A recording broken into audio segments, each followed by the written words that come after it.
How late this time?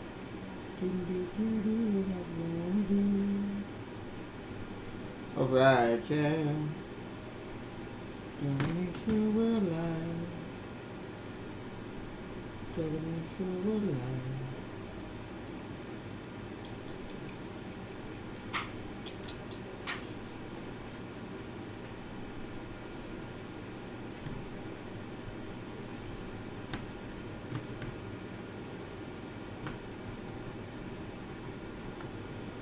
Alright, chat. Welcome. Welcome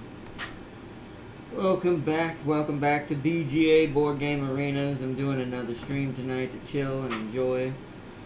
I got started really late today. I ended up trying to make up for all my sleep. We didn't have to go anywhere today, so I was like, I guess my body was like, nope, I ain't waking up. Ignore all alarms you hear in the background and just sleep. So I didn't get up till about 2 or 3 o'clock this afternoon. So I got a very, very late start today. So instead of jumping into Age of Mythology and kind of going straight into that, because I would have had to start earlier, I decided, we'll make this a board game night and we'll try to see if we can get a game of Rats of Wistar. Which is a game I wanted to show off, but it has to be its own stream, unless for some reason we can't find anyone to join our table. This game is not as popular as some of the bigger games. It's one of the more niche games, which is kind of sad because I think this game is really strategic and really cool.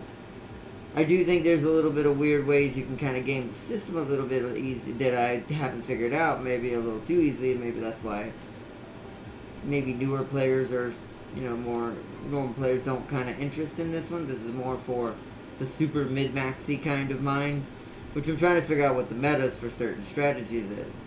It's hard to learn from watching other people play because everything kind of happens in the background so fast as well. So I kind of have to learn by looking at the end goal, seeing what their points were, where they got most of their points were, and then see what they did to do that, to kind of go, oh, is that how that works, kind of thing.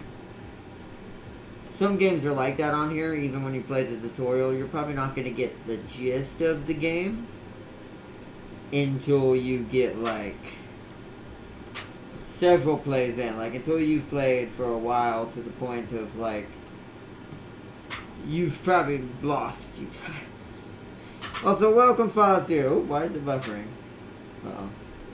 Why are you buffering? But we good? How does it look on your end, Farser? Is it buffering at all? Is that just my phone? My phone could be running out of data again.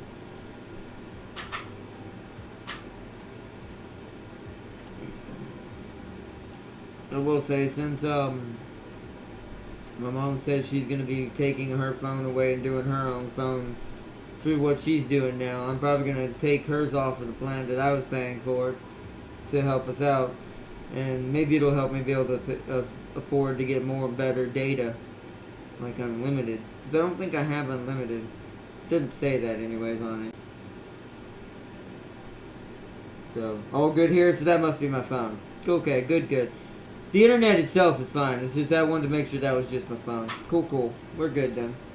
But yeah, board games, it's slow paced at learning how to play them. I found my favorite though.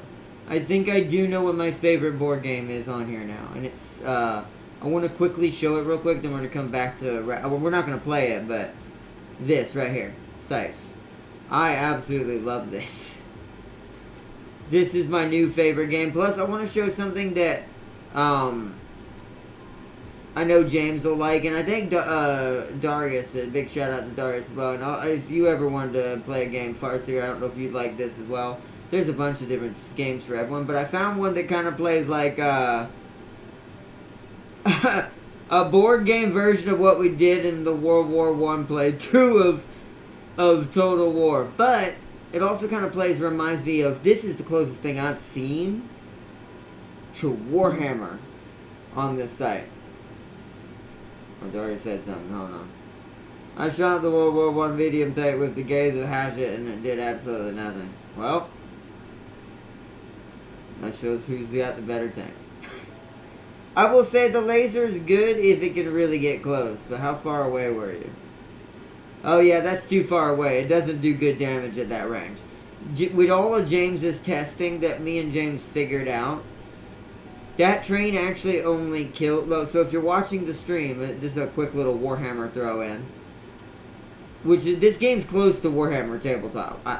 I will, if we have time, I'm gonna do the how to play, like learn section tutorial of this game to show it off at the end to show you what I mean. Now, of course, there is no Warhammer Tabletop on the site. God, I wish Warhammer, once again, I wish Warhammer would do this. I still don't. I get battle sectors kind of like that, but it's just not big enough scale. Like, I want the full experience of what it's like to have Warhammer Tabletop for someone who can't necessarily go to the stores and get the models and always be able to build and paint them. Now, can I? Yes, but it would take me ages. My first army I'm going to have done for me, which is why I'm going Dark Angels, when I do have the side money to do it. But even then, me averagely being able to take those Dark Angels and going to play at the shop, closest shop to me, very unlikely. Just because of my situation. So I would love a game to do that. But yeah, the laser tank only kills things actually at this range. So you see where my mouse is? This is when it'll start one-shotting this almost. The fact that it actually did even that damage at that range is kind of decent. But it's right here is when it really starts ripping and tearing through the armor. But the issue with this is, much like James's artillery, and what is the range on this? 400? I can't see it from top down. Most things outrange it is the issue.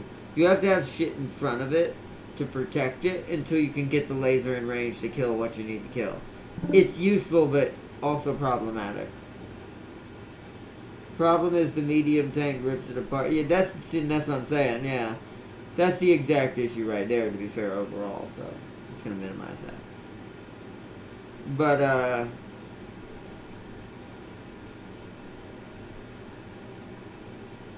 sorry about that. My eye is messing with me.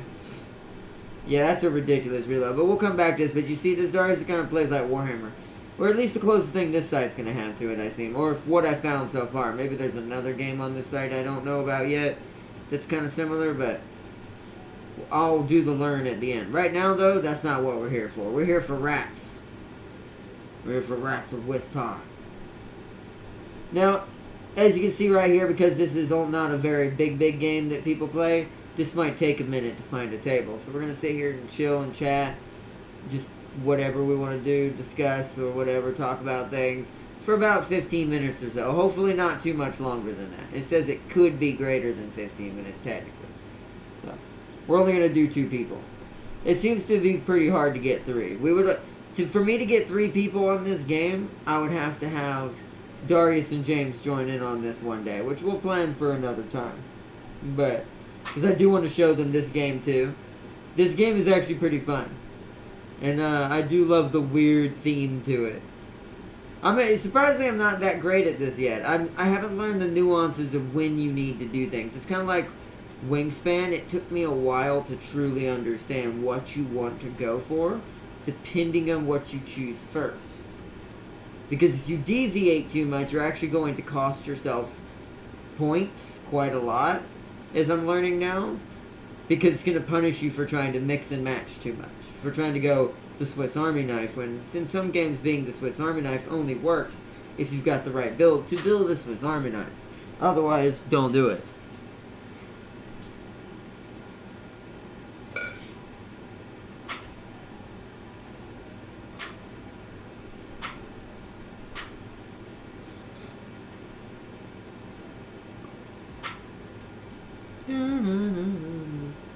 Also, let me know if the music is too low or too loud. It's quite quiet to me, like especially with how loud I am. So,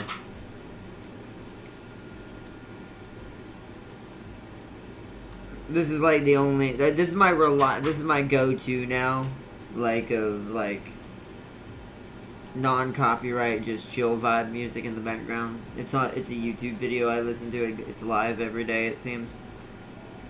I always listen to this when I'm playing board games. Now, when I'm not streaming, I usually also have, Stumped or, Mark, Bob, or Wade, or all of my YouTubers I watch in the background.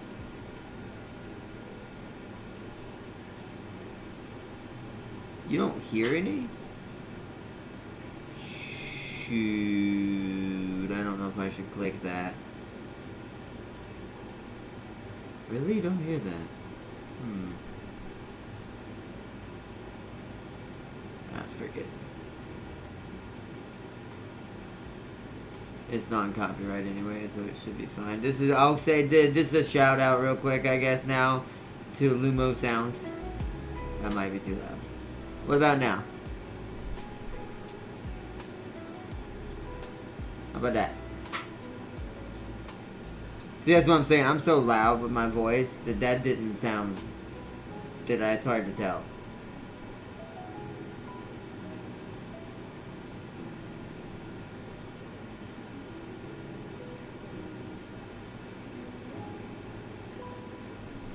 Okay, that's good.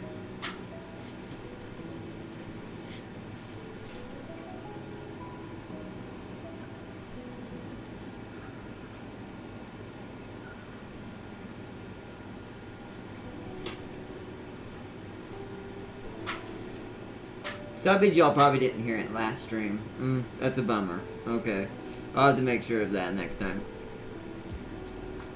I had it about that level last time, so y'all probably didn't hear any music in the last time we did this board games either. Oopsies.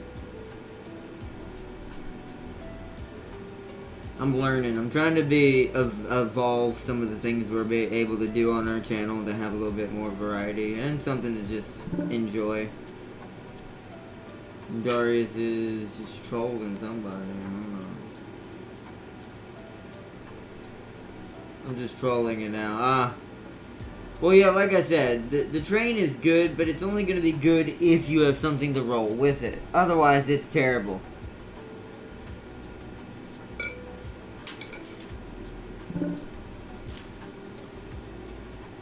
And I'm convinced now, after seeing the dwarves and what all they got, that they are way more broke than the Chaos dwarves are, in my opinion. Like, I am convinced that the regular dwarves got all the love.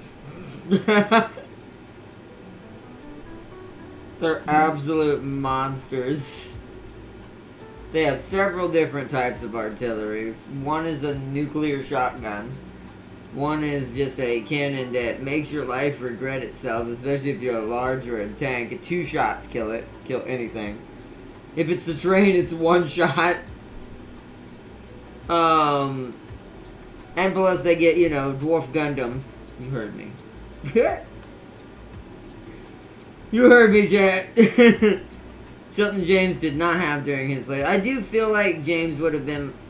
here's what I think we should have done. To make that playthrough more interesting for James and for the viewers and for everything that would have made our progress a little bit better, we should have made James a little more powerful. I think we really should have convinced him better.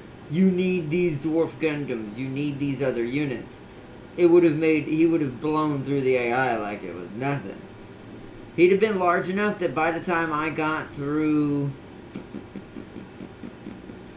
I want to say Sigvald or the one right behind him, he would have probably been nearby. I would have been at his border by then. Because James would have been such a force of nature. That is kind of the point of 2v1s. That's how I was with Ikit. That's why I spread so fast, because, one, I naturally play the Skaven very fast-paced, because I know all the tricks and BS maneuvers on how to get stuff done. It's like I said, you play something long enough, you're going to become master at anything. But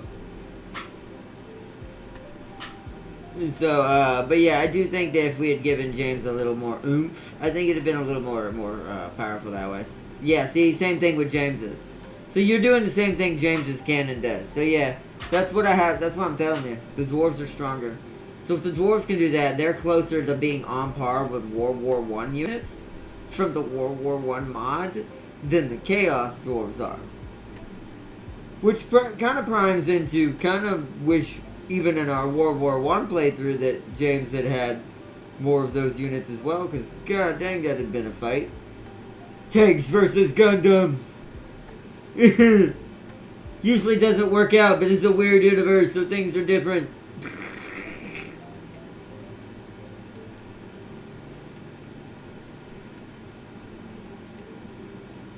Oh, and big shout out to Jam King. I watched a bunch of stuff about that Alien role-playing game after I saw the trailer.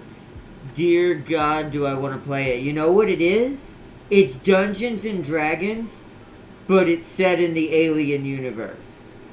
And I'm like, yes! The only thing you can't play is the Alien. Yet. But you can be like a space trucker, a company man, a colonial marine. There was something else. I think there's a pilot, like an actual space pilot, like you're just a pilot of like, kind of like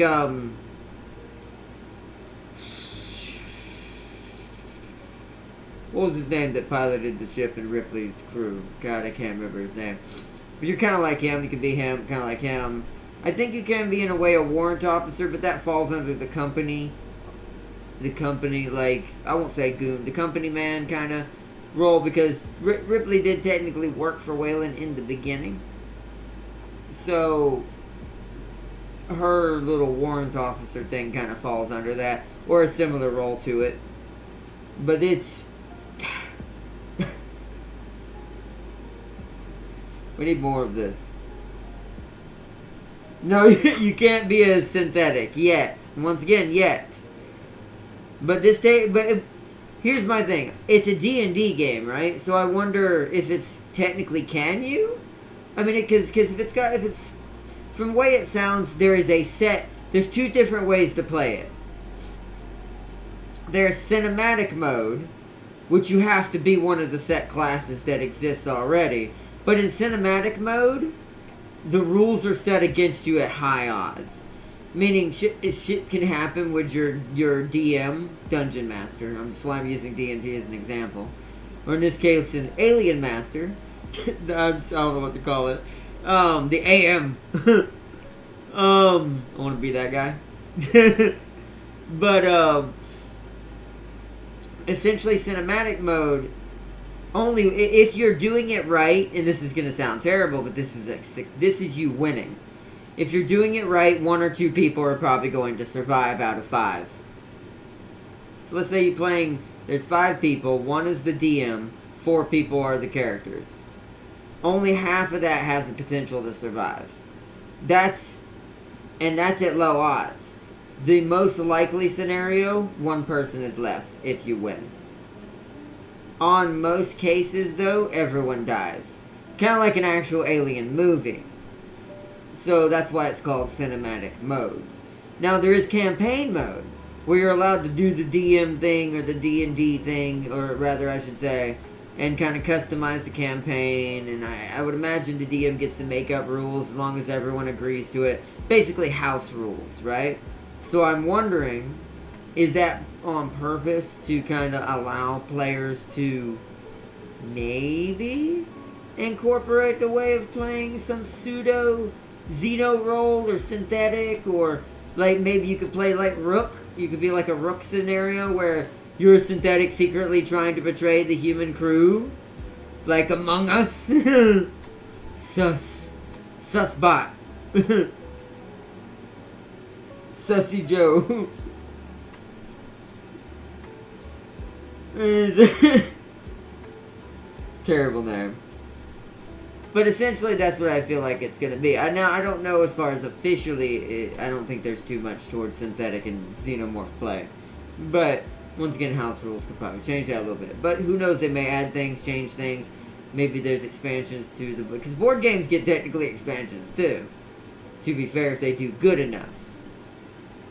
I am thinking about trying to figure out how to buy it. I saw the link on how to buy it, where you can buy it at, and I'm thinking about maybe picking it up. It depends on how expensive it is. I can't do it this month. I'll click the link next month and see what the price is, see if it's reasonable enough. Just because I would love to own it. I don't have no one to play it with in real life, sadly. But maybe one day. Maybe one day I'll figure out how to, like, use a Discord live setting and, like, the stuff that everyone else doesn't need, they can just use pen and paper or whatever or something like that on their end, and I could just move the stuff on the board on my end, set up a camera. I'd have to figure it out. But it would be worth it.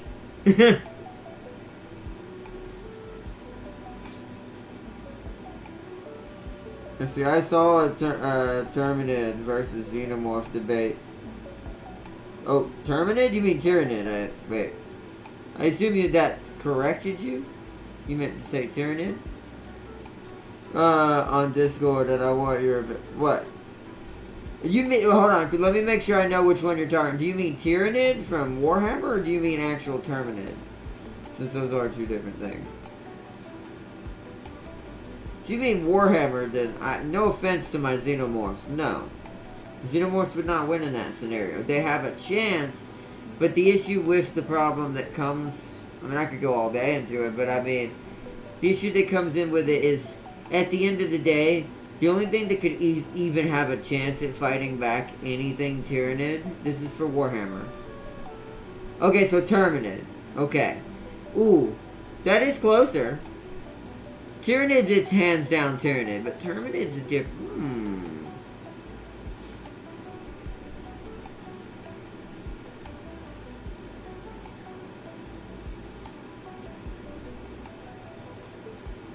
Okay. I think Terminid have size advantage in most cases. Here's the difference here. I don't know if they...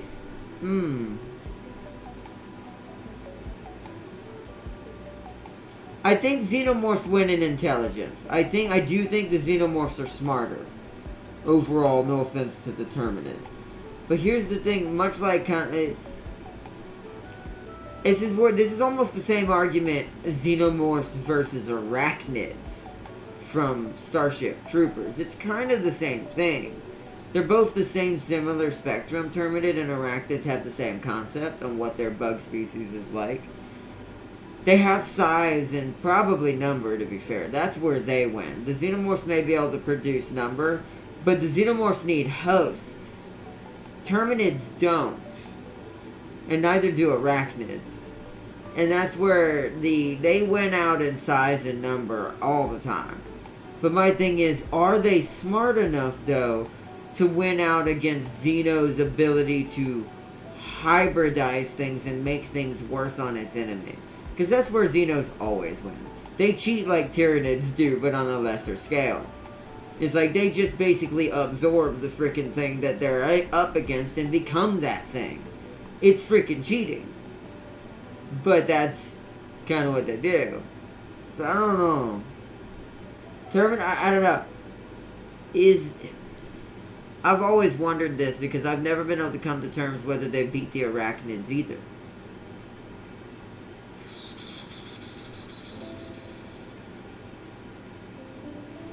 I do think that in organization... That's another thing. I think organization Xenos win as well. Because the hive mind is proven inside of versus Arachnid or Terminid. The Terminid and Arachnid, the warriors may be a hive mind, but they in themselves still to a certain extent exhibit their own neutrality in a way.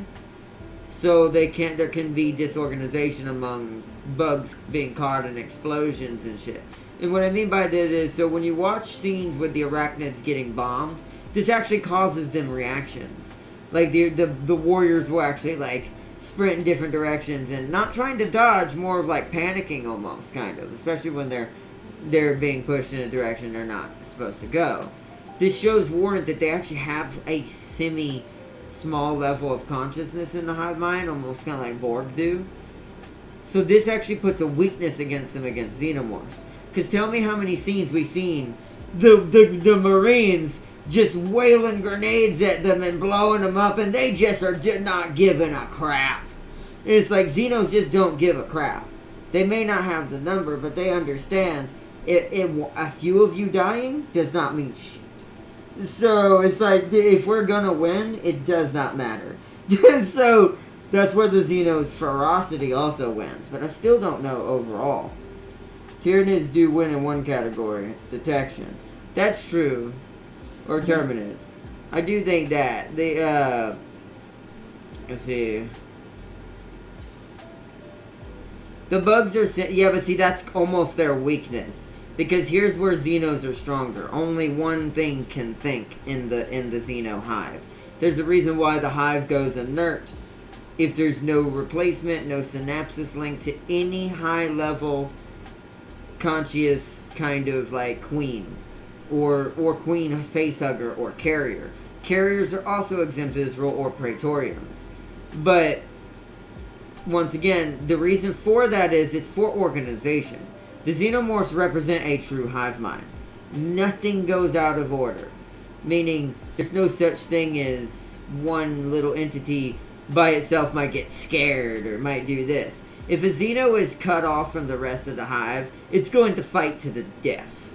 And I don't mean... in Tyranids, they do this to Terminids and Arachnids from Starship Troopers do this to a certain extent. But there is still a promotion of if one was really cut off, it's going to probably jump at the issue, but it's... I don't know, to me it's still not going to be as effective because it's feeling the pain. Xenomorphs don't feel pain. They may sound like they do, but they don't. It's almost a instinctual reaction, the noise they make when they get destroyed. The books do a better job at showcasing how empty shell the drones and warriors actually are when the hive is destroyed properly. Because they will literally like turn it, they'll curl up in a ball, twist their tail around the bottom of their legs, put their head down in their arms, and almost become statues. Because they have no conscience now. They've lost, almost like a machine that's lost power, or its connection to the AI that gives its orders. It's just whoop, it's powering down. So, but this is also the weakness of the Xenomorph too. So let's say the Terminid, I keep saying Tyranid. Let's say the Terminid and the Arachnid figure this out. This is where the sentient part that the Arachnid and Terminid have to their advantage. If they can somehow ascertain that this is a thing, oh, you know what they're gonna do. They're gonna drop everything they have on the core hive. They won't care at that point. Because once again, where did the Terminid and the Arachnid win the most? Numbers. So they may have people who, they may have somewhat of a morale system, but that's not going to matter if you just have the bodies to say screw it. Even humans kind of prove that slightly accurate. Sadly. So they're going to be like, oh, so if we killed this one giant queen, they're all screwed.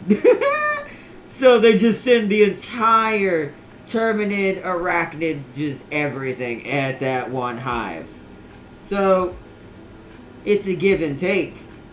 I actually don't know how guaranteed that... It would depend on a lot of factors. I think that's the one fight that's somewhat even. Because it would determine what both sides do pretty hard. There's a lot of things that play into how that would come to be. Because here's the thing too. If they figured it, this is where the Terminid would probably... The Terminid and the Arachnid would start to... Oh, here, hold on. We got a game. But this is where the Terminid and the... oh, I'm gonna get destroyed. This person plays this all the time. I'll try to explain if anyone has questions, but I want to try to play quick and talk. But, here's where the Terminid would win automatically. If they were managed to find out how a Queen of Queen works and how the Hive matriarchy system and Hive mind connects to itself, after the first annihilation of the first major synapse, that's what I call it when it comes to alien xenomorphs, they would immediately... Oh, okay, he took that. What are we getting? We're getting structure heavy. And batteries. Completing missions. Looks like it's one cheaper. I like that. Alright, I get to go first, so hold on one second, chat. So, alright, we need to focus. So this is at end of game. For how many times you've played inventions with income effects. Gain 2 victory points. Okay, so I don't... Okay, I have to look for that symbol. Roger, roger. Okay, so let's... We've got 2 metal, 2 wood. Objectives are strength. Do we have strength? We can't go for that. Agility. Can't go for that either. Ooh. We can go for structures though. So we want to build. Our structures are mostly wood, so let's start off with wood. So you'll kind of see what I'm doing. So let's confirm putting our workers there. Keep our worker token. Alright, place. So we definitely want wood right out the gate. And then we'll move them afterwards. You're going to see what I'm going to do. It's going to waste the complete mission icon, but we don't have it this early anyways. So we want to collect wood right out the gate. So I'm going to collect 2 wood. This kind of works like Scythe does. The more workers you have on a tile that you're collecting from, the more resources you're going to get of that. That part is pretty easy to explain. So now we're going to move them again. I think we're going to go heavy into the ground game because we're not going to be able to meet a lot. Oh, sorry. We're not going to meet a lot of these requirements for a lot of these missions. These are basically like objectives you can do, kind of like in Train, like destinations for Ticket to Ride. But everyone competes for these, and you can only get one of these once. And every time one completes one, so the first player to complete this only needs 2 agility to get 2 victory points and 2 wild tokens. The second person would need 3 agility to claim this for their own for 2 victory points and 2 wild tokens.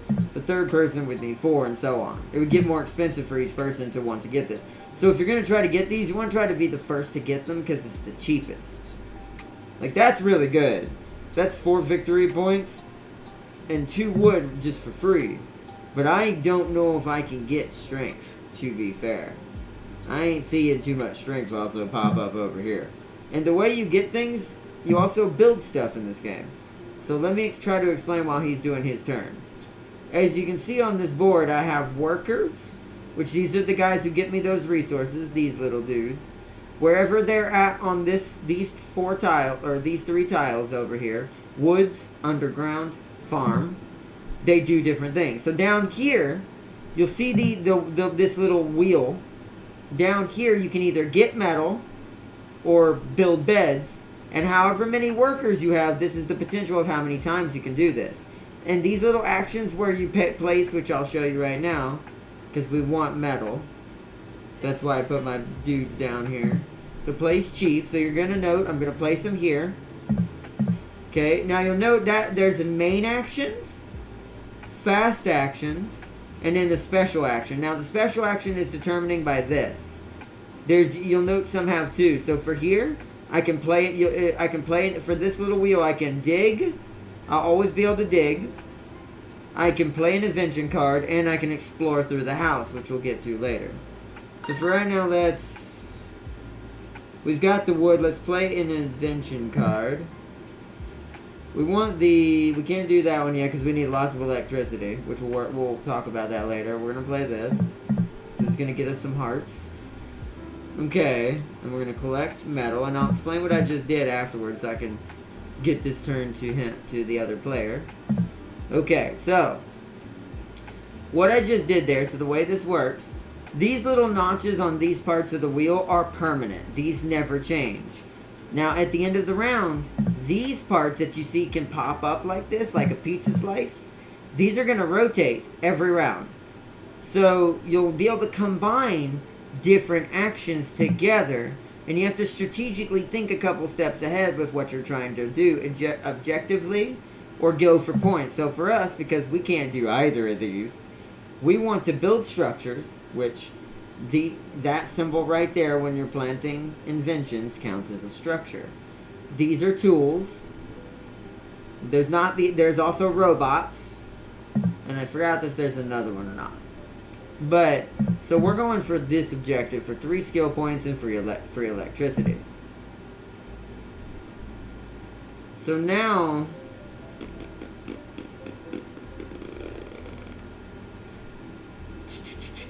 So in this case, because we need more metal, we're going to need more metal, and we need to be able to draw more structures right now. We're going to do this, so we're going to be able to dig. We're going to get a free piece of metal like we automatically did, and we can draw a basic invention card, which the basic ones cost 1 invention point. They're the silver ones. Advanced inventions are yellow, they cost 2. Which you'll see as we go forward. So we're going to draw. Please give me a structure. Yes. Alright, universities are actually really good. Okay, now we're going to dig. And it takes 2 metal to dig out a hole. Don't ask me why. I'm not quite sure why. What? Oh, but see, I screwed up. Hold on. Undo. See, this is where I messed up. So, you see how it wouldn't let me dig? It's because I have no workers here. So, hold on. We're going to have to use a move token. Do this. Oh, no. Click here once. Click there once. So, we'll get 1. Well, because we only want to build 1 anyways. Confirm. That was my bad. Now we dig. So that's why you want to take your time. It's just I'm explaining it at the same time. Now we can dig 1 room out because we have 1 person. Plus I don't want to spend that much metal. So digging 1 hole is good. Now you'll note the holes eventually have these little victory points on them. If you can get up to here, you'll get all the way up to 1 victory point for digging this far. 3 for digging this far. 6 for digging this far. Then 10 for digging this far. And then 15 for digging this far. Same thing for building beds. Each bed is worth different amount of victory points. If you build all your beds, you've gotten a lot of points. So just this is 7 plus 16. These are all stacked together. So if you know so in our case, since we know we're not going to be able to go for the objectives as easily, we want to try to focus this and all of this down here. See, okay, so he just explored. Okay, so he's trying to make it his turn. So if you put your main one, so you get 3 cheats. So let it do its thing and I'll explain. So you're going to watch all of our pieces are going to go back. It's going to be his turn this time. And now you see all my chief tokens are went. You have 3 chief tokens per round. After both players have spent all 3 of their chief tokens doing things on the wheel, that's when the round ends. They are your main pieces. They are what you have to be really strategic with. If you put it up here, you get an alchemist potion, which alchemist potions equal being able to finish one of these missions if it's already uncovered. You'll see those in a little bit. Play an invention card from your hand, or get 1 free metal or 1 free wood. And this also changes the turn order. So because he was the first one to put one of his chiefs here, he now gets to go first this turn. So he can try to get ahead of me, basically. Essentially, is what he's trying to do.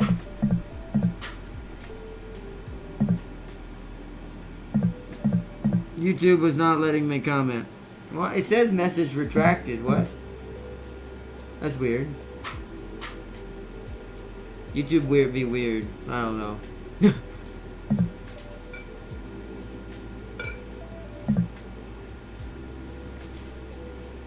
Okay, so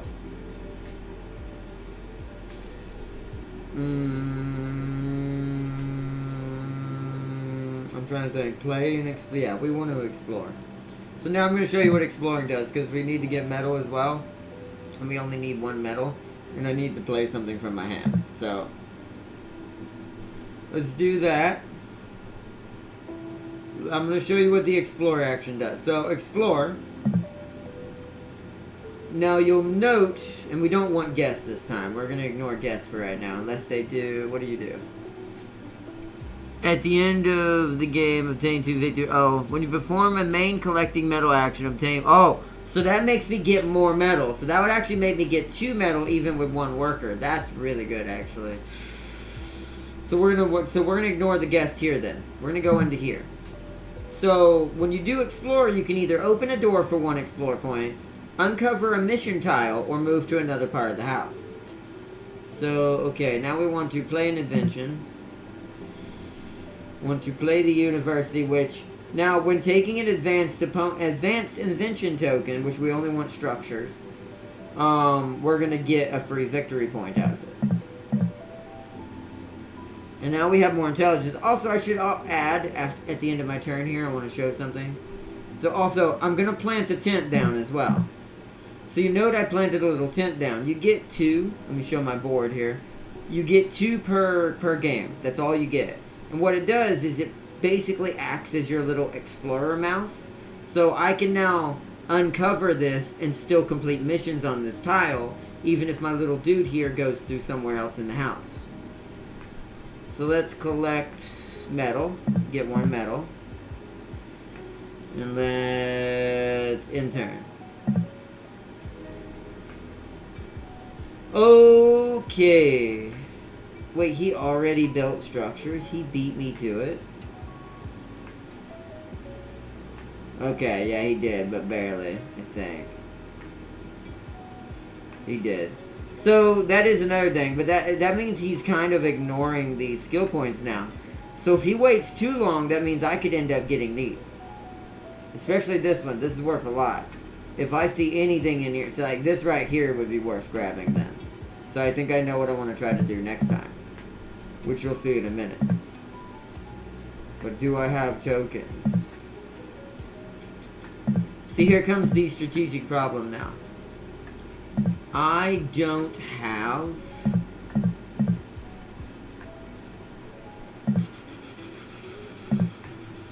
I don't have the movement right now to go up here to this.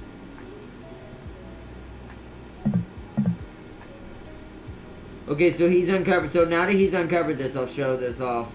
So these are the mission cards. You have to do them in order if they have locks on it. You see that second mission has a lock that says 1 on it? That means you have to complete at least 1 mission that above it that has that symbol on it. So in this case, you'd have to open the hatch, which he's the closest to being able to do that.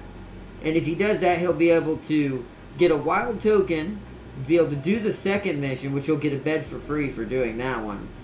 And when you do that, complete a mission, you get to take a token, one of these little tokens from your board, and they do different things. So in this case, building beds is cheaper, or digging holes is cheaper. This is the one we want.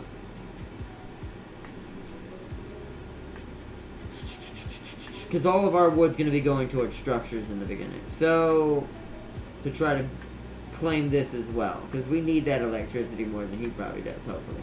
Hopefully me and him aren't going the same build, because that might cause us some issues. This is why I also might want to, in the background, teeter towards this. But only a little bit. Just enough to try to get that first 2 strength. To guarantee 4 and 2. So... okay, place chief. See, we've got no wood now. So we want to... this is the guy that makes metal cheaper. Or metal more effective. So let's go for taking the round guest. Which when you hit this little panel, you get to take this guest rat and put him in one of your rooms instead of building a bed for a worker. Which I'll show right now. Boom. So it puts him there. So now... every time I collect metal from this little thing right here, even if it's just 1 worker, I get 2 now. Because this gives me an extra one every time I do it. So now I'll only ever have to have 1 here if I'm only going to collect metal. We're also going to collect a single wood, because I can't move someone right now. Part of me wants to buy electricity, so I go to max electricity, because this needs max, right? How much is it? Can I undo this if I don't want it? 4.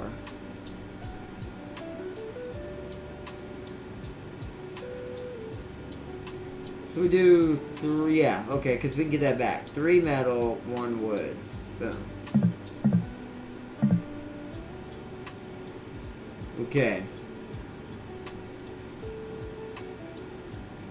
And then that'll give me electricity, because we're going to need it. And then intern.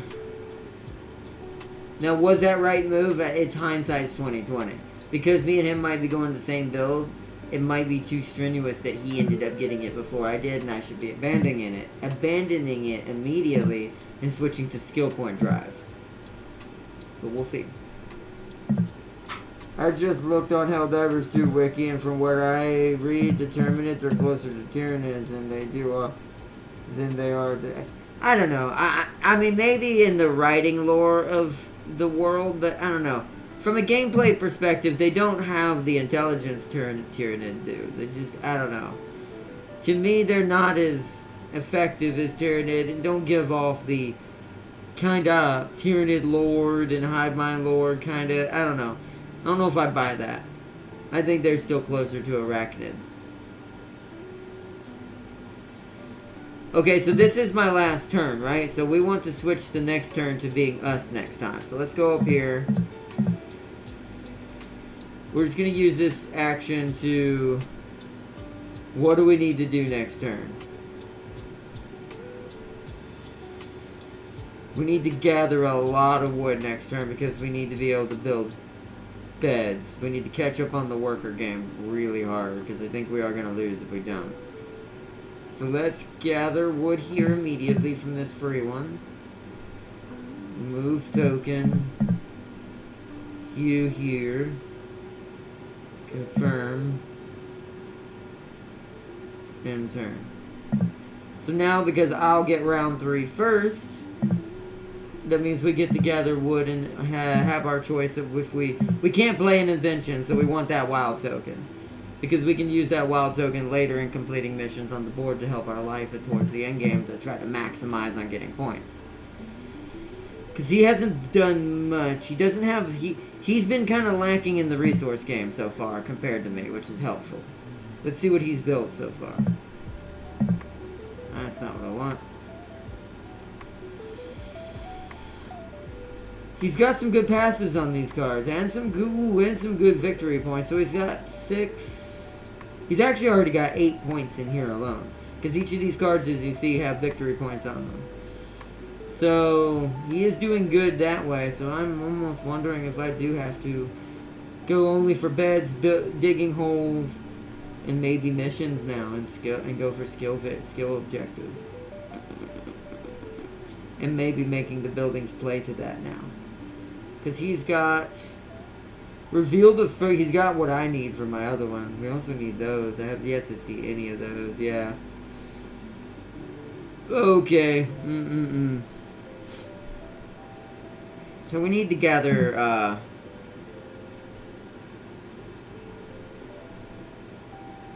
we need to gather wood.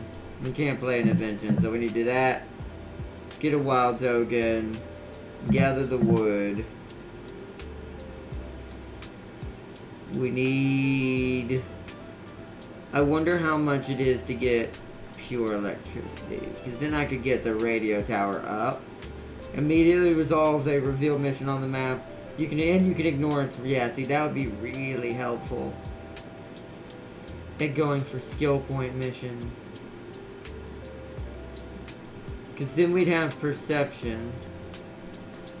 Well, he'd have that too. We could ignore it. I wonder if it's on anywhere on the map.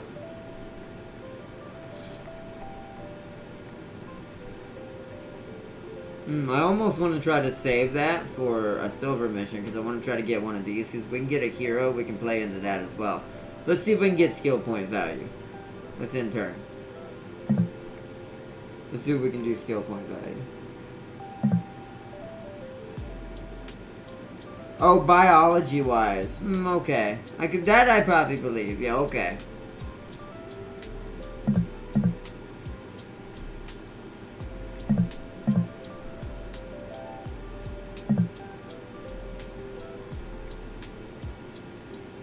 Okay, he's exploring. He's opened it up. He got some sort of card or something for that. I'm not really sure what that was.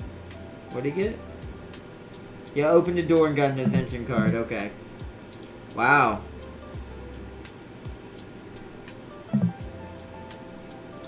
Resolving a mission. He's probably resolving the perception mission. Okay.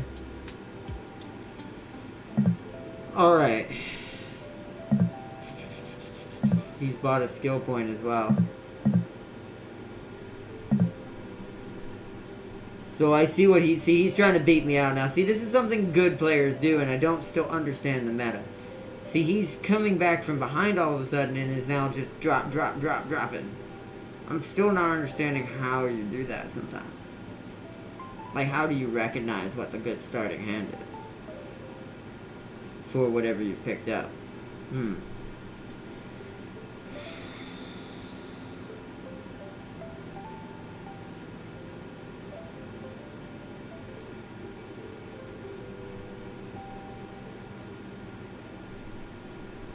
Alright, here's what we need to do, I think.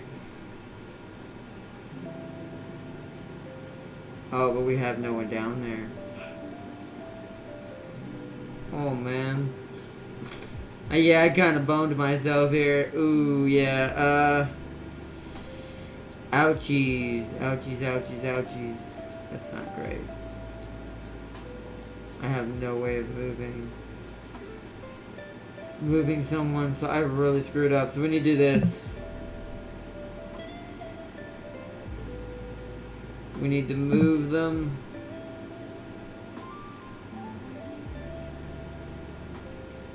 Both of them for now. Because we're going to gather metal. Yeah, I think I boned myself. Damn it. This game is very complicated. It does take a bit. It's like, I've been playing this for a couple days now. It's not that long, but...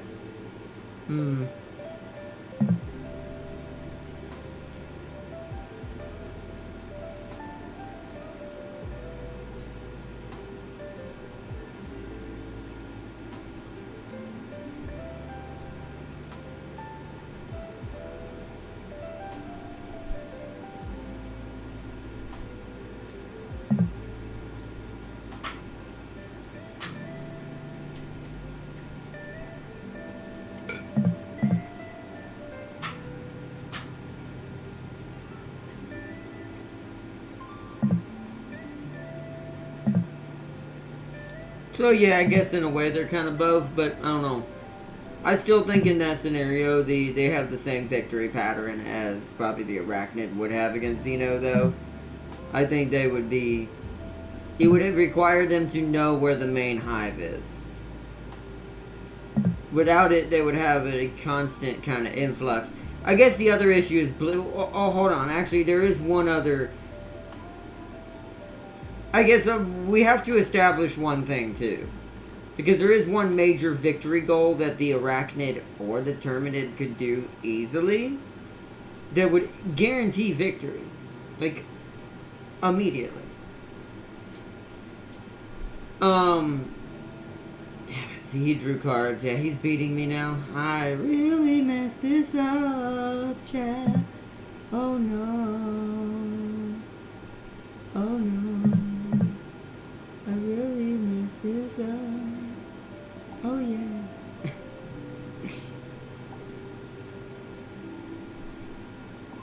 But it's also hard to talk and play this game. This is kind of why I like Scythe a little bit better, because it's a little more straightforward. There's less RNG in Scythe too. It's all about your own moves and trying to plan against what your enemy is and just trying to outplay them. And if you don't outplay, sometimes it just happens that way. But in this case, it's a little bit about recognizing the RNG, kind of like Magic. Magic can do this too. But I'm just, Magic has that issue as well. So I guess, let's build a bed, because we need to, or we're going to get a real bind. Plus, we need that extra worker. So I'm going to put the extra worker here and hope for the best.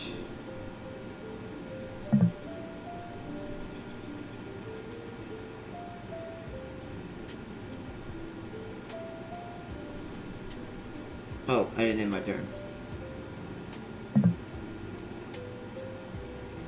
I do think I messed this up, though. Oh, well. That's why I like this game. It's just a chill game. Just play it and whatever. Just have fun. How good is he doing in rooms? Well, see, I will say I'm still doing better there. I do think the only way I'm going to beat him is we need to... How many rounds are left?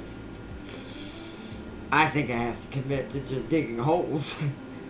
I need to turn into a true, like, we need to go a Vermintide mode on this and go, like, just straight Queek the Head Taker. Only, is there any strength? It's sad there's no strength on the board. Strength and, like, Just numbers and holes in the ground. Because you do get a lot of points for just doing that. If you want to just if you just want to commit to that, you really technically can in this game.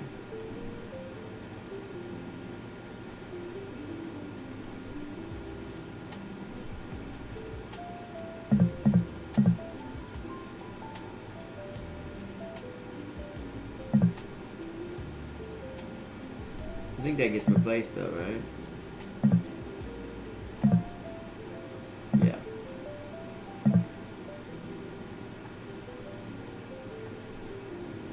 Yeah, see, he reversed the turn again. It's a smart player move to do that if you're getting towards the end, just kind of keep flopping it back and forth if you can. To try to get the advantage to do something extra next time. But only if it plays into your help.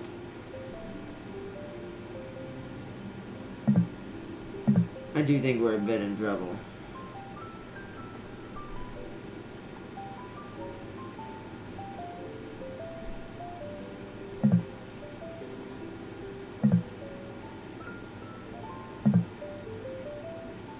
Oh yeah, he's about to claim victory on objective. Another objective. He's definitely beating me in now. Okay, so... Ooh, yeah. So that is a lot of points if I do it that way. So let's just try to play towards that. We've only got this round and one more round, so we have to be really smart with this. I really messed this up.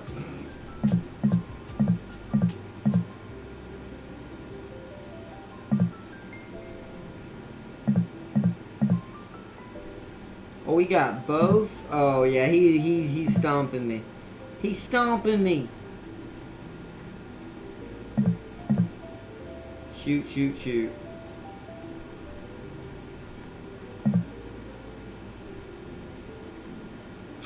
Yeah, I lost. I don't know if I can get him. He's getting quite a lot. I don't know if even what I'm going to do is going to be enough. Okay, so...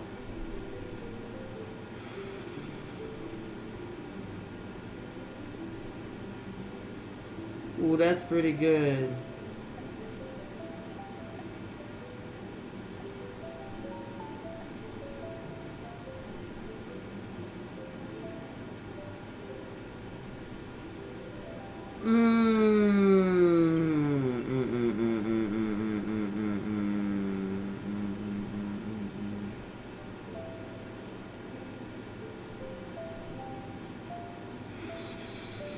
I'm trying to think of what my best bet here. I'm very like, oh no! This bad! We won't have enough wood to play that though. Oh god. We're in trouble, chat! What does this do? Draw through the top 3 cards of the basic deck and play one of them for free. You know what? That's pretty good. Let's just do that. Oops, I meant to... Wrong thing. Let's do that. Let's just take a guest. Take the round guest. Do that.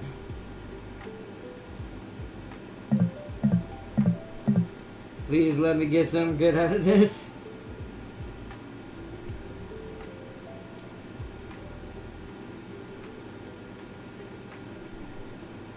Income, pay 1 movement token, gain... Well, okay, so I can pay movement tokens to get victory points? That's pretty good, actually. When playing an intelligence symbol... that's not going to help us. I think this is the best bet. Let's go with this. Because it's got, Wait, what happened?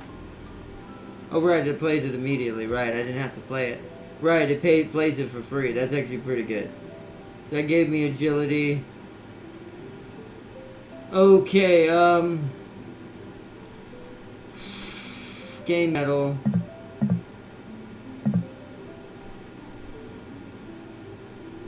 Ay. So now we've got that gas. Now we need to dig. Because we got a buttload of metal. We need to move people too. So we're gonna need to move first. So we'll need to go for, okay. Let's hope that that doesn't get taken.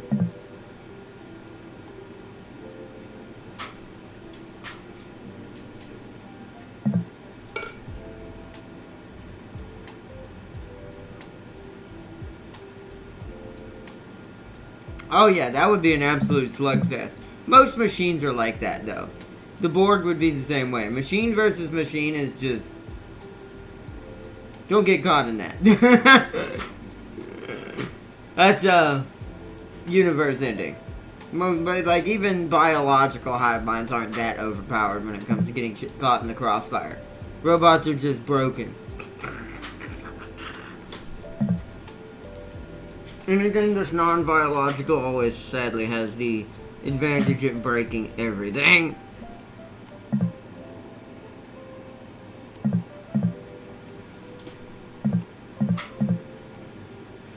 The only advantage in the bio side is if the biological species can learn how to master what makes them what they are. Let's see how many freaking points he's got down here. Woo, woo, wow, look at this. See, that would have been amazing. I wish I had been able to grab that. That would have been amazing for me with what I've got now. Luckily, I took that from him. So that unicycle kind of helped me keep him from getting a lot of points. So let's see, 4, 5, 6, 10, 11, 12. So he's got 12 points in just buildings alone.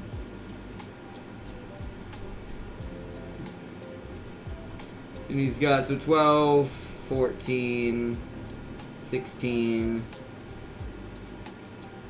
18, 20, 22, 27, so 22 plus 5, 5 plus 2, 6, 7, okay, yeah, so 27, so it's around 27 points straight up. I don't know, some of the, it also depends on the cards too and their passives. Oh, he's also got 27, so 29, whoop, hold on, he's placing, I'll go back in there and count that in a minute. So 29, 30, 31, 31, so 31, ah, crap. Oh wow, 31, 32, woo, 36. Holy cribbadoolies. Oh, and doors, 36 plus 4. That's 40. Then I think that token counts as a victory point, so 41. This is just rough estimate. So he's rocking around 41. We have to pick up the pace, or we're not gonna do nothing. Okay, so holy one and only, man, okay.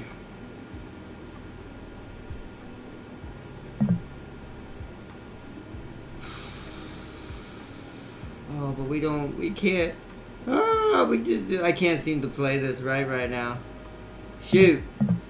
Maybe this was not the choice to talk there. Alright, so we need to move one.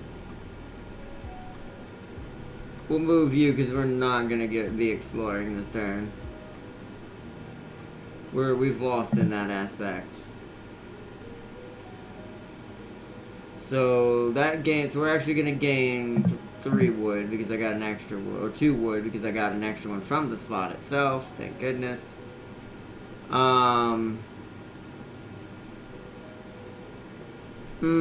Okay. I don't know if we can do this in time.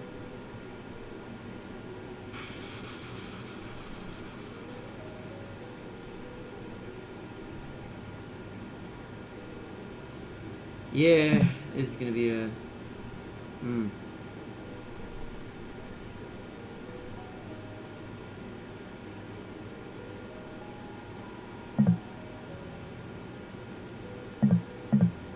Shit. Plus the movement tokens, right? Did I count those? Well, if not, then that's like 47. But if I did, then it's still the same number. But now it's probably 42, 43. But it doesn't show all that points, you'll notice. See, what did he just do? He completed another mission, didn't he? Which one?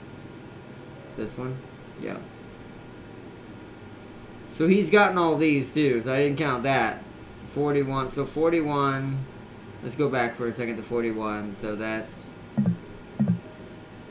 we'll say 42 now because he contained another token. 42, so plus 3. 45. And then 47. Oh boy. 7 plus 4. Oh god. So it's my brain. 48, 49, 51. My brain. So 51. We're gonna say around 54, 55. He's sitting at right now. Maybe 56. He's starting to rock a lot of points that we might not be able to catch up to. We might have played too many wrong moves. So I was going to go for that, but now he's already taken it, so there's not really a point now. So my thing is, what we should do... Because one of you completes a mission. You complete a mission immediately, but we need electricity. We can't complete 2 missions here. He'd have to complete this mission. Yikes, we might be in trouble. Alright, so...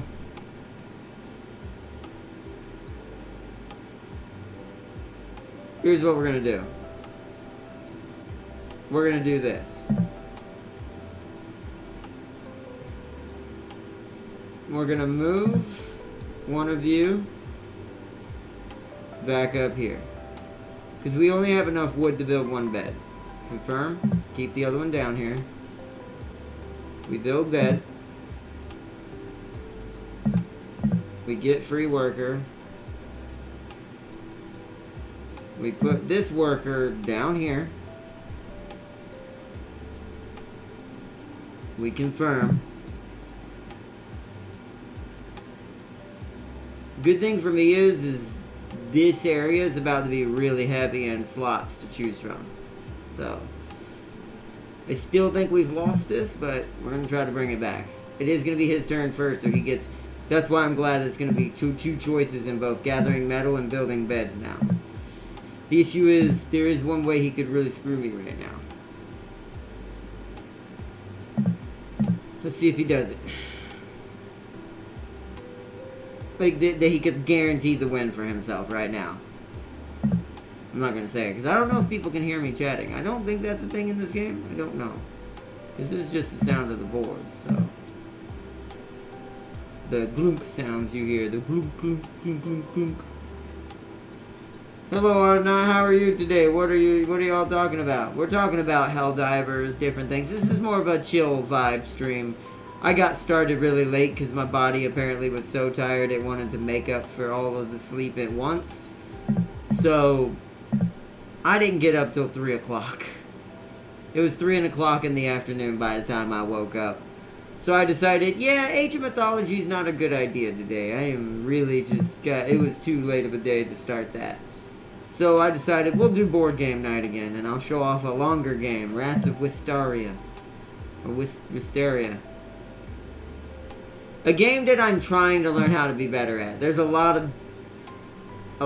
this game is a niche game, but most of the people who are play it are really sweaty. And I'm trying to learn the combinations of things you want to try to grab. That's super good.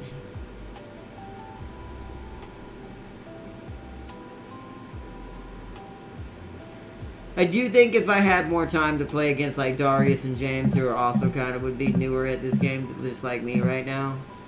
Oh well. Obtained 2 victory points. From... what?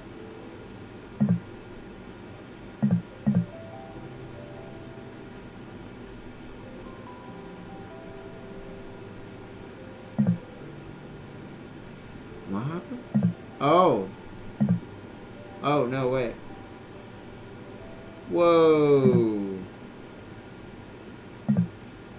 Wow.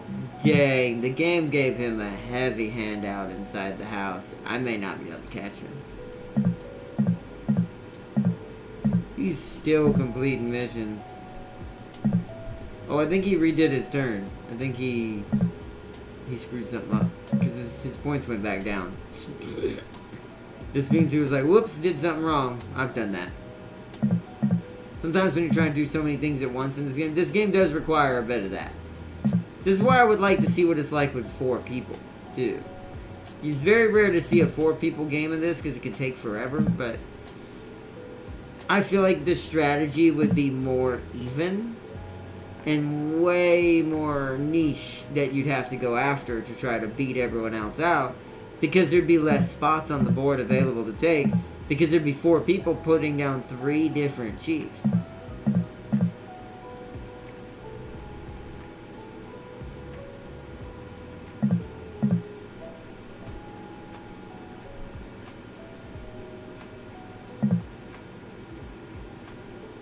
Yeah, because there's just enough spots, too. See, that's smart design. They designed this game with max 4 players. Because I want to point out, so if there's 4 players, we all get 3 people. So that's... Well, actually, no, that's 12, right? So maybe it's only designed for 3 people. Because what would they... So that would be... There's 6 here. So 2, 4, 6, 9... 10. So there's... Oh, wait, this is infinite. Right, you can put more than 1 up here. So this is... Okay, so it is for 4 people. The last set of 12 is up here. The last 3 is up there. I see. That's if you really get boned. You don't want to be that You'll get to go first next time, though. Guarantee. But okay, so we need to focus on what we're doing here. So, wood first. Can we play anything? Do I care about exploring? I don't know if can I complete any missions? So I'll get 2 explore points. Let's think about this. I could move up to... I have a heart. I could move up to here and do this. Okay.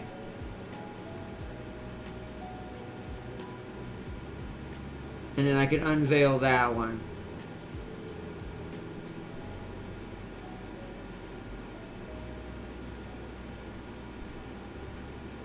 Okay. I mean, that's best I think we're going to get anyways. I keep unclicking it. I think that's the best bet in this case. Here. We desperately need the wood.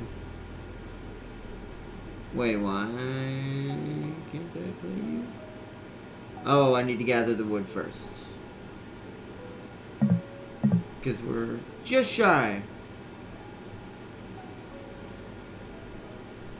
How many structures do I have built? Are we even close to getting to the 3 victory points and more electricity? Not really. We need to build 4, don't we? Well, no, we need to build 3. So actually, no, we just might do it. Can we get to do this? Maybe? I don't know. We definitely want to play that. And that lets me get some agility, or health. Let's do the explore action. So we want to move up into here. And we want to reveal this one because it's near my... What's it called? That gave me buttloads of metal I don't need, but that actually makes it better on the digging action. If I can get to it in time. This is the risk we're taking right now. So... I do have a wild. That gives me movement tokens. Ooh, ooh, ooh, ooh, ooh, ooh.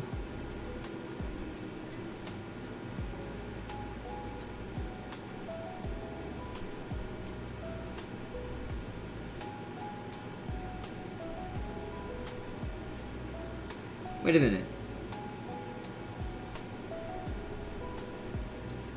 Oh, but I can't do both at the same time. It's not gonna matter, I guess. He's already in the room with the cheese. I'm not gonna beat him there, so I'm just gonna stay where I'm at with the explorer. And I'm not gonna put a tent down. 3, I woke up at 2.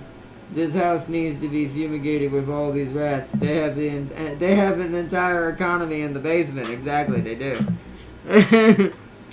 We are living the rat life.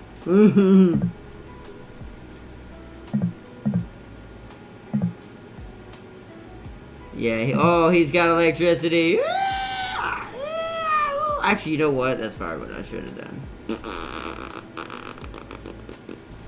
Shit. Hindsight 2020 being, that's what should have happened right there. Wow. Wow. Wow. Wow. Wow. Wow. Wow. Oh well. See, certain things I'm learning. I have to experience it for the first time and go, oh, it's my turn again. That's how you do that. Okay, so, damn, he did that fast. He does realize this is kind of pointless. This seems like it was a waste. It's already hit. When I see people do this baffles me. Because, I guess because he couldn't go here. And he wanted to complete a mission. And so I guess that makes sense. Alright, so I could probably straight pay for the electricity. And then that would let me complete a mission. We need to dig, though. We need to dig dug. Alright, place chief. There to get the extra wood back. So it's two metal, right? 2 metal each. I have 9. I have way more than enough. So, okay. So let's move another worker from the wood area, because this is our last turn. We're not going to get wood again, so we don't need him up there. Confirm that. Oh, no, wait, undo. I'm sorry. I want to do that after. See, this is order of operations. So that first, gain the wood, gain the token. But now we dig first, because there's 2 people up here. We can get to dig twice, not much. We definitely aren't going to win this. Dig again.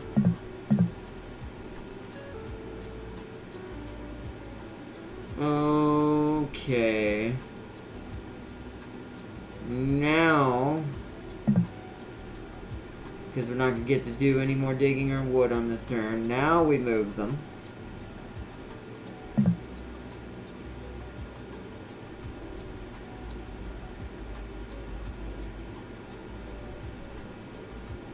And then we, in turn, because I don't know what else to do. Yeah, we definitely lost the order of PEMDARs, exactly. Except in this case it's, hold on, let me think of a good way to do this. In this case it's, cheese, inventions, resources, homes. Wait, cheese, homes,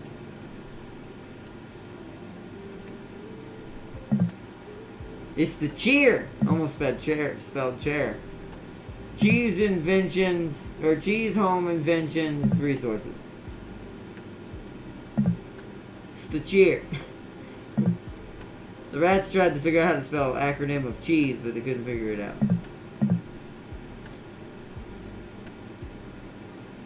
Alright.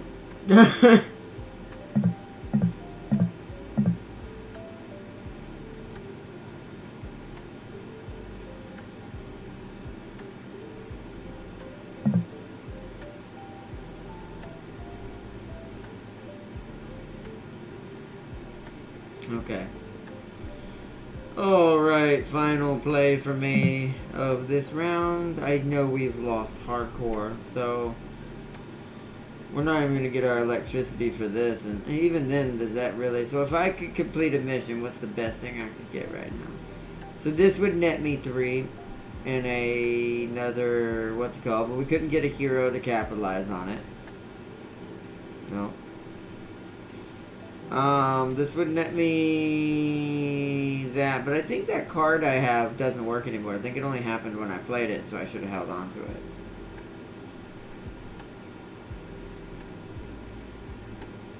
Not that one, this one.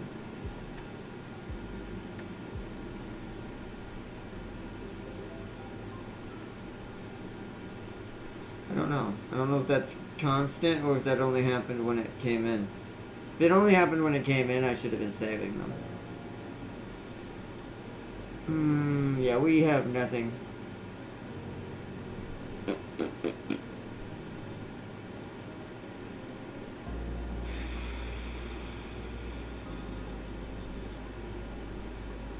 So having that's probably not really the point. And if it was, that would be... Oh wait, that's not the same thing. That doesn't give me 2, it makes it equal to. No. So the best thing we could do is this. Because we can't get a silver mission. That would give us 3 points there. But I don't think that's going to be nowhere near enough. We have absolutely boned ourselves.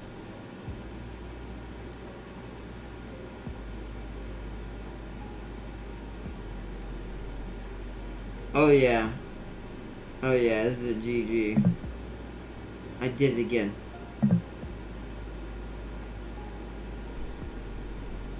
Oh, this is an absolute GG.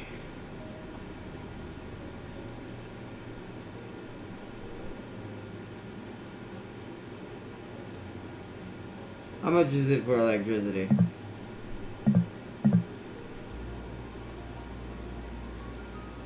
4?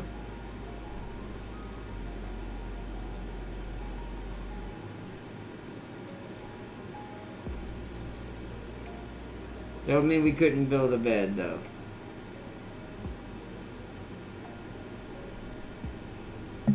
Nah, I'm just gonna go with the movement plan. Oh well. So, we can't play an adventure because we won't have enough electricity. This is absolute murder fest. Okay,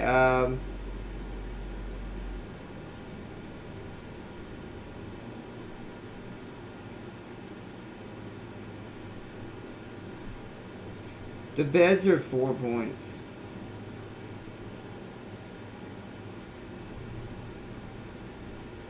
Do that. And then here's what we're going to do. We are going to pay the electricity, but we're going to pay it in straight metal. As long as we keep 1 metal, and it's 4, right? I have 5. Yeah, okay. So 4, 5.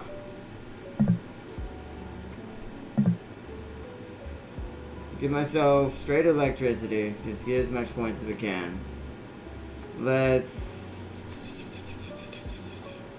We only have enough wood to build 1 bed, so let's do that. Build beds. Come on. Build bed.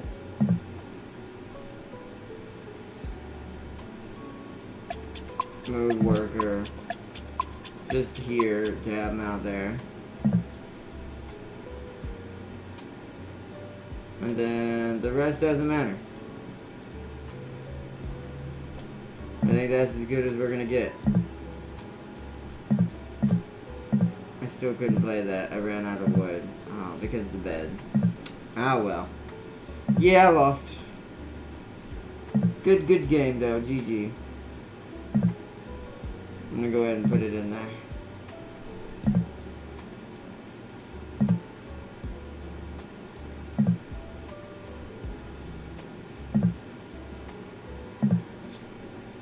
Let's see, of course I forgot to expand and integrate the cheese grater, exactly. Wow, 86. Woo!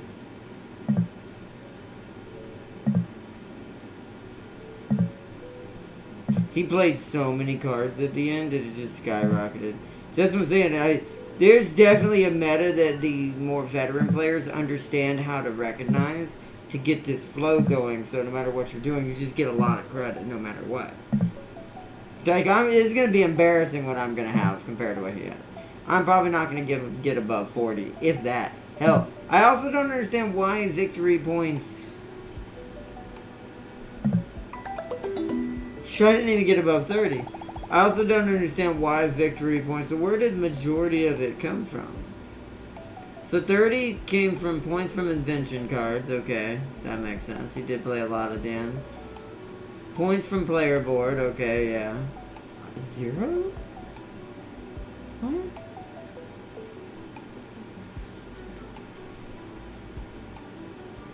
Player board?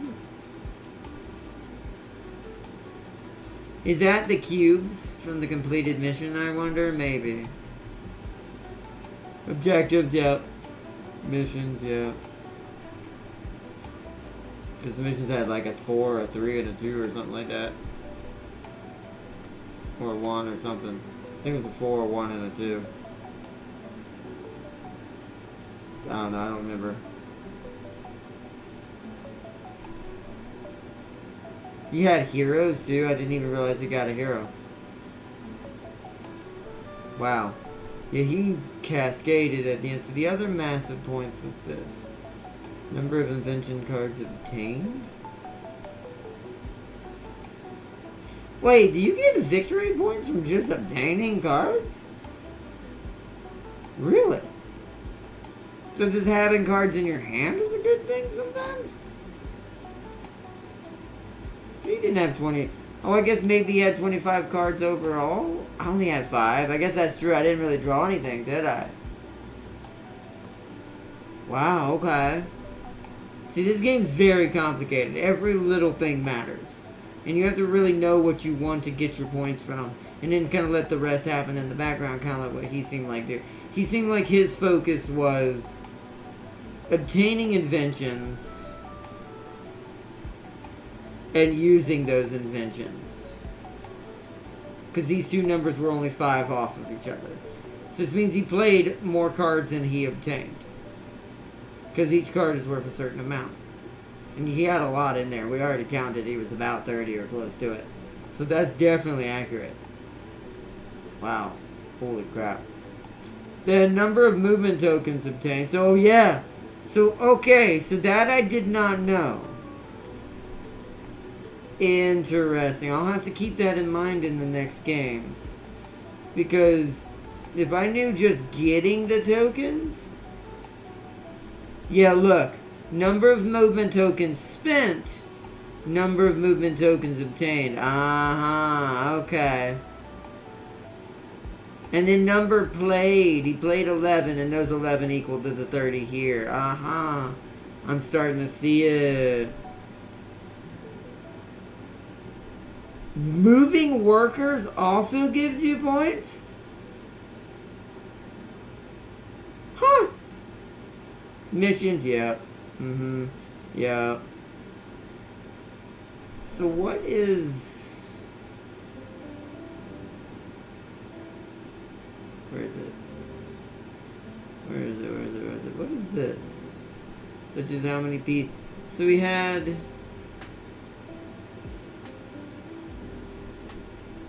4 doors. I don't remember how many. I'd have to count how many pieces. Did he have 17 pieces on the board he took from that? So I don't know what counts. Wait, did he open doors? How come he got no points for this? Unless that counts into this. Unless this is null and void because they decided not to score this. And this, because I did hardly anything in the house. So maybe that means the house.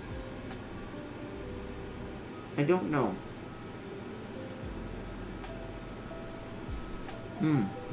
Maybe house and number of rats you have outside. I definitely built more beds. Did more rooms. Not much. Not enough to get any real points to make up for some of this. That would have helped, but... Total skill points at the end of the game, including energy. 14. Including energy.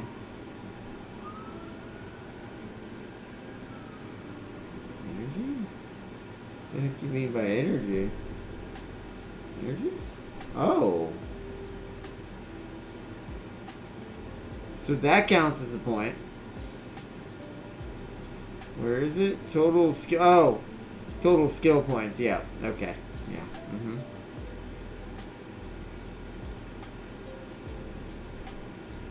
And then it shows, okay. And then it breaks it down. Okay. And then, of course, all of these.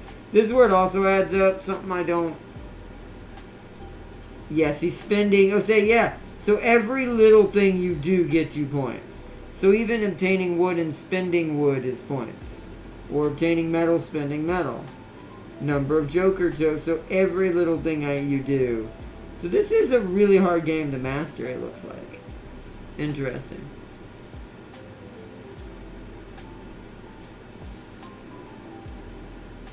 And that's what I'm thinking too. Maybe it's talking about like total number of pieces in general, and each one is 1 point. So how many beds did he put down? How many people did he actually have out on the board? The Explorer is probably 1 point. The tents you put down are probably both a single point, so 2 if you put both. Maybe just digging the holes also on their own as a player board thing is a single point. That I'm not sure. Could be. Like I said, I'm still learning about a lot of things.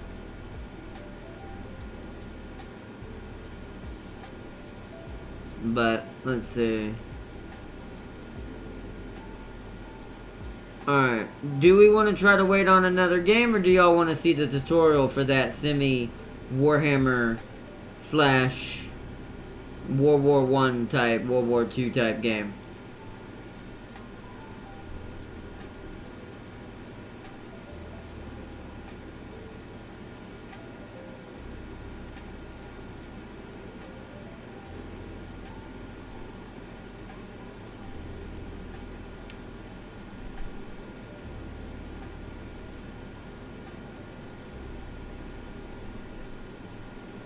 Also, by the way, ignore this. You can tell which game I actually do kind of win at here and there. That game I figured out finally. Now the games I'm trying to figure out is this. This is my favorite. I love this game. Scythe is now my favorite board game. This thing is amazing. This is essentially Iron Harvest meets Civilization meets Risk. This thing is awesome.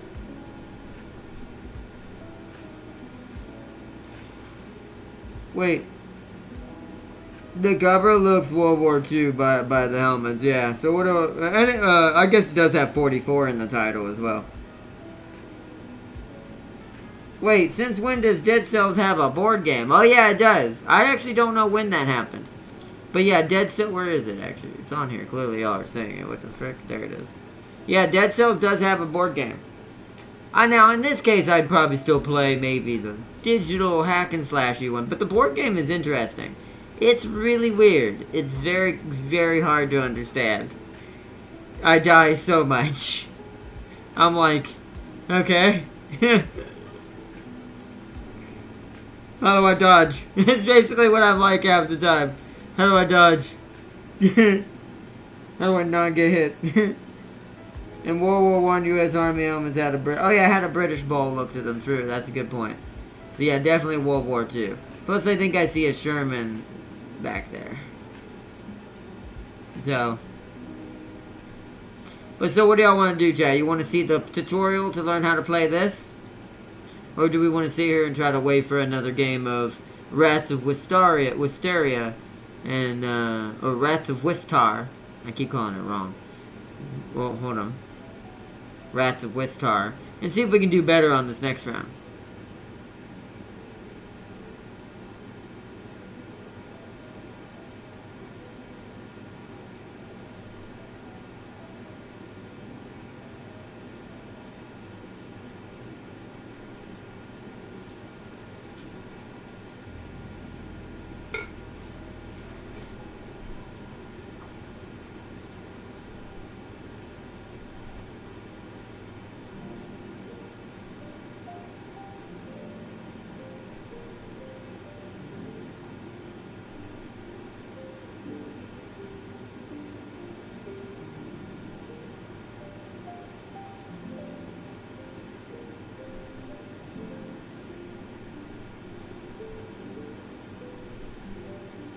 Could I pick a new game or no? You can, if you want. I mean, that might take longer. Depends on, I mean, some of these are really long games. We can try. What'd you have in mind?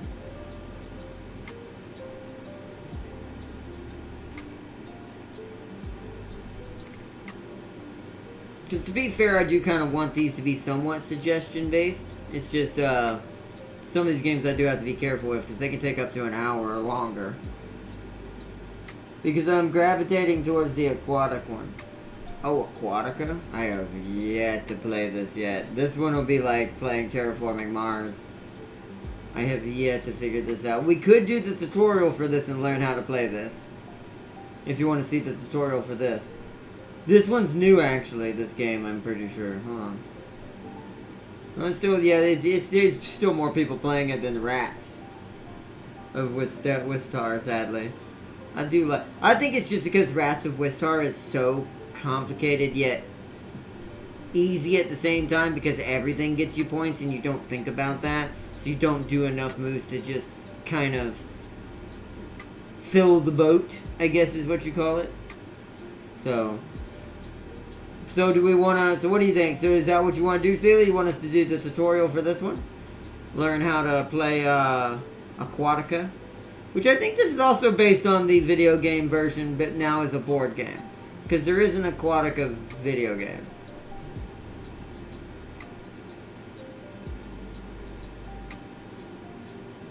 Okay. Well, let's do the tutorial for this and learn how to play this. Oh, we have to read rules. This one may not have a video yet. Oh, so we're just going to have to wing it. Wait, where are the rules? Are there any rules? Alright, well, let's just read this and we'll just have to wing it. It looks like since this game's so new, they don't have a tutorial out for it. But that's good for us because that means that maybe other people playing it right now totally don't. Other than people who've played the physical one, might not know what they're doing. So let's read it. Aquatica is a deep but easy learn family engine builder. So it's a family one, so it shouldn't be too hard, but I don't know. Learn family engine builder about underwater kingdoms. In the game, you will become one of the mighty ocean kings, struggling to bring glory to it as well. To win the game, you need to capture and buy locations, recruit new characters, and complete goals. Each of these actions gives you victory points at the end of the game. To do so, you need to play cards from your hand, each with unique set of actions, and combine them. Don't think it's simple. With a good strategy during your turn, you can take up to 10 actions in a row. Oh, we're going to get slammed by anyone who knows what this is. You will encounter plenty of mysterious ocean creatures and take them into your hands. With their help, you will explore the unknown locations and raise found resources from the ocean depths to your kingdom. Mechanically, this is represented with the help of three-layered player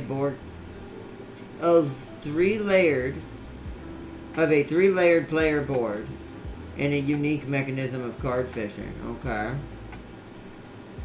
Okay. Oh, it's a PDF for the rules. You know what? We're not gonna do that. We're gonna... How do I go back?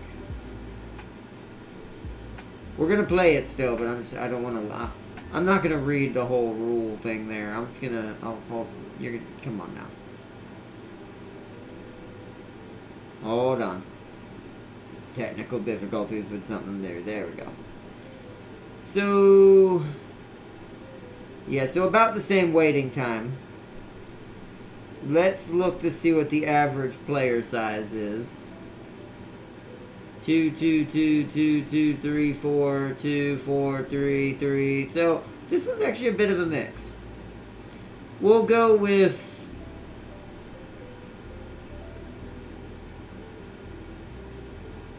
What time is it? Oh, it's already 9? Holy crud. I didn't realize it was so late. We'll go with 2. Let's do a 1v... Well, I say that, but it might be harder if it's a 3. It might be more even for a newbie like me. Wait, king?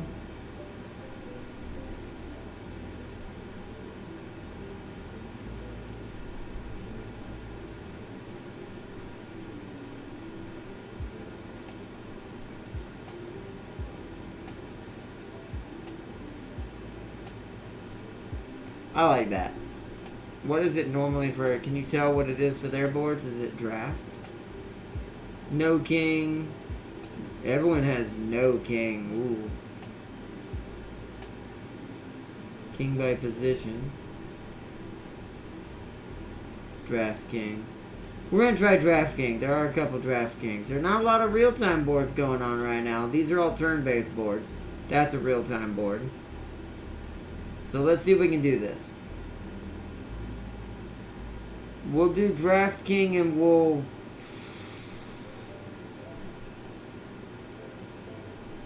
Just to get the good grasp of the game, we'll do a 1v1.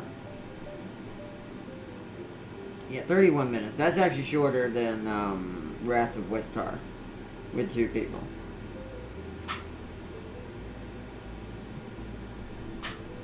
Oh, wow. So it wants me to do... So the faster ones are no king. Number of players 4. But I feel like... Isn't that the point of the game? You're supposed to be one of the kings of the ocean and trying to do this? We'll see.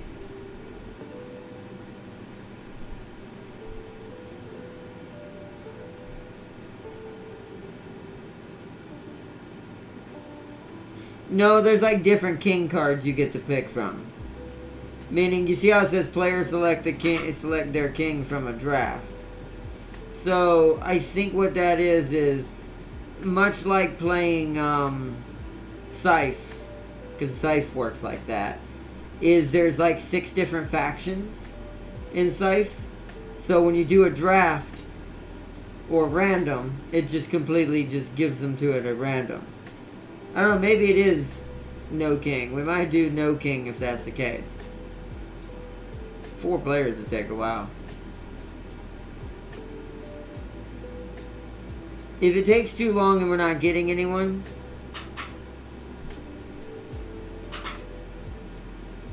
Although 2 players with a draft is going to be problematic. Hold on.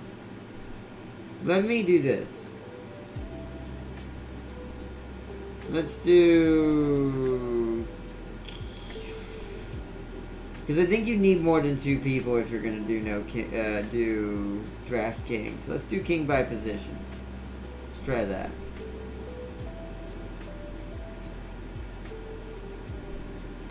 Maybe we get boned.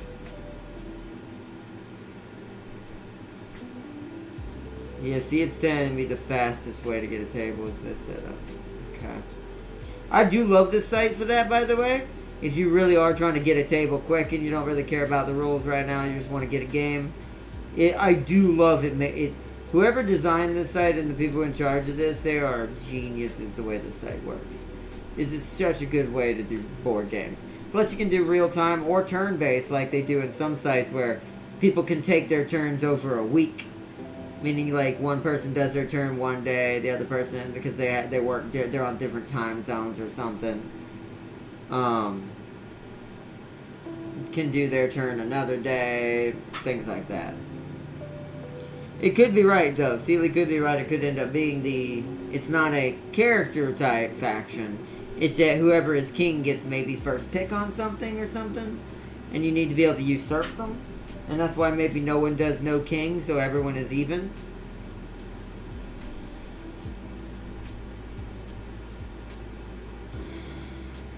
You know what? Let's accept that. Let's change our settings. Let's go with the table that someone's doing no king. Real time. So now I can either wait till this table fills up from this person, join their table, or stay with this table, or if mine joins up, we can do ours instead.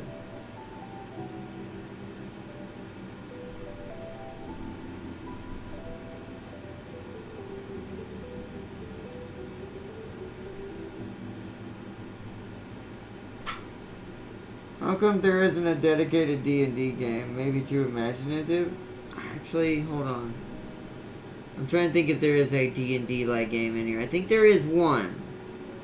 I think I saved it the other day when I found it. But there aren't too many. D&D games are a little different because the issue with D&D games is you require a lot of pen and paper.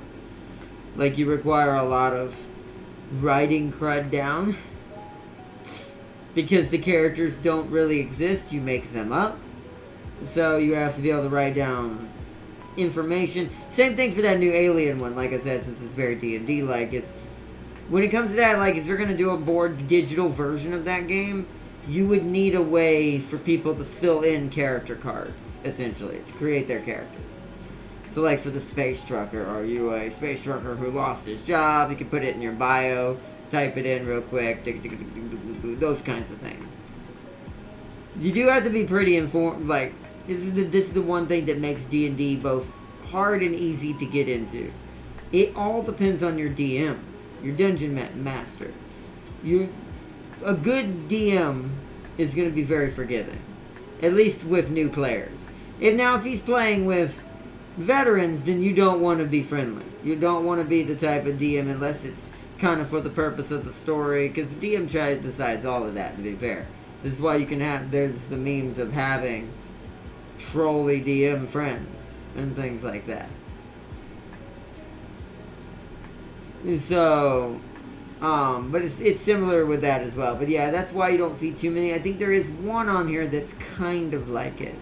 But it's still very simplified compared to true D&D inspired games or D&D itself. Oh yeah, I did, yeah. I checked it out. It's more of a D&D game. I wouldn't really call it fully tabletop. You do have a thing that you can put stuff on. But most of it is just... It's D&D Alien. It's set in the Alien universe. There's 2 different modes you can play. Cinematic mode. Because I went further than the trailer. I didn't just watch the trailer. Apparently there's already people playing the game. And have already showed it off on their channel. Some of the big, like, D&D channels that do a lot of D&D board games. I'm subscribed to their channels. They apparently played it. So I watched actually a few games on it as well. It is mostly just Alien D&D. It's not really too, you know, board-oriented more than it is about creating the universe. There are still rules and a board for certain tokens and pieces that are still needed, but most of it is like D&D. Now in cinematic mode, like I was explaining in the beginning of the stream, cinematic mode plays like a movie. You play over... Oh, mine's finished. Okay, well... We're gonna see what happens. They accepted, so let's see what happens. You must play a character or complete a goal. Oh, okay.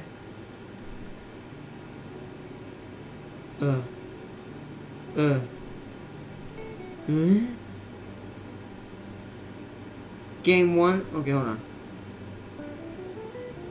Unflip all mantas. This card can't be discarded. 2 players.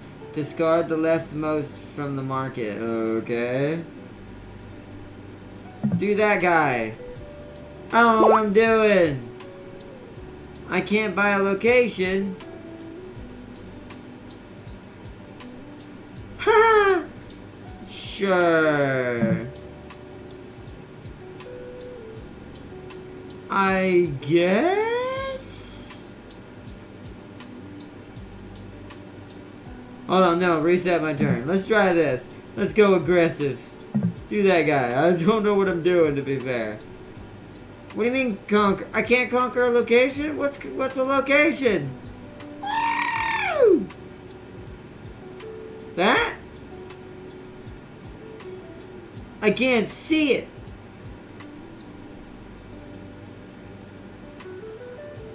Okay, I can do that. I think. Right? Okay, I did it.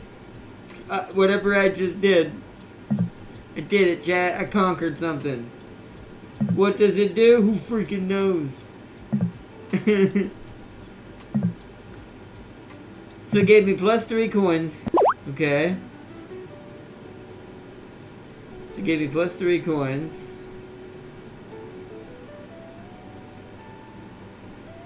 How do I know how much of anything I have?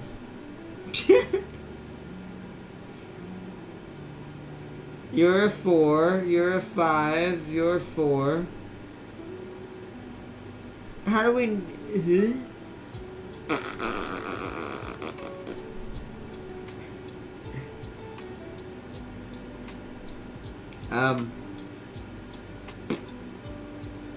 Yeah. Let's play this Zelda guy. I don't know what he does. He's got the Triforce, that's all I know. You must choose one ocean character from the board. Okay. Pay 1 to play any character from your discard pile. Sure, healer, why not? I don't know what I'm doing, Chad. What the hell are we doing? There was a couple exploits that peeps used to get crazy XP. That's now patched. Oh, what?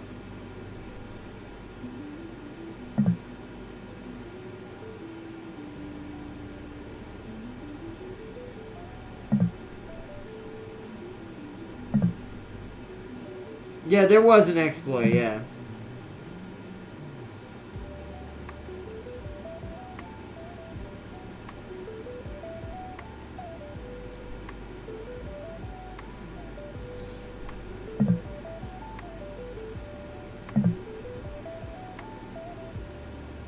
I don't know what any of this means.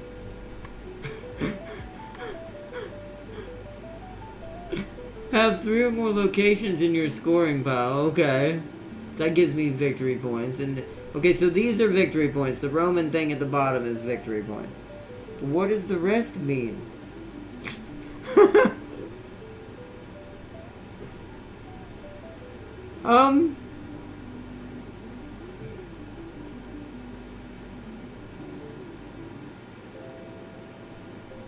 Okay.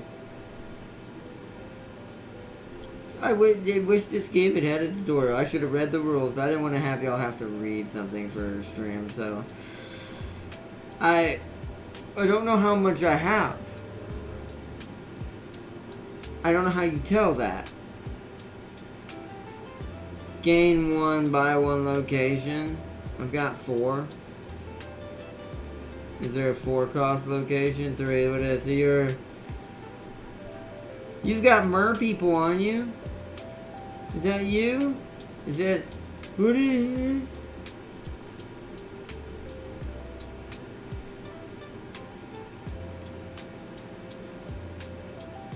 Whoa.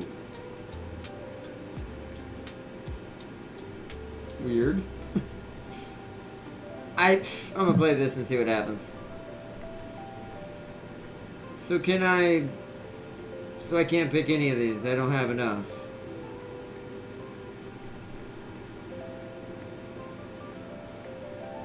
What?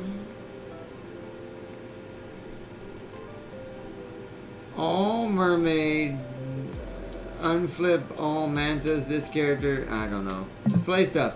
I'm just gonna play stuff. They really should have probably maybe made a quick little tutorial for this. This game seems a little bit complicated. You may complete a goal. I guess I did here.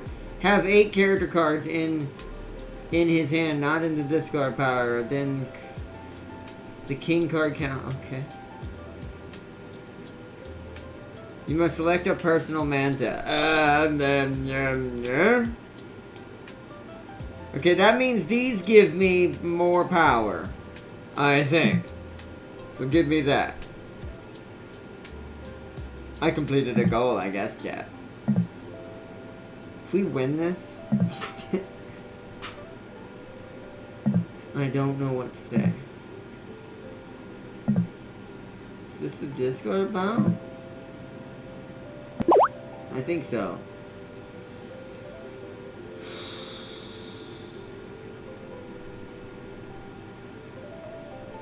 So I need more locations. Do I have anything? You're that 3 guy again, so I can conquer a location there.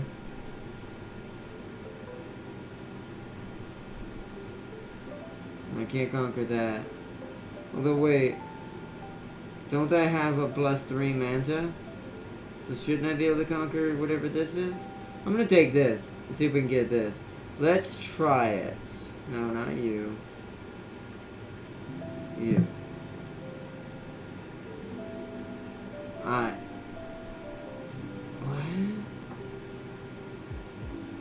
I don't understand. So what's the point of the mana? The manta ray. Huh? What the frick is happening? I don't know. What is it? What is this? What is it? What is it? What is it? I don't understand. This game's a little too complicated for no tutorial.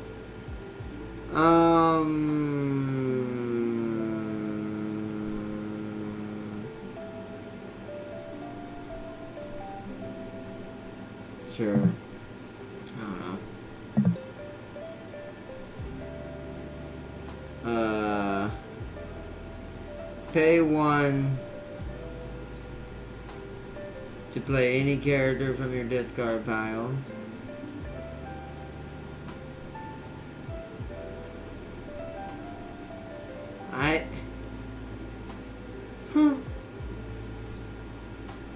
I don't know.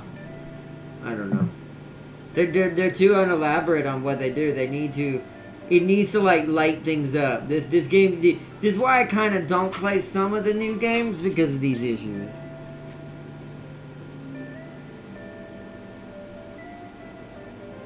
I don't know.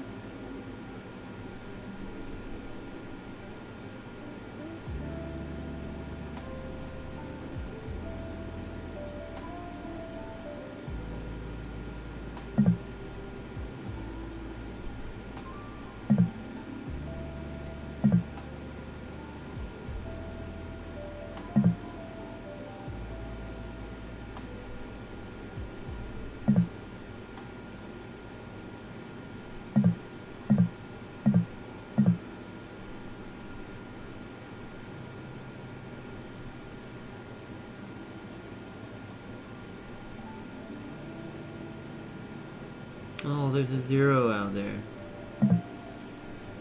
So there is a 1, but I don't understand what any of these do.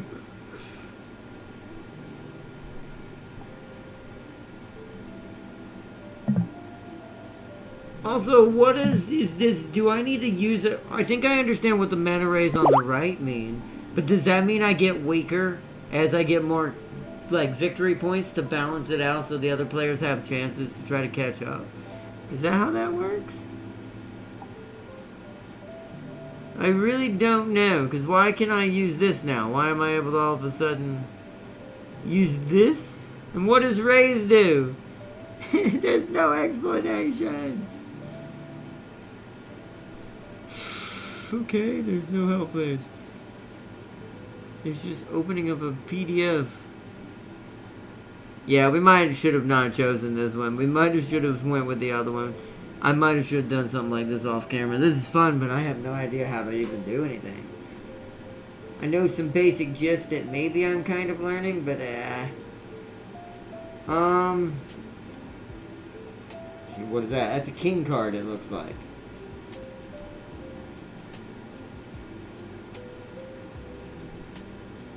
I don't know.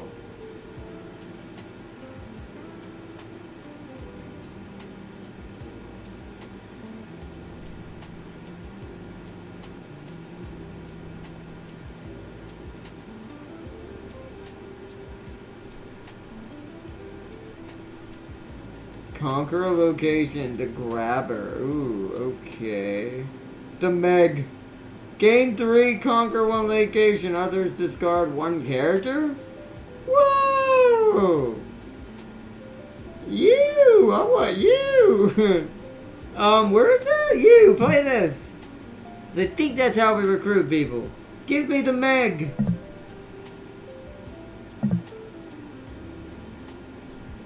That at least will give us an objective, I think, according to at least something I might slightly understand about this game. Since we're going hyper-aggressive, apparently. Raise a location.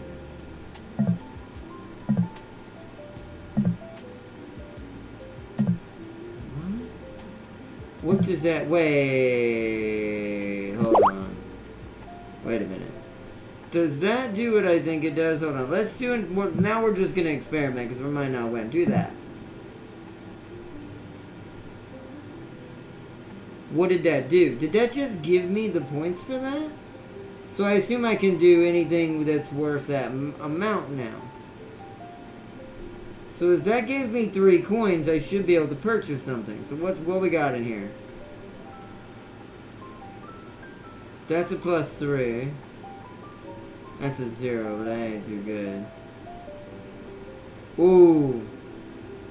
Let's buy that one for our attack. So let's try this. Let's see if we can do this. So no. What?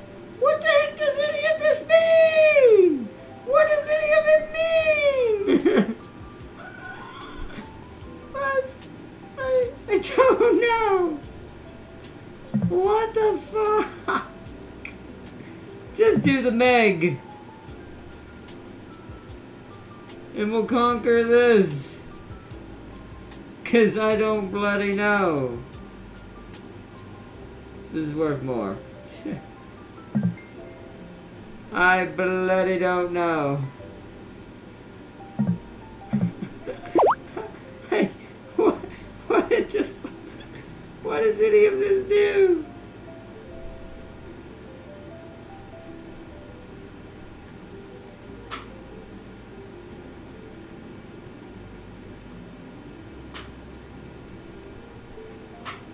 Yeah, we don't play, I don't play with randoms. I wouldn't play with randoms in Phasmophobia anyways. This is why I don't buy certain types of games until certain situations occur, or if I know like James and Tam King, or at least 2 people of my friends are gonna guarantee having it.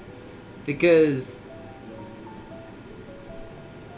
I wouldn't, that's just not a game you'd play with randoms anyways. You could get trolled too hard in that.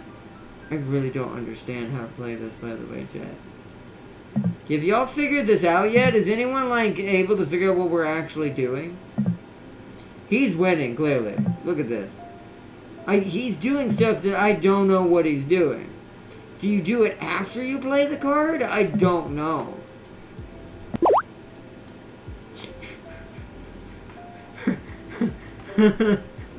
Like... Ah! So do that, right? Okay, what if I do this? So then... So I can get +1 here. So what is raising for? What is the point of raising? What does it do? So if I do this... This... Can I just buy something? That.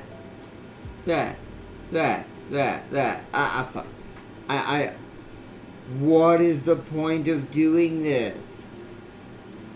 What does this do?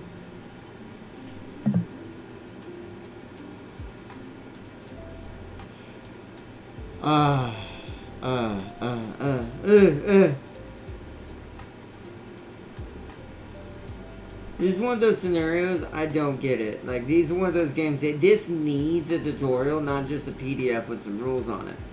That works good for the physical board game, but if you're trying to get people to understand and not get raffle stomped by someone who clearly already played this before, you need to have a tutorial. Because at least in Rats of Wistar, when I do bad, it's my fault. I literally don't know what I'm doing. Not even remotely, and I'm not kind of getting it either. I've only figured out how that if you play this and then one of these costs 3 conquer, you get that. That's all I know. But this one, like right here, that's 6. So how would I ever get to 6? What do you do to make it higher? Hello. So I have no idea. Does it not have a page that shows the rules? Yeah, but it's a PDF. I mean, I don't know. It's one of those things like, yeah, but we're going to have to sit here and do this. Look how many pages I have to read. You see this? That's... It's like, that's fine if you're going to play the physical game because you can't watch a video for physical gameplay. But there's like 15 pages there, as you just saw. So it's like, I don't know. I mean, we're gonna continue on, let this match end. But we're probably not gonna come back to this because I'll probably have to. I'm gonna probably wait till they put a tutorial on this one, or if I have time to sit down and read 15 pages worth of rules, because that's a little too much. It's like the least it could also do if you're not gonna do a tutorial, like glow, make things glow, show me icons and stuff. Did you need something? Hello?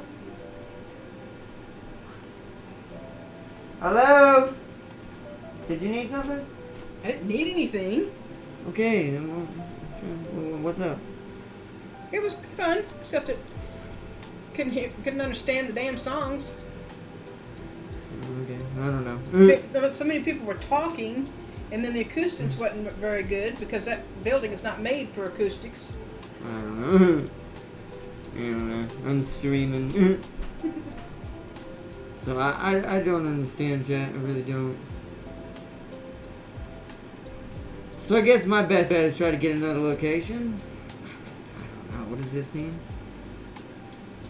I have 5 locations on player board. In my scoring pile? I don't know. Let's just play this. Who knows? Raise 2. Who cares? Just raise 2.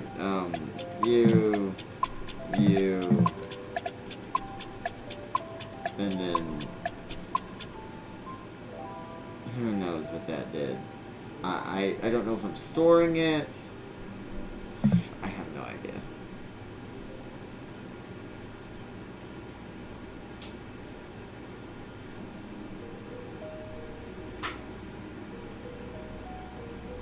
Oh, this is Seely's fault. He did choose this. It's 100% Seely's fault. 100,000%. See, what's this? How did he do that? What is this? What did he do to do this? What? Yeah, there needs to be way more explanation than just reading a PDF.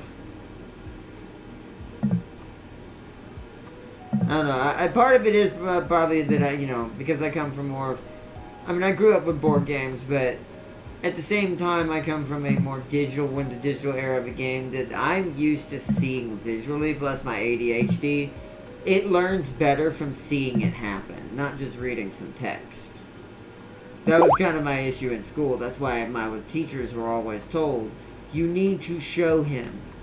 Like, you need to give him an example. Because just telling him isn't going to teach him. That's why sometimes just reading stuff doesn't actually teach me anything. I have to do it.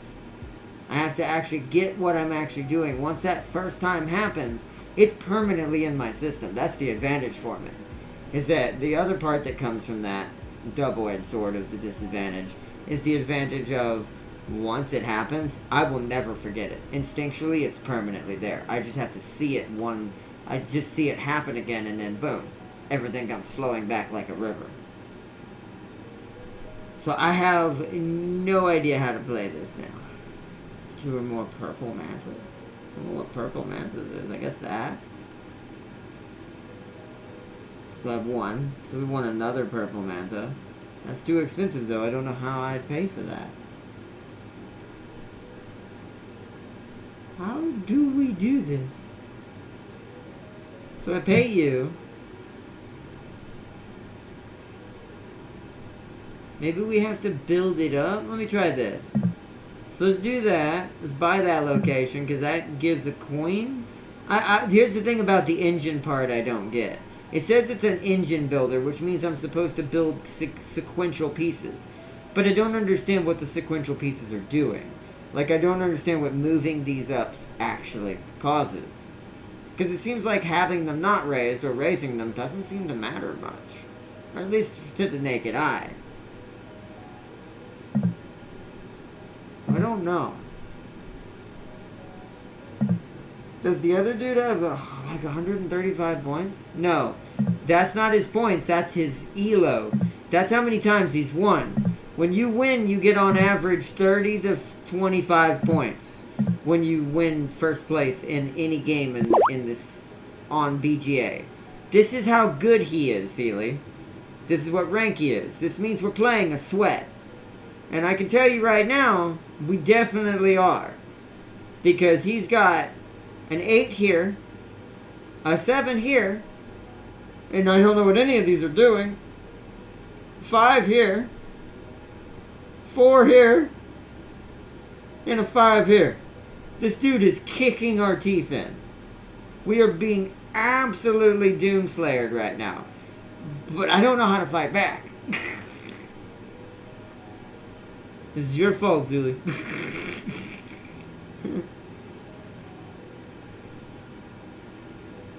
Oh, man. Like, I could conquer things, but I don't know what the point of conquering thing is because I don't know what they do. Because I'm not going to sit here, because that's also why, and this is going to be a rule of thumb from now on, now that Sealy has kind of slightly caused us to run into a weird brick wall. I'm just going to do that, I guess. And then we can do this to get a 4. It has to be the exact amount. Wait, how come I can't conquer that? That's a 1!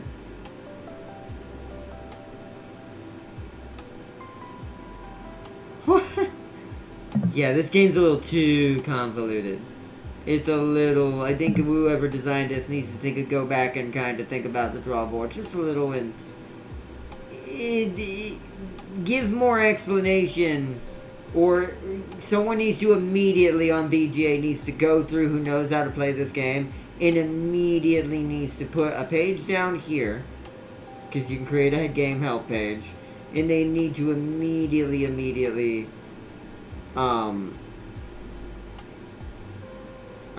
put a video up because all these tutorial videos are created by people who own the site or play on the site and things like that and people who are part of the site. So I can't do that because I'm premium, but I'm not that kind of. I'm not one of the main developers, so I do think there's a way to do it, but I don't know how to do that. So I guess conquer this. We're not gonna win this, so I'm just gonna try to end this as fast as possible because I don't know what we're doing.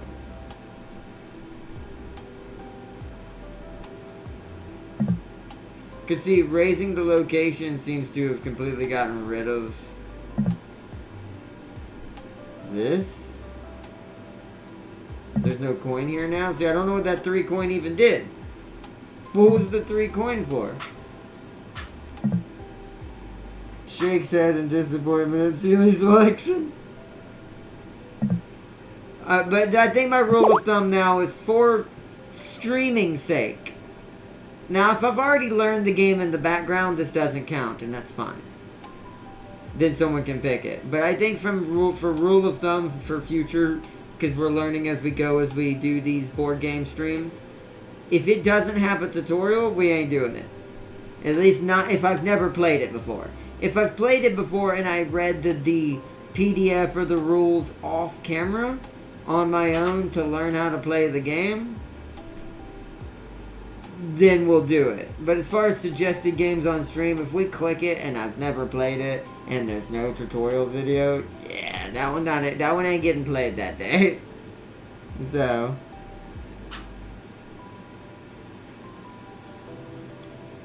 this guy's probably looking at me like, dude, what is this guy doing? I'm like, I don't know.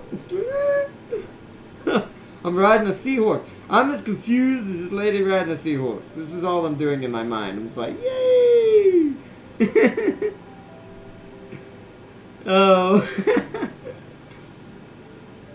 Oh, man. Who knows? I'm just gonna do this. Play this lady. See what she does. Just, what the frick?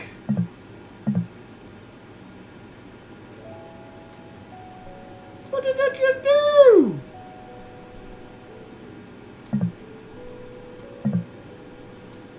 Turtle! Oh, what it is, the turtle! You got a healer, cool. I have no idea But the game's concept seems amazing. I do think I like this in concept, but because I like engine building games, as they're called from board games, but I also like to understand how to build that engine. Yeah, here. Oh, Jesus. Oh, Jesus. Woo. Woo. We lost. We have lost. Lost. We lost. Who's gonna do this? Hello.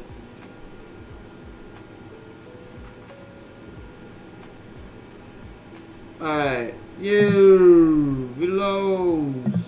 Woo. Woo. Woo.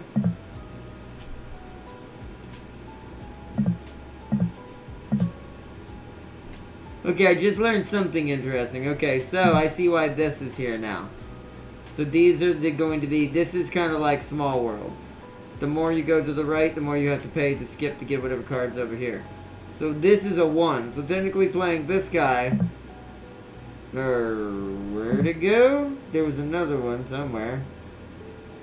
You. But that's from the discard pile, so maybe they have to cost 1, but how would you know? What do you do? Gain 2 and buy 1 location.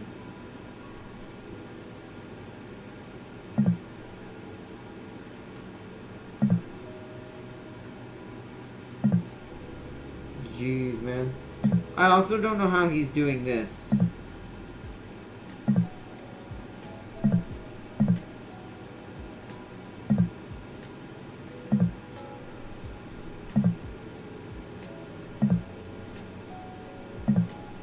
Maybe these are 1 less to conquer. What the heck is that?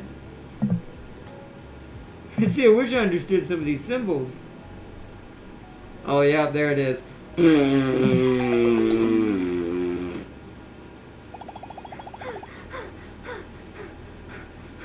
Okay, so to put this in perspective for Sealy to show how crazy of a sweat that was, look how many points he got for winning first place. He got 19 added to his score.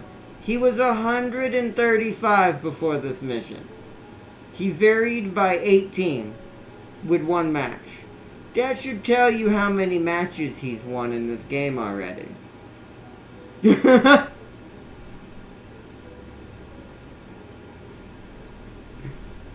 Wow, that was an absolute kicking in the mouth.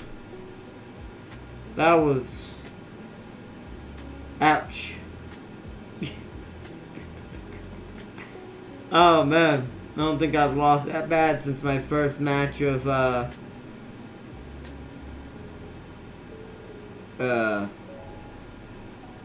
Wingspan.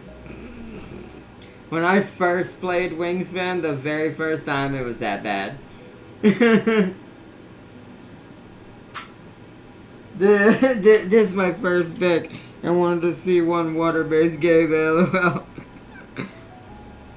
To be fair, like I said, it's a good game. It looks like a good game, but I'm gonna have to read through that PDF to at least get some concept of the frick is happening here. I think that's the same problem with this one, right? This one doesn't have that either. Oh no, this one has a tutorial. See, the funny thing about this is basically Stellaris, by the way. This right here, we're not gonna do this episode. But this is literally essentially Stellaris. You see that board with all the planets on it, right? And this down here. This is essentially Stellaris.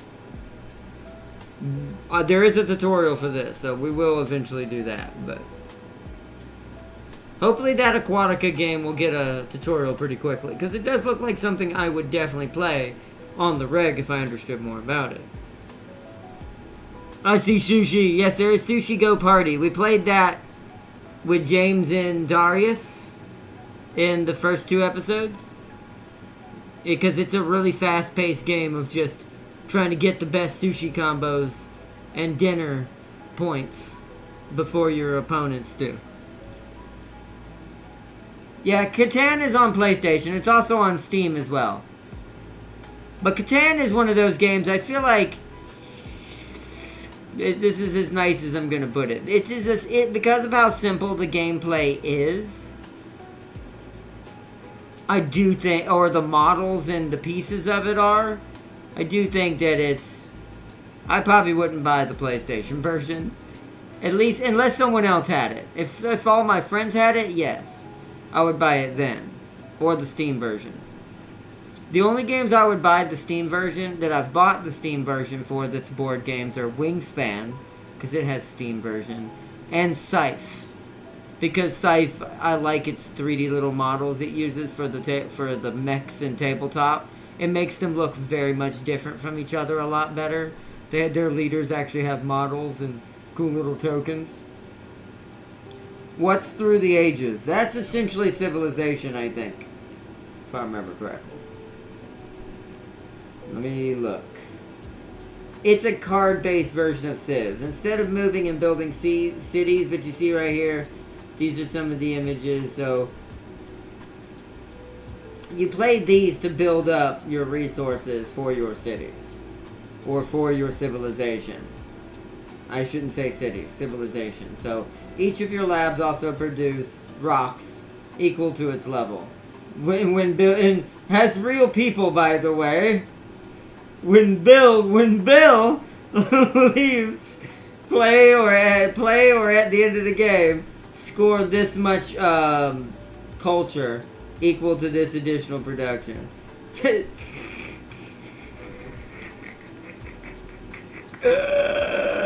It's just, it uses real people, because that board game's based on reality, like real life.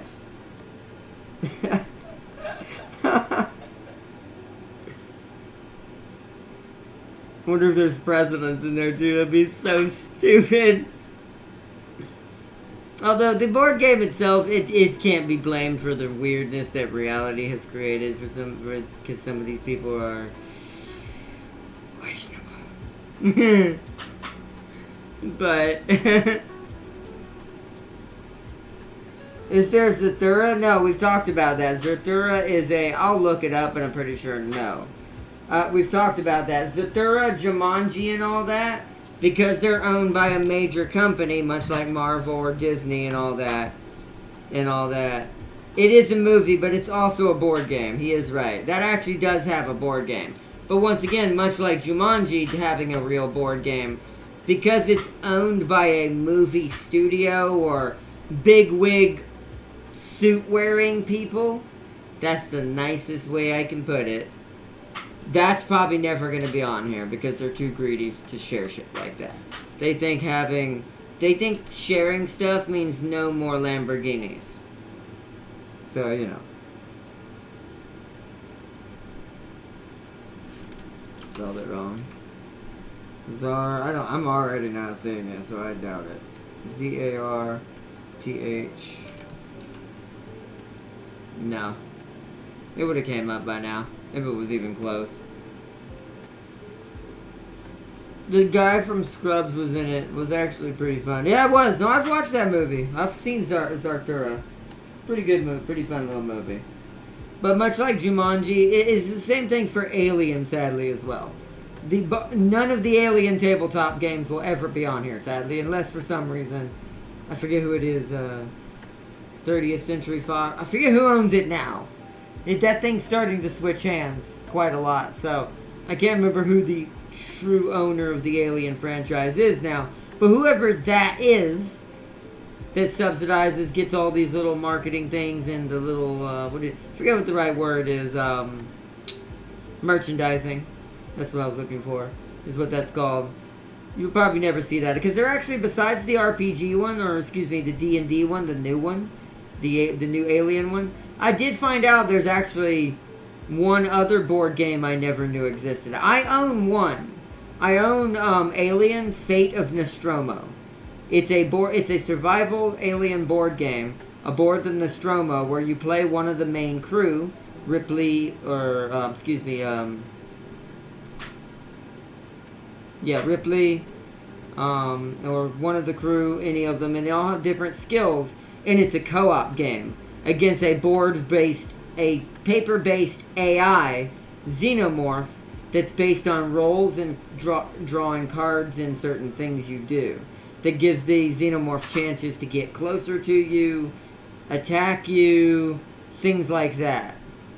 Move to different parts of the map. So it's a survival game. There's also another one that's... I think it's also co-op, but I think there might be a mode where you can play the aliens, and that's the one I want. I want all of them. I want the D&D one as well. But there's a one that also is where you play the Colonial Marines mainly, and it's more of a turn-based tactical shooter. Basically, it's XCOM on a freaking board. So you can imagine how that is. Warner Brothers, that's what it is. I didn't know if it was still Warner Brothers or it's so many things have switched hands in so many places lately. So I didn't know who had what still. So Warner Brothers. So it'd be up to them to communicate with BGA in that aspect if that was going to be a thing legally from that perspective. So it would require, but once again, some of these companies, because they're heads up or have their heads up their boots, that's the nicest way to say it, I'll never do that. They're too greedy for that. That's the sad part about it. They're way too greedy for that. At least for right now. I do think we're going to see a change in the guard very soon over the next 4 years to 8 years of our life now. I do think we're going to start seeing less of that problem. Because I think the reason why that problem got so deep, which we're not going to get into this until we do our vlog and talk about things and just discuss things and chat about life and all that. I do think that is a pseudo after effect that has occurred on other things that have happened culturally in our society that we've allowed to go on for too long. And we all know what I'm talking about. We talked about it at the end of the Age of Mythology stream, too. So, because those things have been so prominent and so many things have been allowed for so long, and we're talking about business at the moment, like backdoor stupidity, shady deals, cheating off the top, skimming money, boo-ba-da-boo-ba-da-boo, all this BS. Because that's been allowed for far too long, it has literally affected everything. Everything has closed off its doors because it was able to cheat and basically infinitely grow with money that doesn't exist because they were basically stealing in most companies' cases. It's like, so there was a lot of BS going on. So I think because of this, it's produced these people in charge that they will not work with no one else because just losing even 5% of the profit to them is fucking catastrophic to their brain because of how much greed is set in. So, but that's for another time. Let's see, Hasbro are worse. Oh yeah, no, Hasbro is very much worse. You'll never see any of their games on here. Not unless a different lead CEO took over that. Yeah, that's in the board game world, they are EA. In the board game world, Hasbro is EA. 100,000%. 100,000%. 100,000%. Terraforming Mars better include Elon. It kind of includes a company that's kind of like Elon's. It's actually a really fun game. We played it for fun at the end of the last stream we did, single board game stream we did when we played Small World. Because it's kind of like Risk mixed with a little bit of Lord of the Rings faction specialty things and powers. But also Risk. But yeah, Terraforming Mars is also based on the video game as well. This game is hard, but really fun. You have to be the one who terraforms Mars more than your opponent. You can play up to 5 people in this to make it harder and harder for each person to share that percentage and to try to be on top. But I do think this game is mostly meant for 1v1s. You get more out of it in a 1v1. This is only 1v1, I'm pretty sure. I'm not going to play it, but I want to look. Yeah. And the reason why is because this is a small board, which We're probably going to learn this one here in a second, just because I want to show it off at some point. I might play this on my own, or against Darius, or at least know how to play it against Darius and James, so I can explain it to them so they can learn how to play this too. Because I do think as far as 1v1, this is the closest to a Warhammer type of game. As far as tabletop is concerned, we're going to get on this site. But we'll see.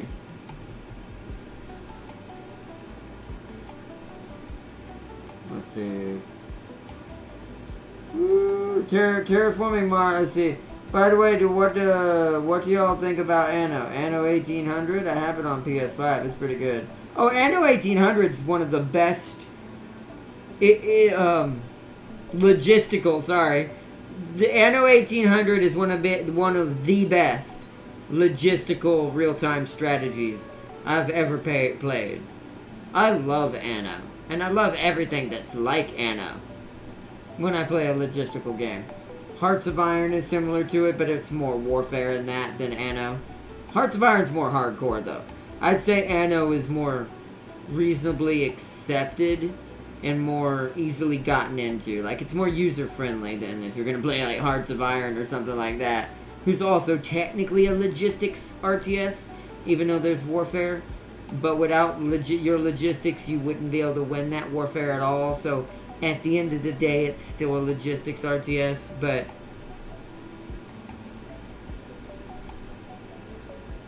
where did you discover this website, Ardnot? Oh, Stumped. I want to give a big shout out, because I watch their channel a lot. Stumped would,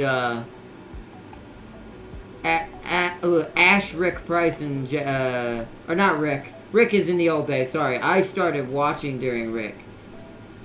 So I still have him a part of the family. I was actually going to say all five there accidentally, because I was going to say Anna and Rick. So, Ash, Anna, Price, and Jasmine.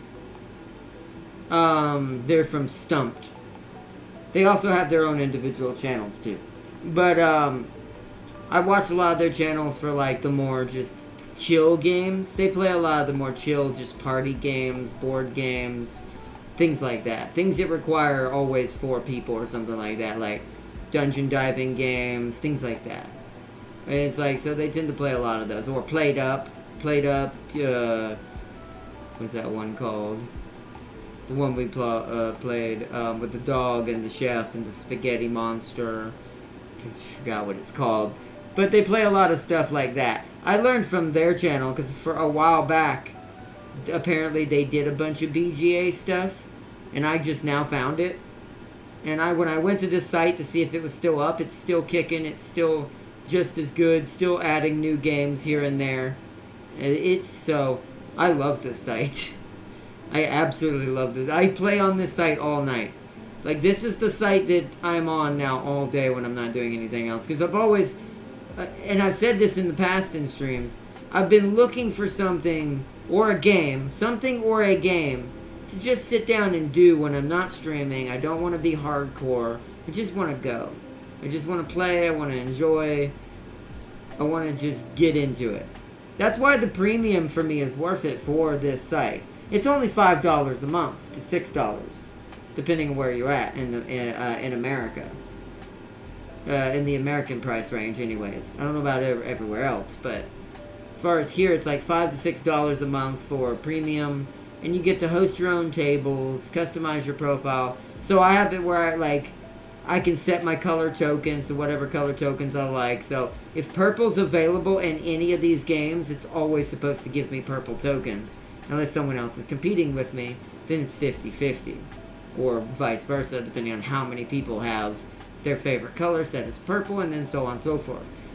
And there's many other things. You can change sounds on what's happening on the board. Like, you can change the sound of pieces being put down during all the games.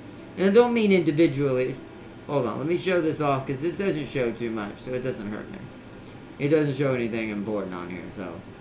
So I would want to go change my avatar, because it's the quickest way to get in here. You can change your avatar, but that's free. But up here you see my profile and all that. So if you go to sound, these are all the sounds you hear during the game when I'm playing. These can be customized however you want. Now on free, you can customize, I think from here to here. But these down here are locked. Because these down here are locked. These it's like 5 of them aren't, 5 of them are. But when you get premium, you get to do all of them. And then, of course, you can do appearance. And this is where the color comes in. So you can set your favorite color. So if purple tokens are available and no one else is competing with me in that board game, I will automatically be purple. If that game has that color. If that game does not have that color, and this doesn't count towards beta games either. Sometimes beta games also don't abide by this because the betas aren't fully fleshed out and finished, so they're not using the full extent of the site yet. So, for instance, Rats of Wistar, the rat game we played, because it's a beta, it actually doesn't use this. Or I'd be getting blue rats all the time. So, sometimes I'll end up with red rats, orange rats, all kinds of rats. Because it's a beta, it doesn't necessarily listen to this. But, and of course you can change your avatar. And by the way, now, I'm going to say, most of these are probably AI generated is what I'm guessing, just to make it easier on the site. But look how many freaking images there are. We're not going to go all the way down. I just want to let it cycle over a couple times to get the message. There. Look how small that bar got. So there's probably some sort of avatar, if you look hard enough and take your time, that's at least something you might enjoy or like in here.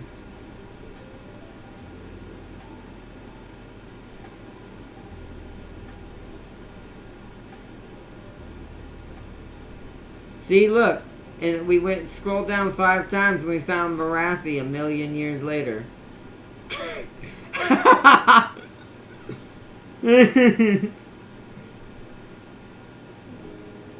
Oh, man. As you can see what I picked the purple mecha cat. This is actually a character. Some of these avatars, by the way, are actually characters from some of the board games, too. Some of them. Like, this is actually a character from King of Tokyo. From the King of Tokyo board game. Cyber Kitty is what this is. It's a cybernetic Gundam cat. It's also purple. So I went with it.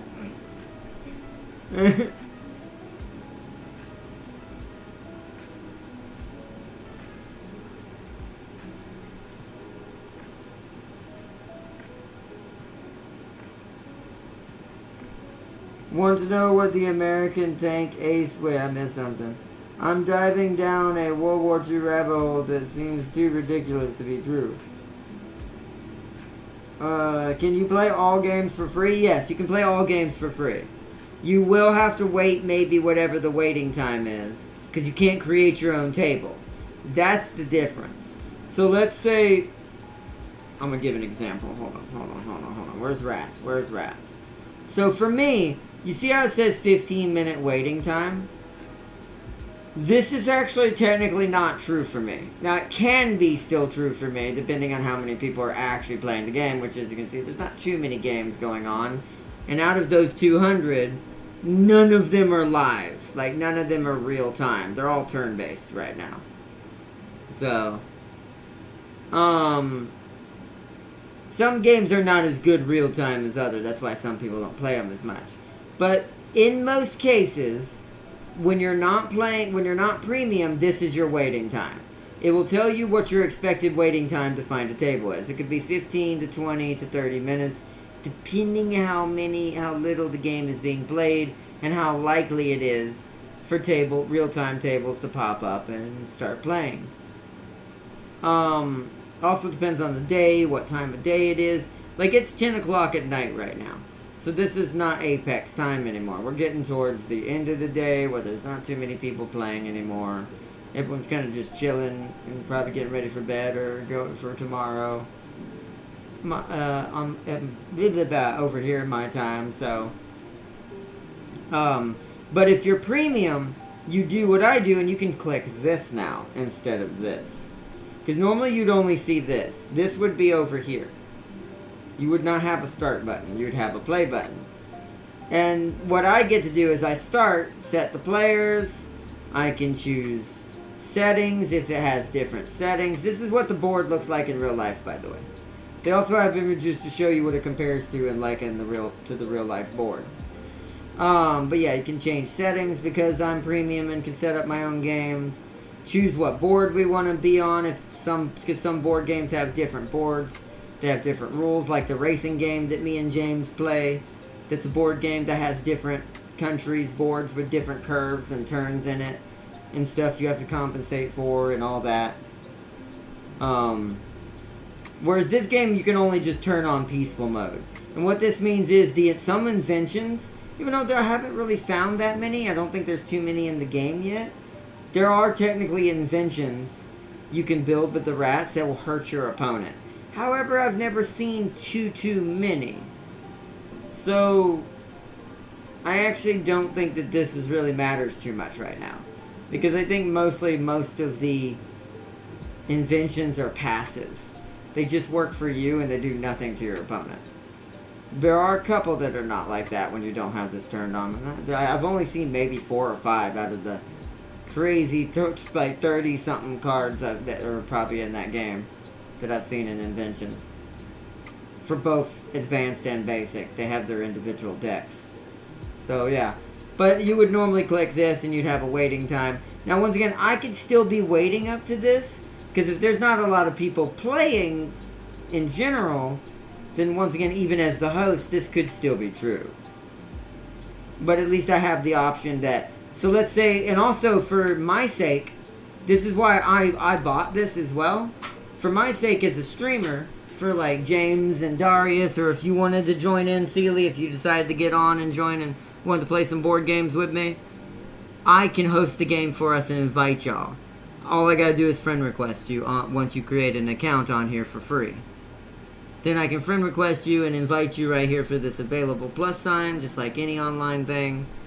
And then just play games. Just play board games. So. And so you want to know what the American Tank Ace did with his first Sherman? Conveniently named in the mood. Okay. It broke down and he threw shells at the enemy by hand. He named that one in the mood too. Quick, hired all the waifus. YouTube hit it, so I'll say it again. Our tank's ace purposely drove his tank into a ditch, so the army would give him a better one.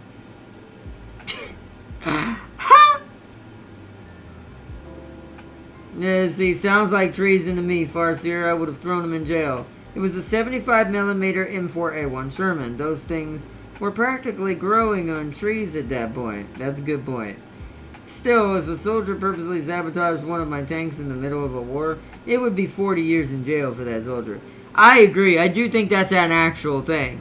If he purposely destroyed... Well, actually, it'd be worse than that. I don't think it'd just be 40 years. He may end up with life, or even... If he can even get out, he will have such a debt to the government for how much that tank cost him. He basically might as well stayed in jail.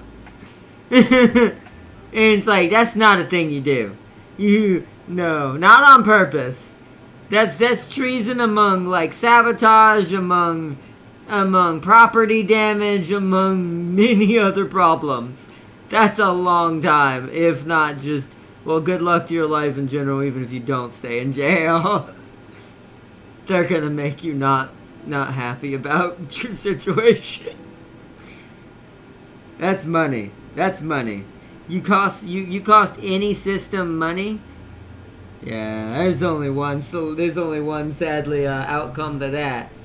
It's good luck having a cushy anything anymore. If not worse, like Tam King said. And it depends on where you live. Here, that's not gonna happen. What Tam King said, but you definitely might feel like you wish it slightly had, because you'll have nothing. But alright, let's go learn that other game. Let's go learn this little World War II looking game. We're not going to have time to play it, unless Darius wants to join up and play a game. Then that'd be the only way to play it tonight. But let's play the tutorial. Alright, so also this is I want to do this tutorial to show how good the tutorials are for this site as well. to why I wish that aquatic game had a tutorial. Neko Yancer needs to get on it. This is the person that seems to do all the tutorials, by the way. There's only like 1 or 2 other people I've seen, but it's most of the time Neko Yancer. Or Nekon Yancer.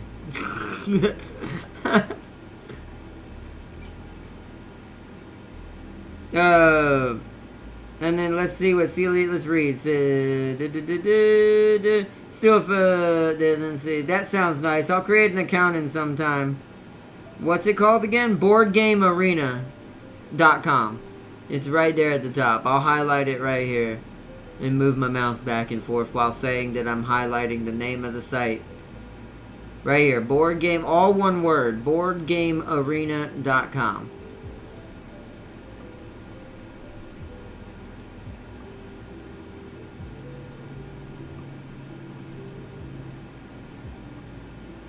Oh no, he told his crew to leave the tank, damn gang, since he didn't want them to get in trouble for his stunt. Even then, there's still a pilot in the tank, though. Tanks didn't have autopilot. I guess you could jam the gear into drive, I suppose.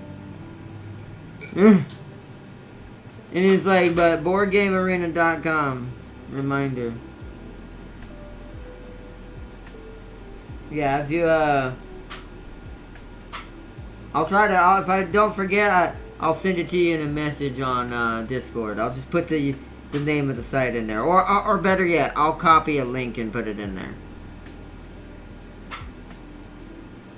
So he endangered the crew too? Definitely firing squad. Well, no, he endangered himself, technically. But if the driver was the one that committed the treason of sabotaging the tank to get a better tank, then if he told his crew to get out, then they're no longer liable. Now, they might get court-martialed for the fact they didn't try to stop him. Because now they're going to get blamed for, he told you he was doing this and you didn't just yank his ass out of that tank and replace him? It's like, so, yeah.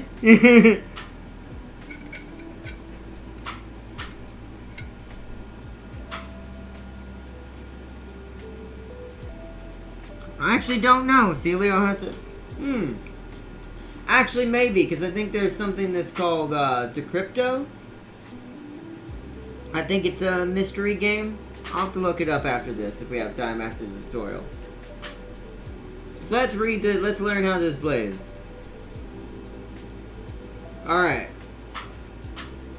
So, that's just to tell us we can use the space bar to continue. Tutorial was made by Neko Yancer. Memoir 44 is a unique historical game that allows players to effectively portray stylized World War II battles. Lead the Axis or allies to victory. This tutorial is best viewed on computer. Memoir 44 is intentionally designed with simple general mechanics, but there are many mechanics specific to certain scenarios that make it distinct. This tutorial will mostly focus on the general mechanics. Most scenario-specific mechanics have to do with terrain, which you can easily see by hovering over them with your mouse. Well, I can't at the moment, but yeah, I see what he means. Okay.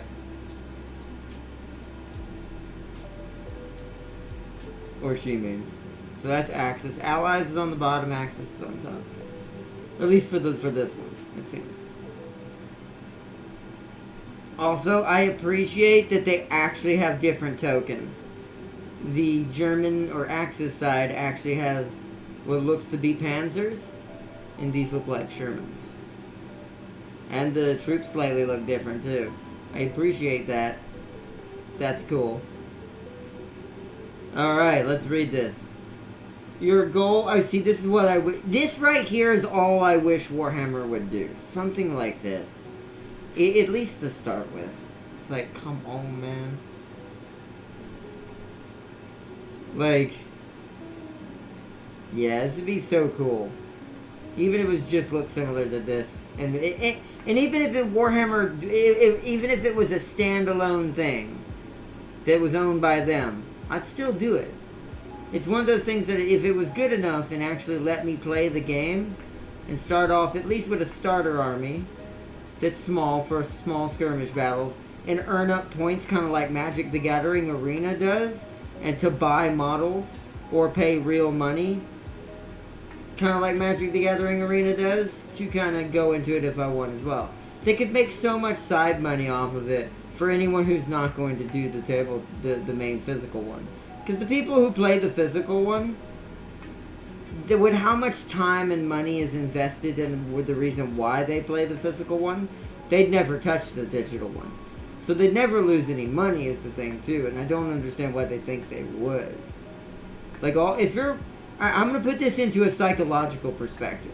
If someone's willing to pay $200, and to them that's okay and normal, for like an army of units, like I forget if that's 1,000 or 2,000 point army, but that person is probably not going to care about a digital game, because if they're getting the money to be able to even afford that kind of purchase, they're more inclined to the collector side of things, is what that's called.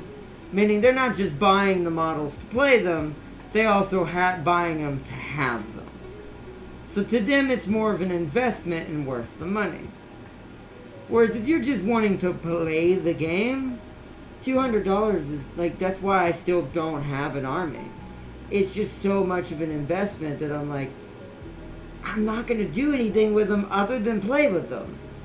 So I feel like they almost need a good digital version that people like me, who only want to just play Warhammer Tabletop in general and don't care about collecting and building and painting the models, because that's another reason why it's an investment for a physical person to do it, would make more money from me doing it in a digital format like MTG. That's why Magic the Gathering Arena makes money on me, because I don't play the physical card game, because that's too much of an investment for me to have all these physical cards I'm not going to use hardly, other than, playing them when I get lucky time to physically go somewhere.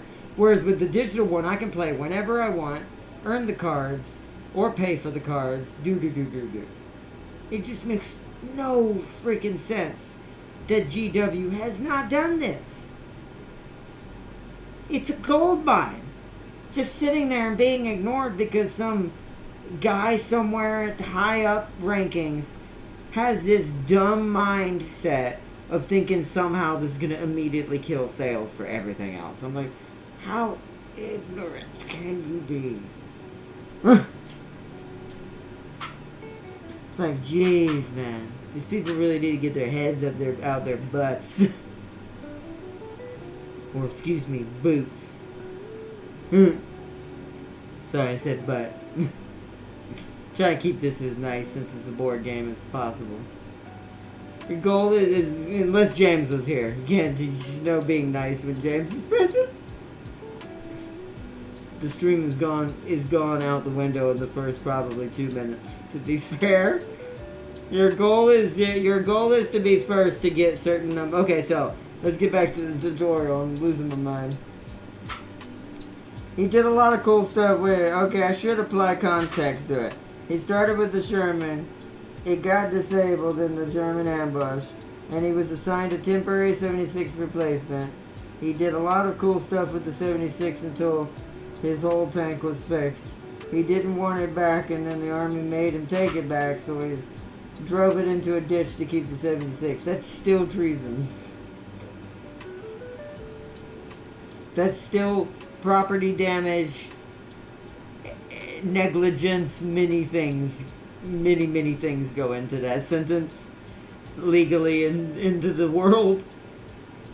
Alright, your goal is to be the first to get a certain number of medals.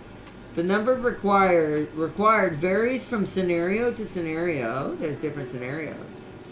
But this one, oh god, I know what this scenario is meant to represent. Sword Beach! Ouch! That explains all the infantry and the artillery and the barbed wire and the tank traps and bunkers. Ah ha ha ha! We're gonna lose a lot of dudes. I see what scenario this is meant to represent.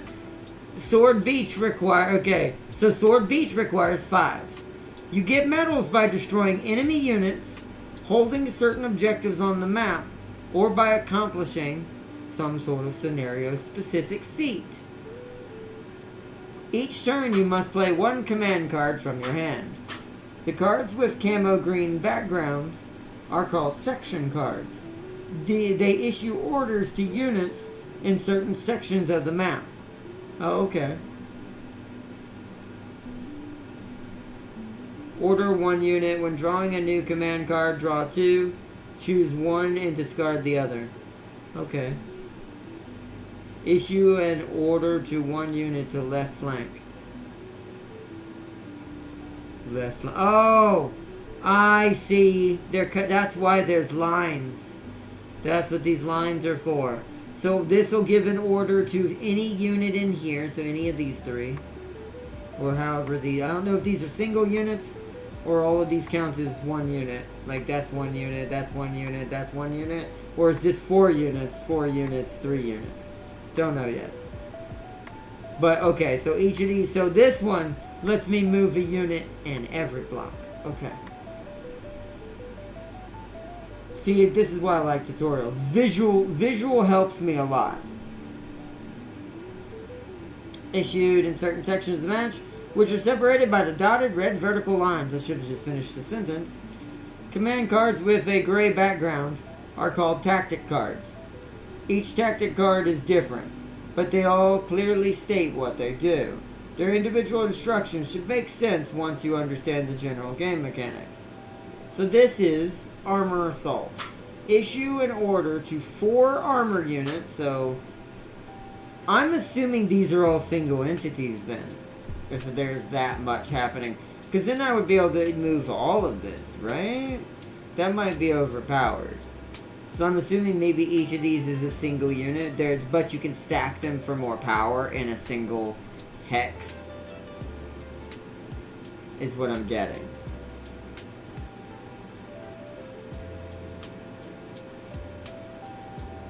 I don't know. It shows their card. It says move 0 to 3 in battle, whatever that is. Unit moving and must stop and may move no further on this turn. Unit cannot retreat on this hex. Unit cannot battle on this hex. Do not block and does not block line of sight. Oh, line of sight is also a thing.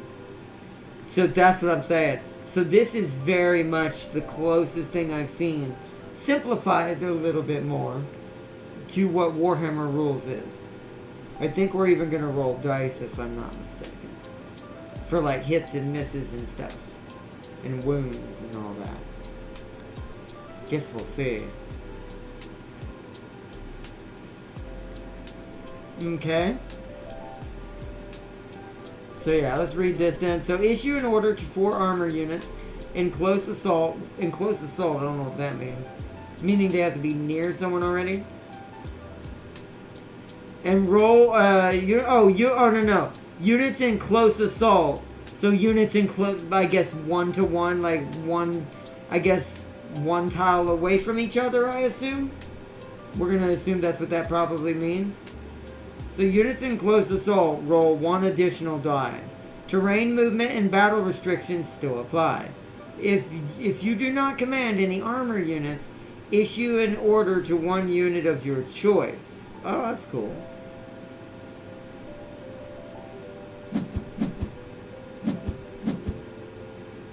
Okay, so let's read what that did. Hold on.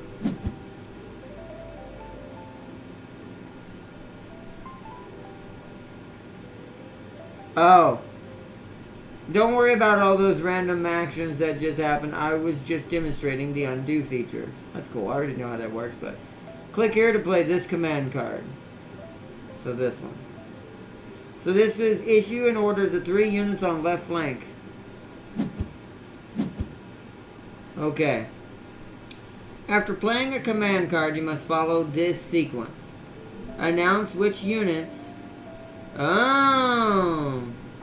So announce which units we intend to move them one at a time, battle one at a time. So move becomes, it's literally dead. So this is where the Warhammer thing is identical, because this is exactly what you have to do when you're issuing orders on the field and calling out what you're going to do. You have to do it in this order. You have to announce what you're going to do, move them, or if you're going to move units, you announce that first. You make your rolls, you move them. That's the difference in Warhammer. Then you move them. Then you announce battle or shooting in Warhammer's version, one at a time. Well, in this case, it's based on the squad and the size of the squad and how many dice you get, their skills, and how many dice you lose. Boo, boo, boo, boo, boo. Bucket of dice gets thrown if you're an orc. And it's like, so, and then you roll hits, misses, wounds, and and saves and all that. Now, I don't know how much that's going to be on this. This could be more of just more simplified version of that. There might be only rolling on battle and no rolling on moving. Draw a new command card and then end your turn. In this case, we're ordering 3 units in the left section of the map. We only have 3 units in that section anyway. So we don't have to, so we didn't have to announce it this time. But okay, that's cool. So because there's, if you have only that amount, it automatically does the first step. Next, we have to move our units. Each unit moves a little differently. Oh, that's what that means. Okay, move 0 to 3. Armor units can move up to 3 hexes and can battle after that. So what about soldiers? Move up to 2 and then battle. Okay. Armor, yeah, can move up to 3 hexes and can battle after that. Once all movement orders have been carried out. Armor units move up to 3, okay. However, this movement may be restricted by terrain. If you hover over the beach tile, you should see a destination. Wait.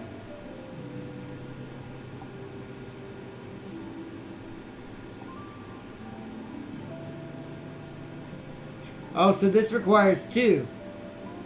So you actually need to move twice, or you need 2 movement to get up onto a beach from the water. You should see a description. It says the maximum movement on beaches is only 2.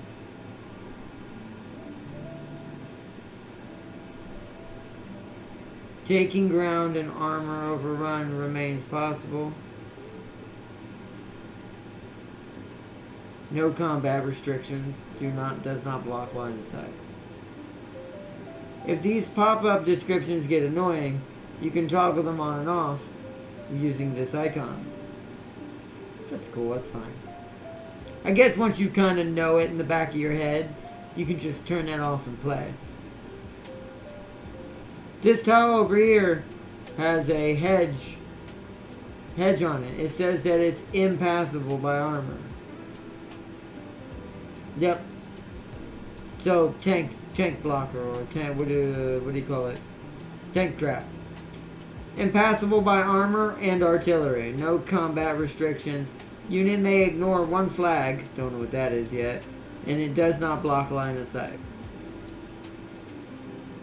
It says impassable by armor and artillery. Let's get moving. Select the armor unit and move it to the red X. Oh yeah, because they can move up to 3. They'll spend 2 to move here, 1 to move here.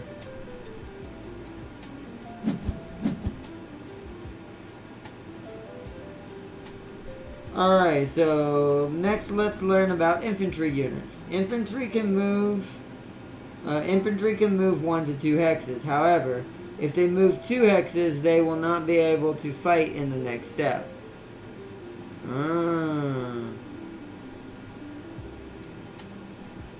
They will not be able to fight in the next step. Unlike armor, they have no trouble climbing over hedgehogs, though. Let's try moving. Oh, okay, so they can go onto a hedgehog because of that. Wait, do troops?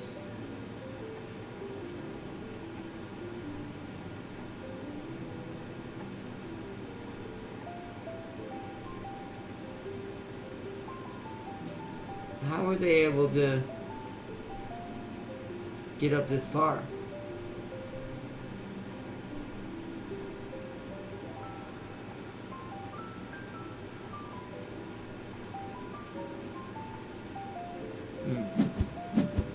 Oh, maybe it's just that's how much it takes to get here automatically. I don't know. Our last unit is in this section. Like normal infantry, they have. Wait. Looks like normal infantry, but they have a flag. That marks them as a special forces unit. Special forces units can move up to 2 spaces and can battle afterwards. Ah.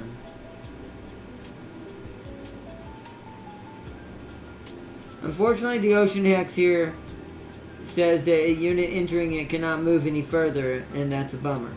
So that's why we can't move any further. So we want to move them here. Now it's time for battle. We usually have to select. Select the order in which our units shoot. That's somewhat Warhammer as well. We usually have to select the order in which our units shoot. But this time only our armor unit can shoot, because it's the only thing that can see anything, because, well, they can, but because they moved more than twice, they can no longer shoot this turn. Which unit shoot? But this time only our armor can, so it was automatically selected. Armor units have a range of 3 and a strength of 3. Each point of strength will let us roll 1 die against the enemy. Okay. So wait, hold on. Let me read that one more time and then watch it. Armor units have a strength of 3. Oh, a range. Oh, and a strength of 3. Yeah. It shows it right there. So that means they can roll. So battling is going to be like Warhammer. Because they're a strength of 3, they're going to roll 3 die. Either that or 9 die. We're about to find out. Because either this is each 3 dice, which that means 9 dice, or this is just telling me how many dice is added up there, which was 3. Let's find out. However, just like the movement, unit strengths can be affected by terrain. This infantry unit is in a bunker. It reads infantry battles in -1. Oh no. Impassable by armor artillery. Artillery may not retreat, must take loss instead. So if artillery's in this bunker, they have to die if they're defeated. Unit may ignore 1 flag. Blocks line of sight from things behind it. Infantry battles in it. -1 armor battles. Oh. Infantry battles in -1. That English is a little weird. Armor battles in -2. So, okay, hold on.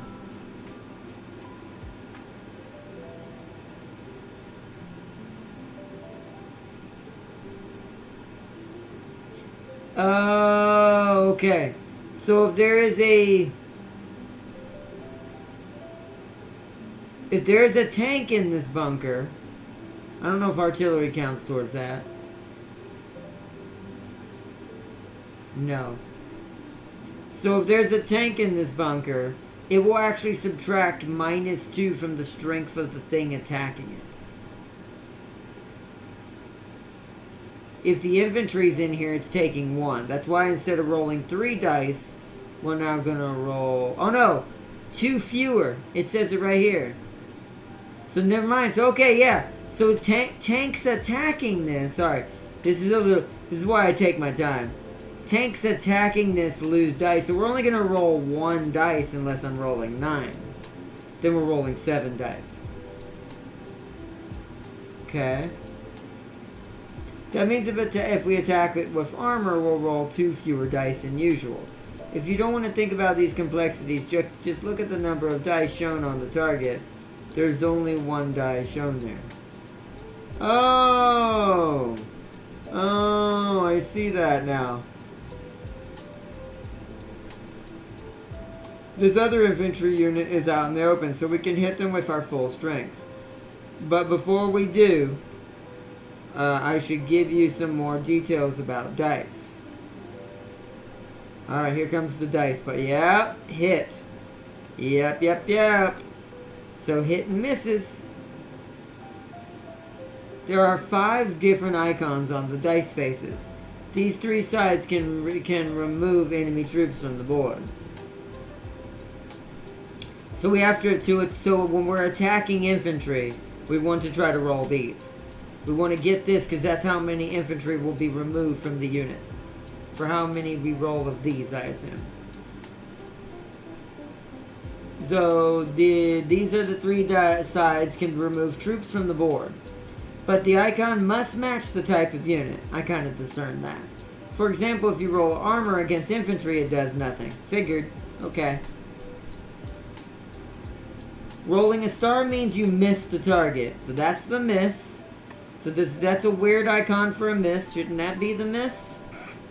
I guess since there's a retreat option, they couldn't do that. But okay, so misses are stars. It's gonna be that's gonna take me a while to remember that. That's a weird icon choice. Star usually means good, not bad. Rolling a star means you miss the target. However, there are some scenarios, the cards that apply special attributes, though. Ah, that's why. Okay.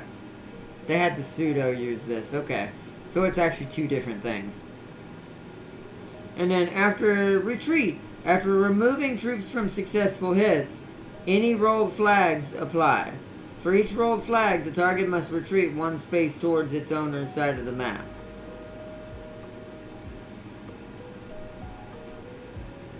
Oh, so I'll have to see how what happens when I attack them.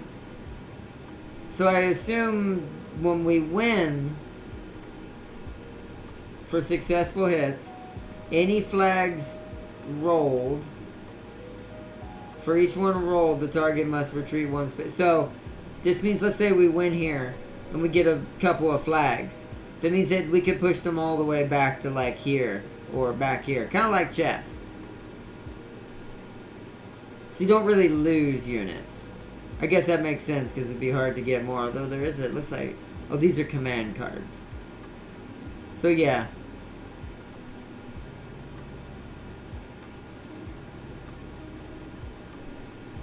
There are several specific rules for retreating. Terrain does not affect retreats, except for impassability. Units may not retreat onto other units, as no units can ever share spaces. If a unit cannot retreat or would be forced into an ocean tile off the board, each flag instead counts as a hit. Ooh. Oh, so okay, no. The flags are saves. Okay, I get it. I'm glad it talked that through. Okay. So the flags are, even though it says retreat, they're technically saves from hits. So for you, as the person being attacked, if you're not going to win, if you're being attacked, you want to see flags. Because the more flags you have, the more units you get to save. Unless you're at the edge of the board, or like it said, near the ocean. Oh, and some kinds of terrain like bunkers allow you... Okay. So, So if you're trapped in a bunker, the flag will not allow you to retreat your units out of it during combat. Interesting. So let's read bunker again. Yes, the unit may ignore one flag. So it won't ignore all of them. But yeah, okay. And artillery just can't retreat at all. They don't benefit from the flags whatsoever inside here at all. Even without one being ignored. That's enough explanation for now. You're here for the explosions, right? Let's do it. Would be cool if it actually had explosions. Alright, click on this unit to fire.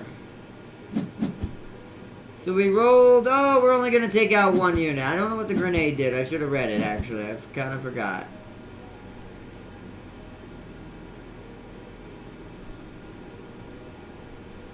So maybe grenades are both. Maybe they hurt both tank and infantry. Because we only rolled one, but yet we took two. So grenades must be wilds.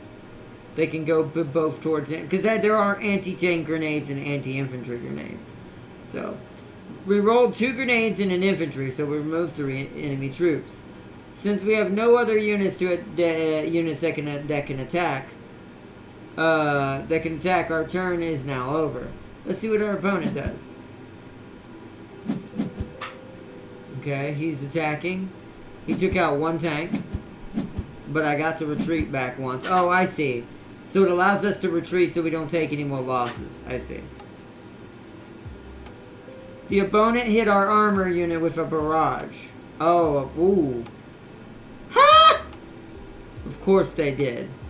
Of course the Germans hit me with their train cannon. Target any one enemy unit. Roll 4 battle dice, ignoring any terrain battle dice reduction. Score 1 hit for each die matching the unit symbol or grenade. For each flag, For each flag, retreat 1 hex. Flags may not be ignored. So I got to retreat, so okay. So they rolled a star, they missed. They rolled an infantry, missed because we were armor. They rolled an armor, they hit it and took out 1. We rolled a flag on our side. We got lucky and got a flag, so we got to retreat back 1, taking them out of line of sight, I think. Because I think they have to be here. I think this is considered blocking line of sight if something is in front of it like this. I think. Since there is no straight lines in this game, I'm assuming diagonals count as line of sight. So him being there is blocking them. Somewhat. Usually the game asks us where we want to retreat, but remember, we must retreat towards our side of the map, narrowing our options to just 2 hexes. One of those hexes has a hedge on it, so we couldn't retreat there. Since we only have 1 valid option for retreat, BGA does it for you.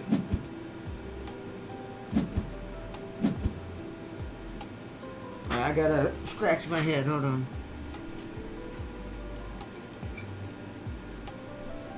XCOM RNG, here we come. That's true.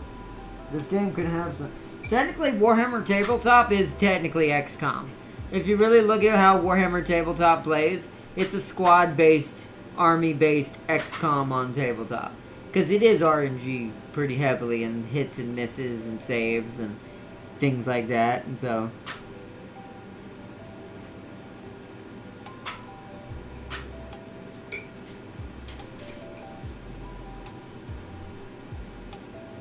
At this point, see, Farseer, those guys you're talking about are going to be locked away on Raft from Marvel for how much problems they've caused. Now let's play Recon. This will allow us to move 1 unit in every section. Next, we have to announce which units we're ordering. In this exact order, click on the infantry unit. Okay, so it wants me to tell, because the tutorials do like you to do it. Click on the infantry unit in the left section, not the special forces. So let's start in the, okay. Click on infantry unit in the left section, that's there, but not the special forces, so you. Then click the armor unit in the middle section. An armor unit, so that. And then, sorry I can't highlight them for you. That's alright. He typed it out really well. So, or she. Then click confirm.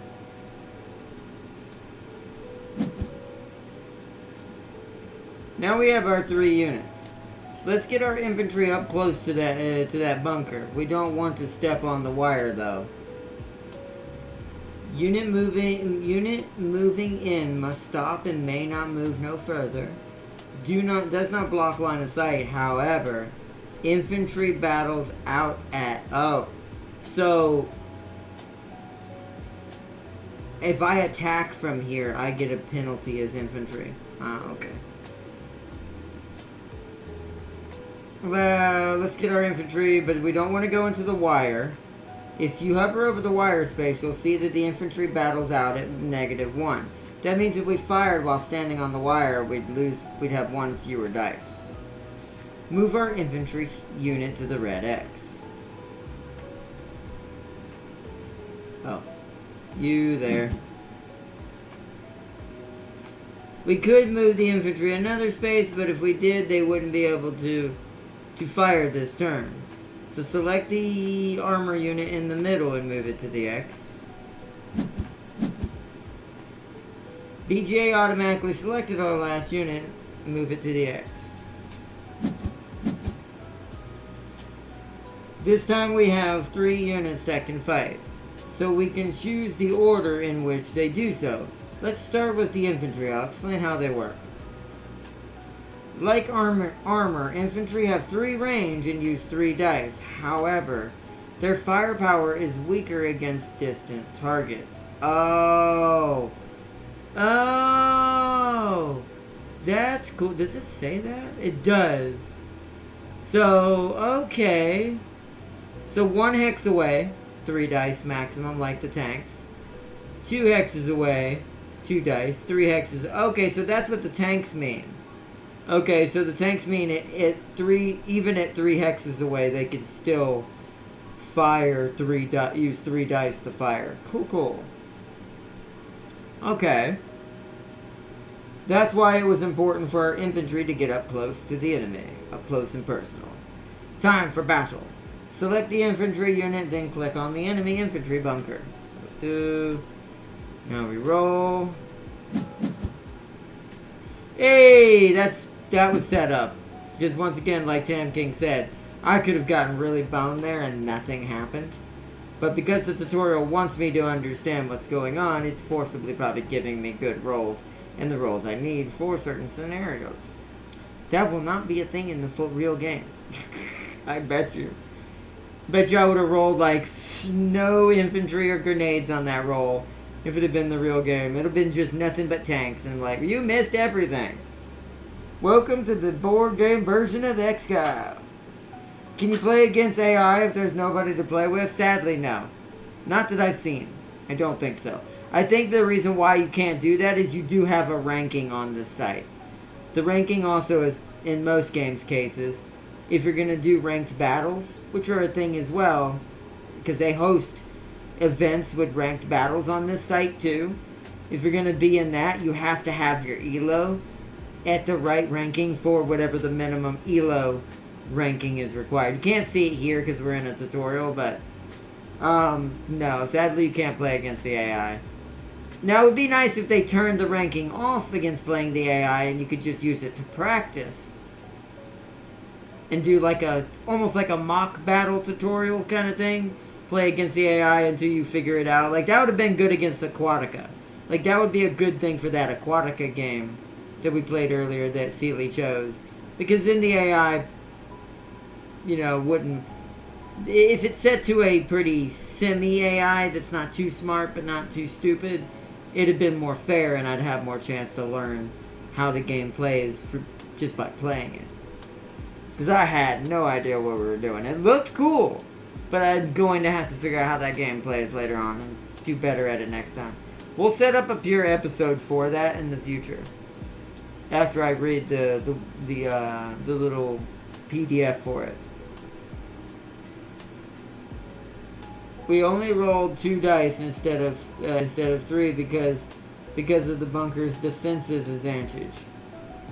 I could actually, you know what I could do? Since it's a physical board game and I have seen the physical board game of that, I could probably look up a YouTube video watching someone else play it, and that would probably teach me more. And once again, because I'm more of a visual person. I'll probably do that. We only rolled 2 dice instead of 3 because of the bunker's defensive advantage. But we were extremely lucky. Oh, yeah, you didn't totally just give me those 2 infantry dice. But it is right. Yeah, even the tutorial knows. Yeah, there was a good chance you did nothing right there.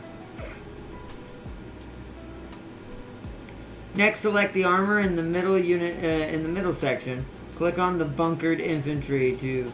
Wait a second, we can't. Oh, line of sight. I bet. So continue. If you hover over the bunkered infantry with our armor unit selected, you'll see a black line.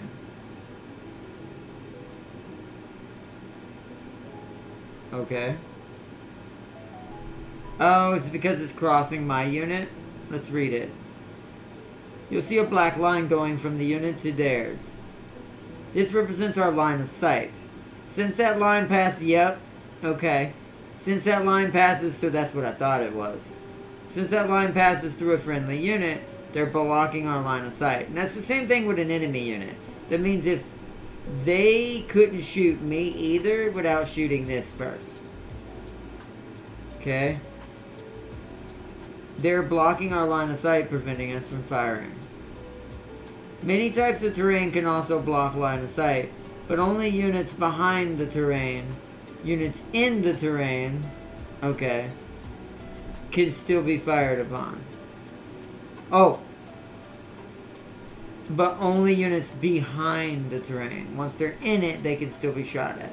So behind the forest, but not in it. So yeah. So if they're in the forest, because you could argue they're at the edge of the forest shooting at us, so we'd be able to see that.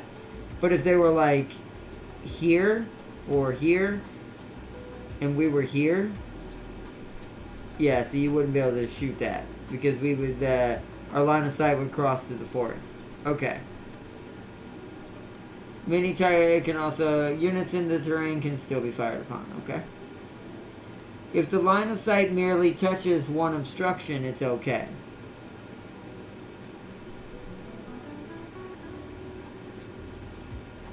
So in a straight line, so from here to, so like from here to here.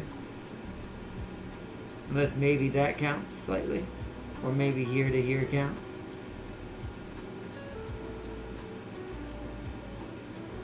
Because there's not an obstruction here, but there's one here. That's what I'm assuming it means. Or for instance... Well, pretend there's no forest here. Here to here. That's what I'm assuming. Oh. Oh, then that means this could have still shot me right here. Or, actually, that means this might still be able to shoot me. I'm not sure. This is kind of a straight line and away from each other.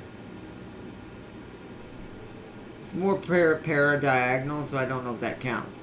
But I think it means from here to here. So let's say there's an infantry unit here and the bunker was here. Or they were here. Actually, yeah. So let's say the infantry was here. And there's another infantry here of mine. And they're here and they shoot. They can shoot here. Because this is only blocking off half. Is what I'm assuming that means. Okay. Since our allies are blocking our armor's line of sight, let's fire on this other target instead. This is an artillery unit and it's in a bunker. It has +2 defense against our... Oh, does it? How do we know that?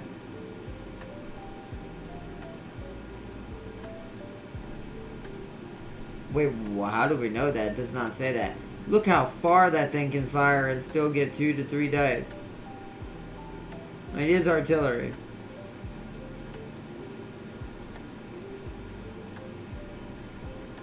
We're losing both of our dice. I think it means by the dice. I think he misprinted, or he or she might have accidentally misprinted that. Hold on. So this is an artillery unit, and it's in a bunker. It has +2 against our armor, but hey, maybe we'll get lucky. You still have our armor selected, right? Click on the enemy artillery to fire.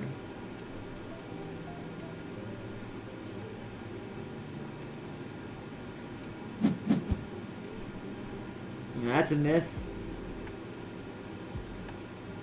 We have one more unit to attack with. Fire on this bunkered enemy.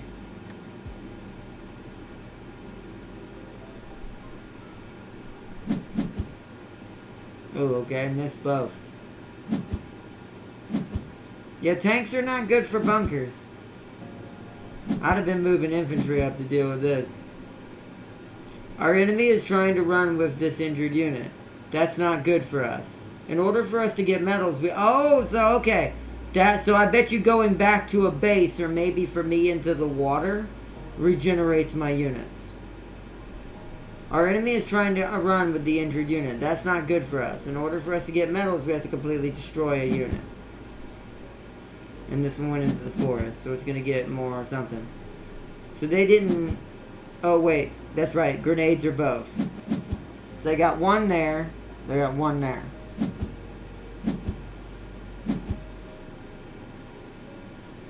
Let's play the assault card next. Oh, we get to move all in this section. Wow, okay. Move our armor to the red hex. Yeah, because it doesn't... Yeah, see, the armor can just roll over the barbed wire and fire from it.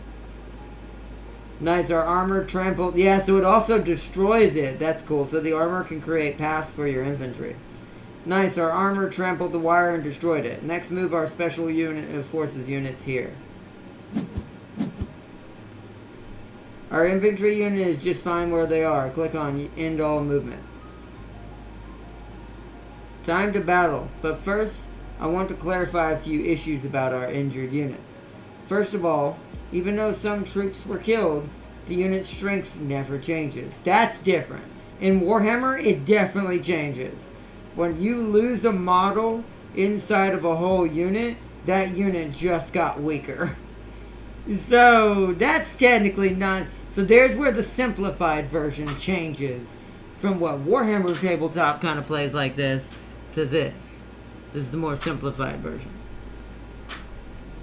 Could just make AI... Yeah, that's true. Could just make the AI unranked. Ardnot, do you know Claire? What? In the Flying Tiger P-40 Warhawk Squadron? I do not. Or... No... I mean, maybe I did. I used to. And my brain feels like I've heard that name before, but it's not ringing a bell. Maybe I've heard it on a passing... Chenault? I don't know how to say the last name out loud. I feel like maybe I've heard it on a passing fancy, but I don't think I know of that person, no. First of all, even though some of the troops were killed, unit strength never changes. Even if there's only one troop left, it can still roll 3 dice. Second, the fact that individual troops are killed implies that the troops can be commanded... Huh? Second, the fact that the individual troops are killed implies that the troops can be commanded individually. But this is not the case. The troops are more like a health bar, yeah. For the unit. Once again, that's the difference here. Instead of it being a health bar, they literally each model in a Warhammer unit. Let's say you have a unit of 5 orcs. You can have 3 of those orcs have shooters, and 2 of them have big shooters. So if the big shooters die first, guess how much weaker those shooters just got? You see my difference there. So that's where Warhammer's way more complicated. And once again, these are the reasons why I wish we could play a game of it digitally somehow.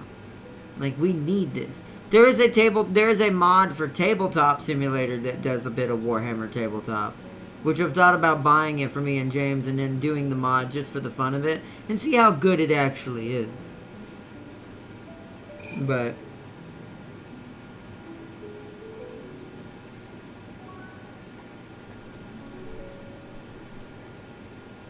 second, the fact that the already read that, more like a unit's health bar.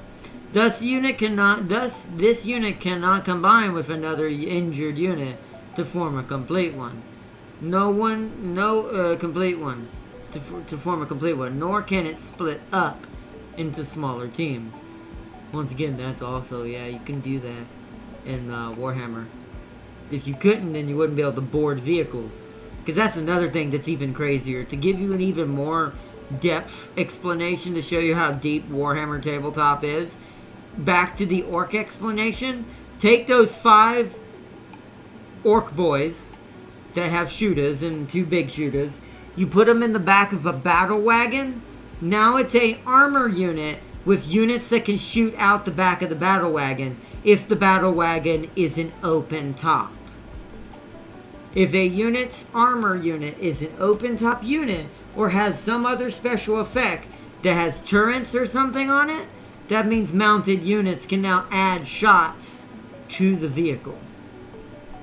It's crazy. Mercenary U.S. by the fought to defend. Oh, I did not know that. That's crazy. I did not know that. There was a lot of cool pilots and people like that in World War II doing stuff like that. There's a lot of stories and histories about heroes like those.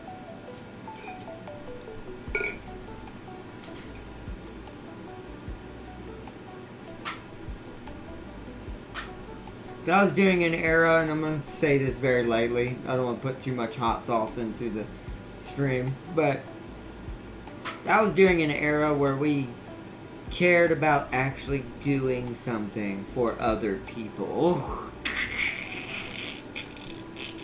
And what I mean by that is, I don't mean like going out and getting our hands dirty in other conflicts and things like that. I mean, just when there's an actual villain to be dealt with, then you deal with it. Like, that was when we actually had more of, like, gumption to get out there and truly be the heroes. I will say it's not like that today. At least not overall. There are still heroes out there and heroes in the world, but their actions get slightly overshadowed by the leadership behind them that ends up causing problems. And it's not that person's fault. It's, like I said, it's that leadership's fault. So. But yeah. See, hot sauce. I hate hot sauce. Much prefer barbecue. What? Why? Hot sauce is amazing. I love hot sauce. Just I don't put too much of it on stream. Because I don't like to have my streams be too out of whack if I can help it. Once again, there's different rules that we play by when James is with us. You might as well just buy the whole bucket of hot sauce at that point. Just give me it all. So open it up and dump it out on the table. I'm with Sealy. Got sauce. Hot sauce be the work of the devil. Usually a 0 would beat a P40 in a dogfight. But these guys never gave them a chance to maneuver. Well, here's the thing. It's all about piloting, and the P40 was early in its years. It may have had problems, but here's the thing. There were also a lot of stories about the P40 where a pilot who understood what made the P40 kind of weird, once they learned how to get around it, the P40s were amazing. So it comes down to piloting. And to be fair, at the end of the day, when it comes to anything warfare, it comes to the down, or at least back then, it comes down to the human inside the seat versus the other human, sadly. Hot sauce. Why you keep putting an O? Hot sauce takes away the flavor out of whatever I'm eating. Since I'm trying to control my face from crying out loud. No. Well, one, you're adding too much hot sauce if you're doing that. There is a difference in just eating hot sauce and, hey, I'm just going to take this bottle and do like that commercial what Frank's hot sauce does, and you just put that on everything. There's a difference. Also, I don't just eat regular hot sauce. Here's the thing about most people. Most people eat like Tabasco or Frank's Red Hot or all that BS. That is cheap hot sauce. No offense to anyone who eats hot sauce out there like me who's eating that. That is cheap hot sauce. That is not good hot sauce. It does not have flavor. It's just hot. It's pointless. However, if you buy good hot sauce like black cherry hot sauce or chocolate hot sauce or some of the more gourmet hot sauces that actually have flavor to them, that allow you to create different mixtures and flavors and palettes, and that's real hot sauce.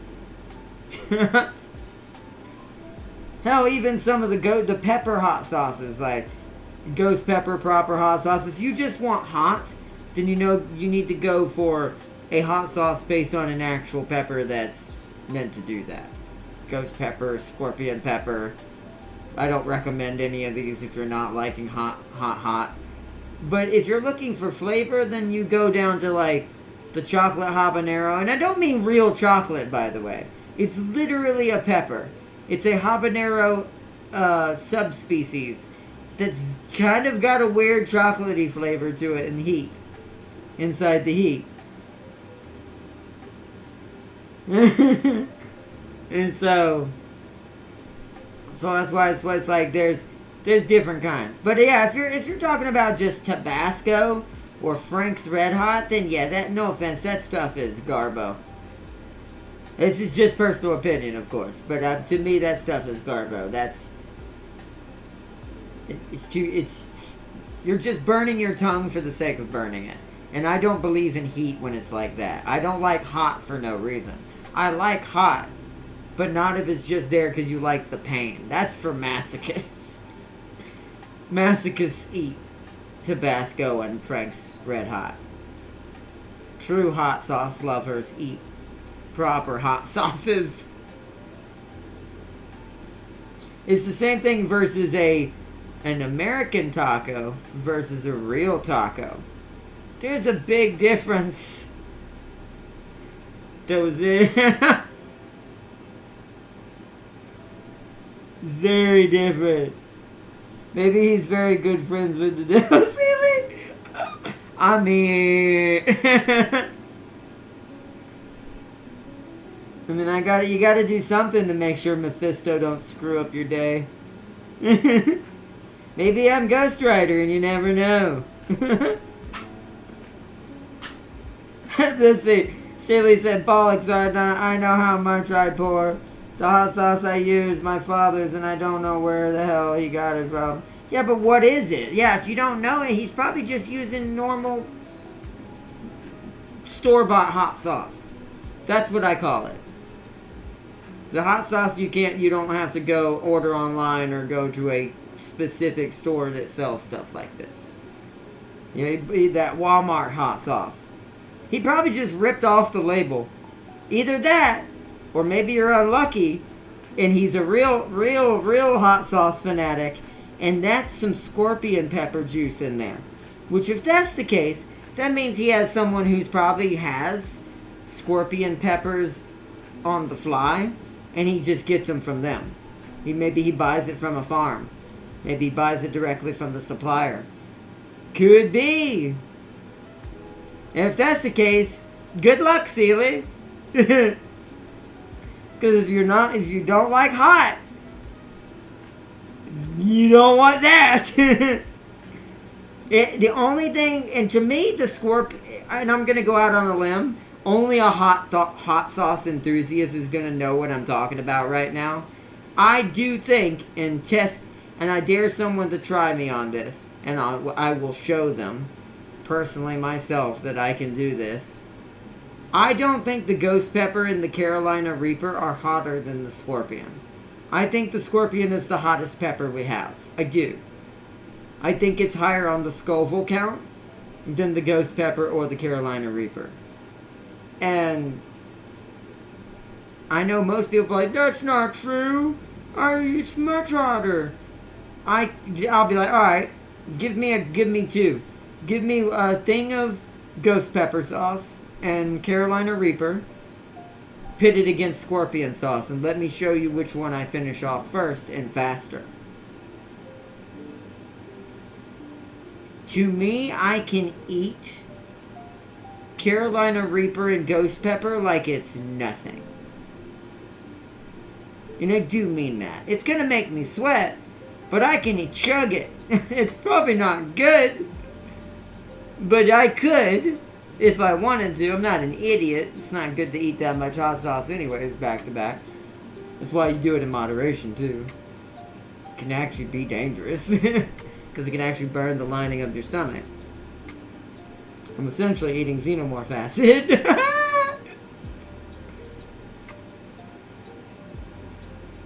Let's see.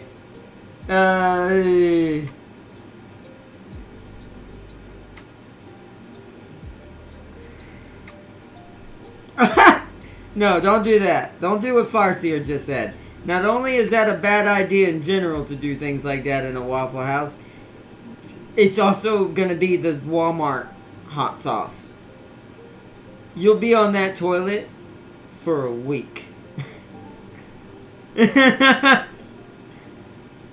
Yeah, listen to Tim King on that one, and you'll be traumatized for life. Might even get food poisoning. It actually depends on the Waffle House. The ones where I live are terrible, but I actually can, being someone who grew up on Waffle House, certain states have better Waffle Houses than others. I do think Georgia and Florida have better Waffle Houses.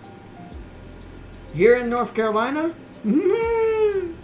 I had a friend who worked at one. That's when I was going there because she was the cook there, and she was really badass and made the place more like the ones in Georgia who are more professional and care about their Waffle House. Whereas all the rest, no. I wouldn't touch it with a 10-foot pole. It's like, the only time you're going to catch me eating Waffle House today is if I went back to Georgia. Like, tomorrow. And was living there now. I wish. But, you know. And it's like, that'd be the only way I'd go. I actually have a new place I go for breakfast now. That's just a specific one-off place that I found that's really good here, nearby where I live, called Breakfast Time. Breakfast Time, really good.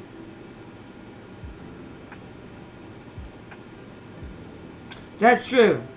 Well, no, yeah. That also depends on where it is too. That actually depends on where the Waffle House is too. Because Waffle Houses, and I'm going to point this out, get a very bad rap. But actually, most of them are pretty decent, except for certain states, for some reason specifically. North Carolina's one of them. I think the other one is,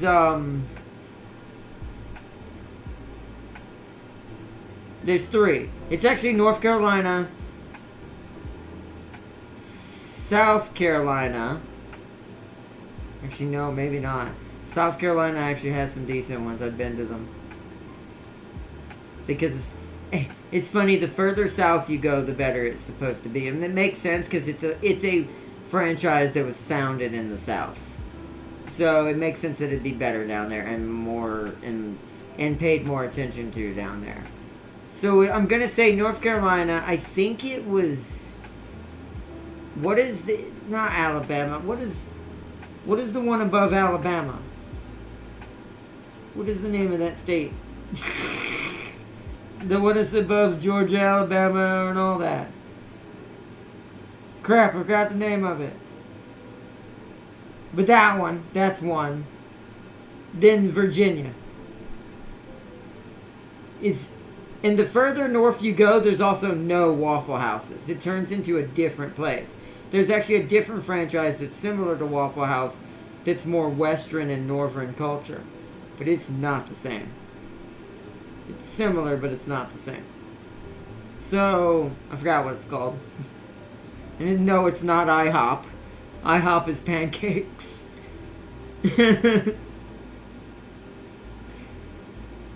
Mississippi. There it is. Yeah, Mississippi. No, do not go to Mississippi for... That's what it is. For Waffle House. It could be Tennessee. It's either Mississippi or Tennessee.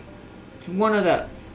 They are not too good at Waffle House type stuff. The ones they have are much as bad as the ones here in North Carolina. I do think the worst ones, though, are North Carolina's, though.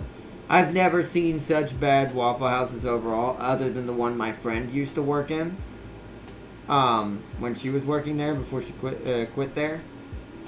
Because that place was terrible. Even the employees hated it. That's how bad it is. It's like... So it must be Mississippi then. Because Alabama has good ones too. From what ones they do have. Because I know y'all have some, I think, towards the Alabama towards the southern border of Alabama. So don't quote me on that completely, but I have heard there's some decent ones. I'm not sure about Oklahoma. I haven't heard about theirs much. You'd have to tell me about whether theirs are yay or nay. I only know about the ones I have generally either have heard about or have been to myself. And I've been to Virginia at least once in my life. South Carolina multiple times. I live in North Carolina right now. And I was born in Georgia. So, and Georgia's the king. In my opinion, unless Florida's better, because I've never been to Florida's Waffle Houses, and what they're like, unless the Florida man does better, Georgia's the king of the castle. You want an actual Waffle House to make your meal feel like it's a meal? Go to a Georgia one. It'll feel like you walked into a different building. The personality will be different. Everything will be different. Georgia's a magical place in the South, I feel like now. It used to be, and ironically, it didn't used to be that way. Georgia used to be one of the most, I'm going to even say it, backwards, kind of problematic. And what I mean by backwards is it took it a while before it accepted certain things. That's also why my trauma technically happened in Georgia, in school, with what happened to me. That was a big prominent thing in Georgia back then, with what happened to me, sadly. Today, I don't know. Since I don't live there anymore, and I don't have kids of my own, so I wouldn't have no reason to check this. Even though, as someone who's experienced something like that, you can be willing to bet I'm gonna know. I'm gonna make sure I know exactly the potential of that any situations going on in that school. Because if it even remotely even hints at it, you ain't ever gonna get to see my child in your doorway. And so it's like, so that's something I'm gonna be extremely harsh as a parent on with other people. So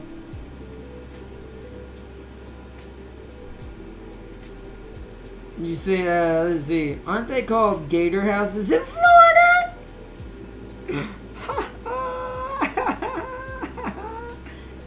Oh, you reminded me of this shack for lobster and fish down the beach. Had this hot sauce with fish ingredients. That sounds terrible.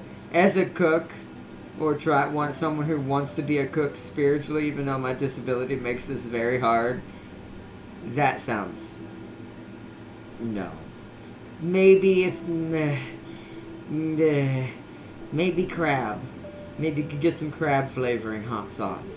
But fish? Someone help.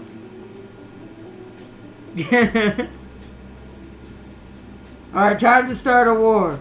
Which state has the best corn? To make it harder, you cannot say Kentucky or Pennsylvania. Easy, Farseer, Iowa. Yeah, maybe. That actually might be. Tempting actually might actually be hit that one on the nose. It might be Iowa. Well, since Farseer took the obvious choices off the board, I'm gonna go with Tempting on that one. I think it's Iowa.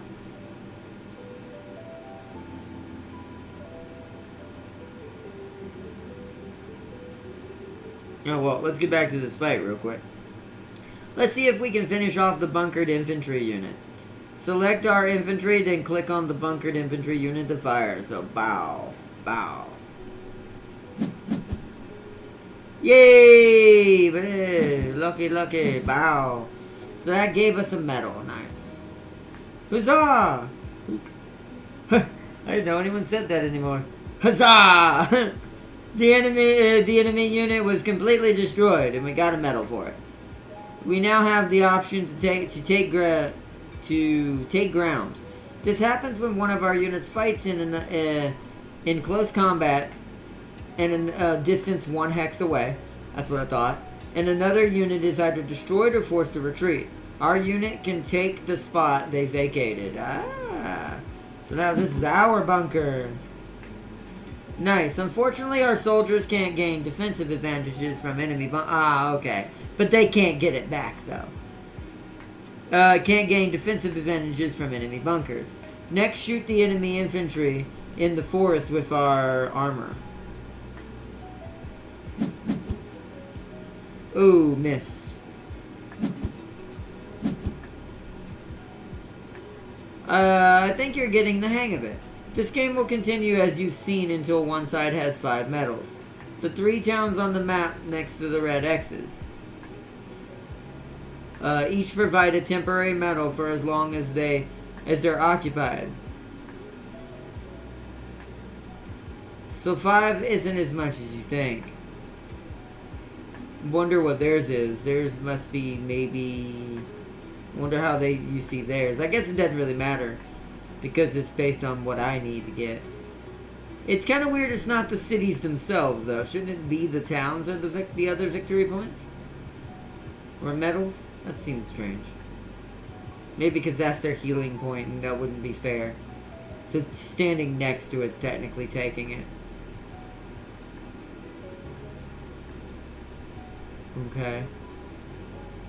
I never got a chance to explain, so maybe it's anywhere back here on the back of the tile, I don't know. Kind of like chess, when you get to the end you get to turn, or checkers. When you get to the end you turn your unit into a king-queen type unit. I never got a chance to explain artillery though. Artillery are the last mobile of the 4 unit types. So there's 4 unit types, so there must be one more. I wonder if there's air. Because we've seen armor, we've seen infantry. Unless special forces is a separate, counts as that separate one, but I don't think it does. Because I think just to make a special forces unit, you just give an infantry unit a flag.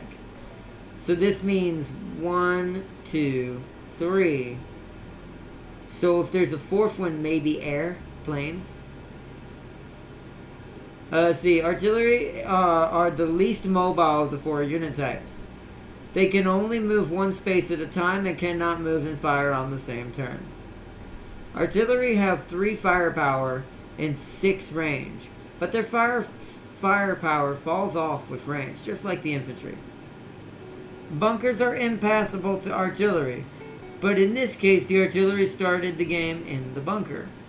Artillery that start in bunkers or other normally impassable hexes will no longer be able to move. I also need to explain a special feature of armor units. When armor units fight in close combat, they can take ground just like infantry. If they are still enemies in range after taking ground, they can use an armor overrun ability to battle again. Ooh. That extra battle can then be followed by another take ground, but only 1 armor overrun can happen per unit per turn. Cool, okay. Maybe that was confusing. This feature should... No, I get it. No, I get it. I get it. I get it. That's like chess. It's like having spots in between. So or not chess. I keep saying chess. Checkers. Let's say we're playing checkers, and I had a piece here, and Tam King had a piece here, and a piece here, and a piece here. Hold on. Let me start down here. So I have a piece here. Tam King has a piece here. Then he has a piece here. And then he has a piece here. I can go from here to here. Because there's a space in between each of these in checkers. You would go boop, or you go boop, boop, boop, or boop, boop, that kind of thing. You'd skip one each time. So let's say my unit's here, his unit's here, his unit's here, and then his unit's here. That's a skip in between each units. allowing me to basically jump 3 units. So the tanks kind of perform like that. They can attack if they win and kill something they can pursue, or if they make them retreat, they can pursue and shoot again. Now, I presume you can't pursue into this. Like, you can't pursue with a armor unit into a bunker. So this means we'd have to go around and the pursue would fail here. So we wouldn't be able to get a pursue and shoot. So attacking units in bunkers for armor is not really a good idea unless you're just trying to overwhelm a bunker and get rid of it. If there's artillery in it, that's probably a good idea. Because the artillery don't have as good rolls. But then again, I still think infantry is just the best bet for bunkers.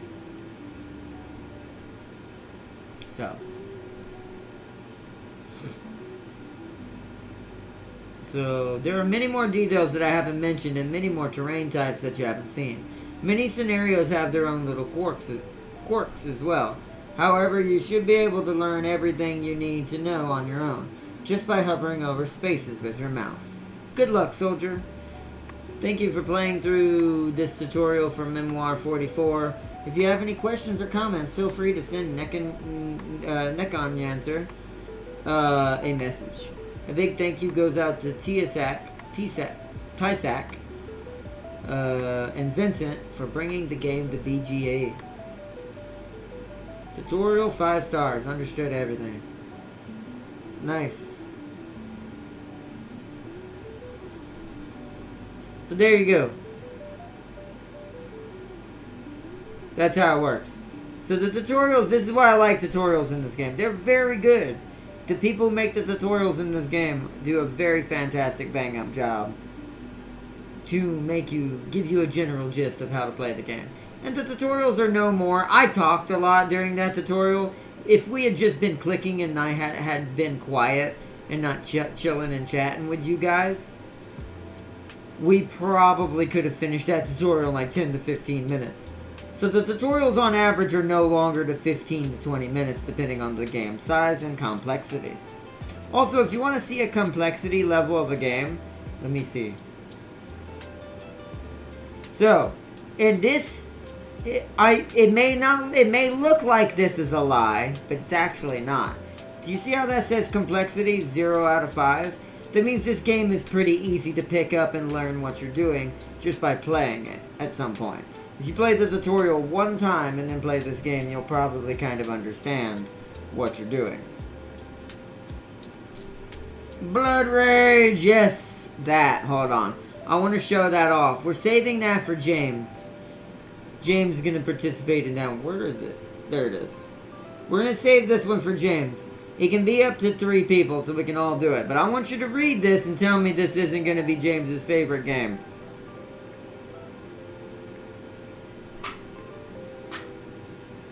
I actually want to play this because this kind of reminds me of Fantasy Tabletop. This kind of reminds me of Total War Warhammer, but mostly Vikings and mythical units. Tell me that right there is not what James is going to be mostly playing if he ever gets really attached to playing these board games.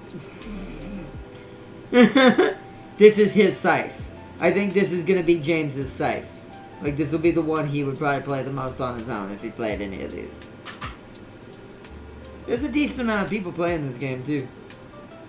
And this is a long game, too. It says it can take up to 58 minutes. I wonder if that's with just 2 people. Let's look. I'm not going to play it, but yeah. Oh, that's with 3. Hold on. So just 2. Okay. So it's about a 30-minute game for 2 people on average. It can change, of course, based on persons and how people play and how slow, how fast. But 3 seems like a good average for this game.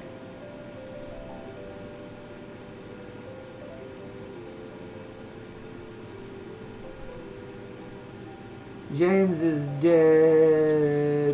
definitely gonna invoke Ragnarok and kill everyone. Probably.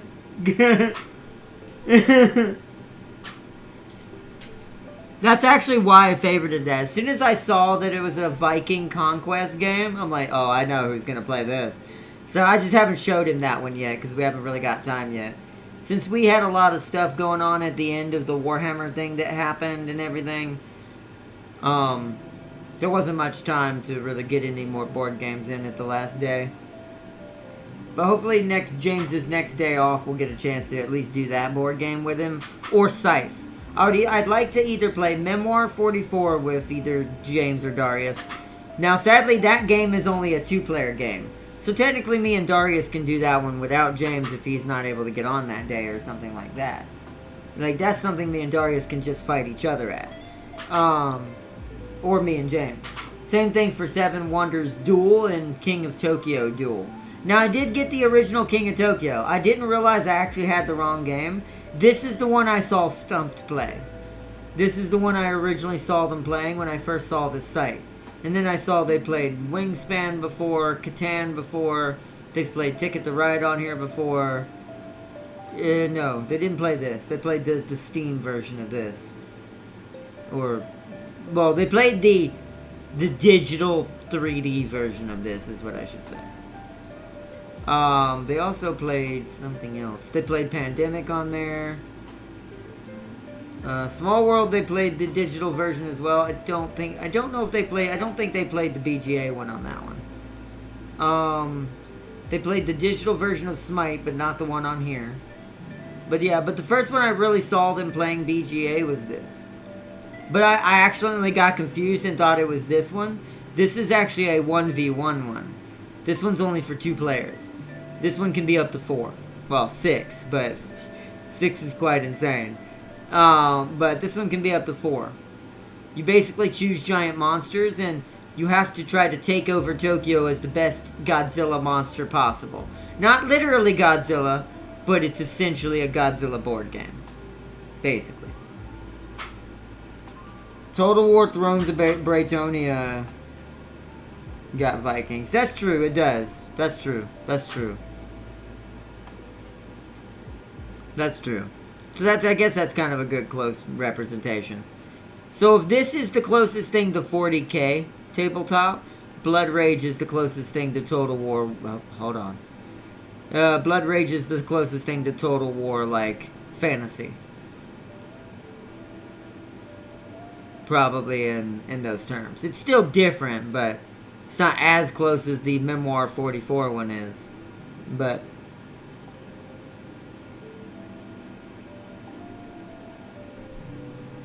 all that Florida got going for produce wise is citrus and orange juice. And see, I'm going with Tam as well. Don't forget the movement wheat. God dang it, Tam King. It's very true though. Sadly. A Florida man. Don't ruin a Tam King that's on the down low. The only reason why I say that it is, like, recently watching a program about the U.S. economy and how Iowa's #1 corn producer. Tam King, you cheated. You cheated. That's fine, though. To be fair, it is the #1 corn producer. I wasn't 100% accurate, but my brain went, I do think that's right. My brain, like my instinct because like I said, when I hear something, I lock it in my memory as instinct. Oh, also, guess what else there is, game? Chat, look at this game. Can you tell why I probably got this game? I do love me some brewery, and I love, like, distilling. This is literally feels like the board game version of what Tam King has. It's like a board game version of the brewery simulator on PlayStation. This is basically the board version. So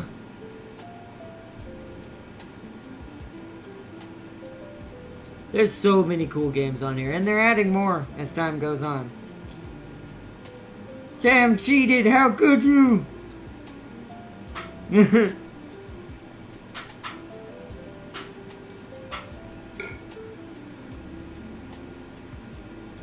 Ardnot, would you get burned to death for alchemy in those times?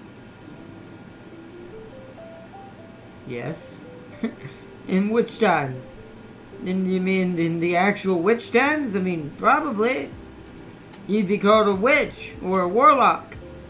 I'm not sure what timeline we're talking about here, but If we're talking about ancient times, like old days, then yeah, probably. Unless that king or queen was very forward thinking and you did something, or it benefited them in some way. Yeah, probably. Hey, can I help if I watch random on YouTube at 3 a.m.? Hey, I can't help it. That's what you meant to say. I can't help it if I watch random. To be fair, same, Tam King, same. That's very much exactly what I do at night when I'm trying to fall asleep. When I'm laying in bed just chilling, I'm either watching my main YouTubers like Stumped or any of the others I said earlier,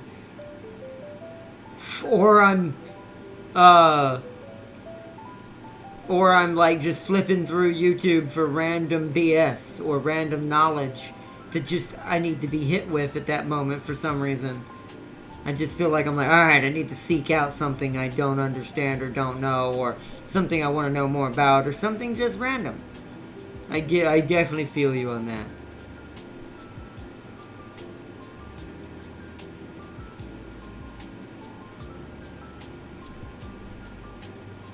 Because basically it is a program. YouTube's basically TV. We're not even gonna front to it. Like at this point, regular TV has gone the way of the bird. The only thing that exists with regular TV now is Tableau is a good example. I don't know if that's in other countries or not though.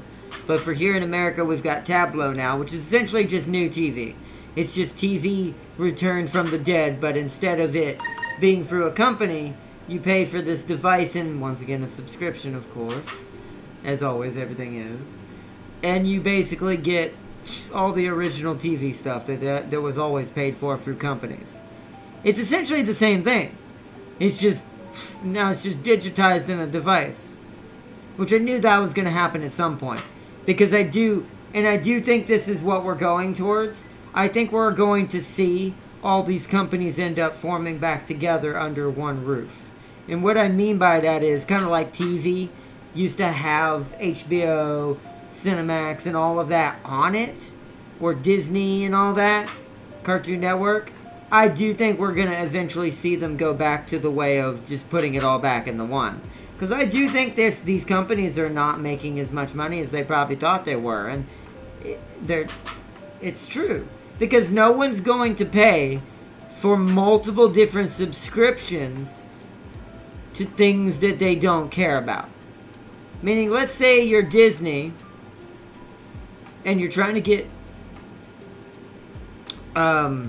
people to buy into your Disney Plus. Why would I buy that if I'm not going to get to watch nothing but Disney stuff? That's my problem with these things. And these so-called, oh, we have a subscription. But to be fair, and it's now finally showing with the loss of money that's been coming out, and I've been following a lot of videos on this now, we're starting to see a change of the guard again. This BS that they were trying to push failed. And it failed hard. Video gaming helped with that, and there's a lot that goes into what's going on right now. It's too much to get into at the moment, but it is, I do think we're going to start seeing it go back into what Tableau is and what Tableau represents. Because I do think that they spent all these millions of dollars in networking, getting their own servers, just to have their own subscription services for no one to buy all of them. Thinking that everyone in the world, because only a rich person would think that like this, is going to pay for every single subscription ever. It's like, so stupid.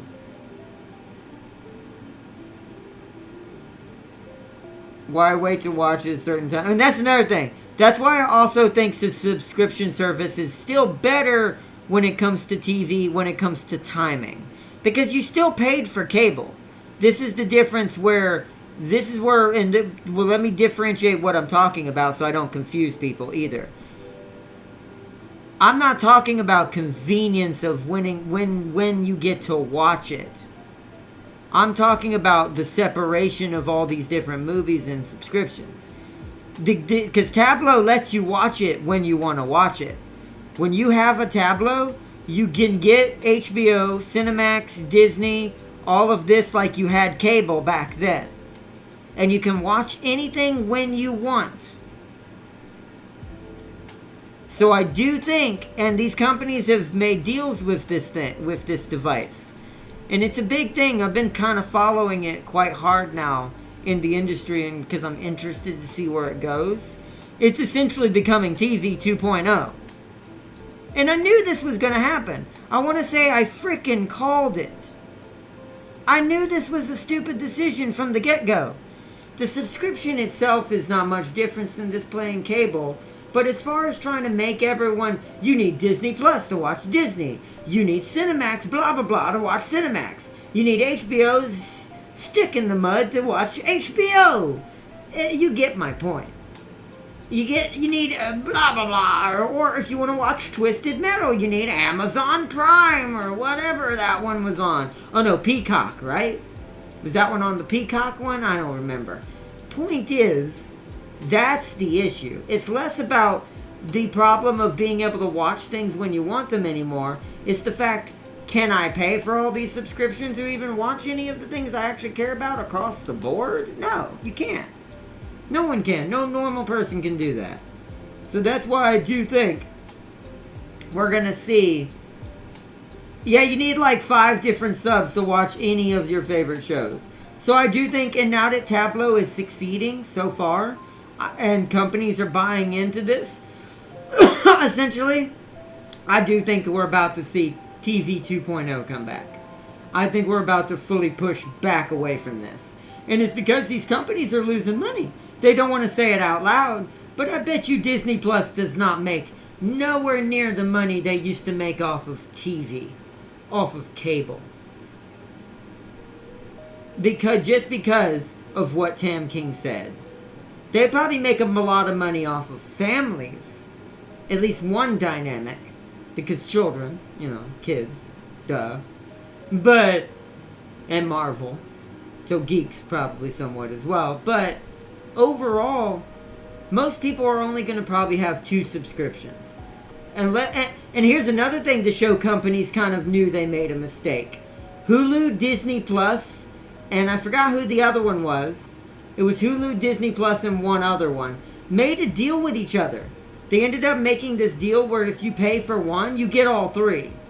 And it's because they're not making money. Because no one wants to pay for all 3 separately.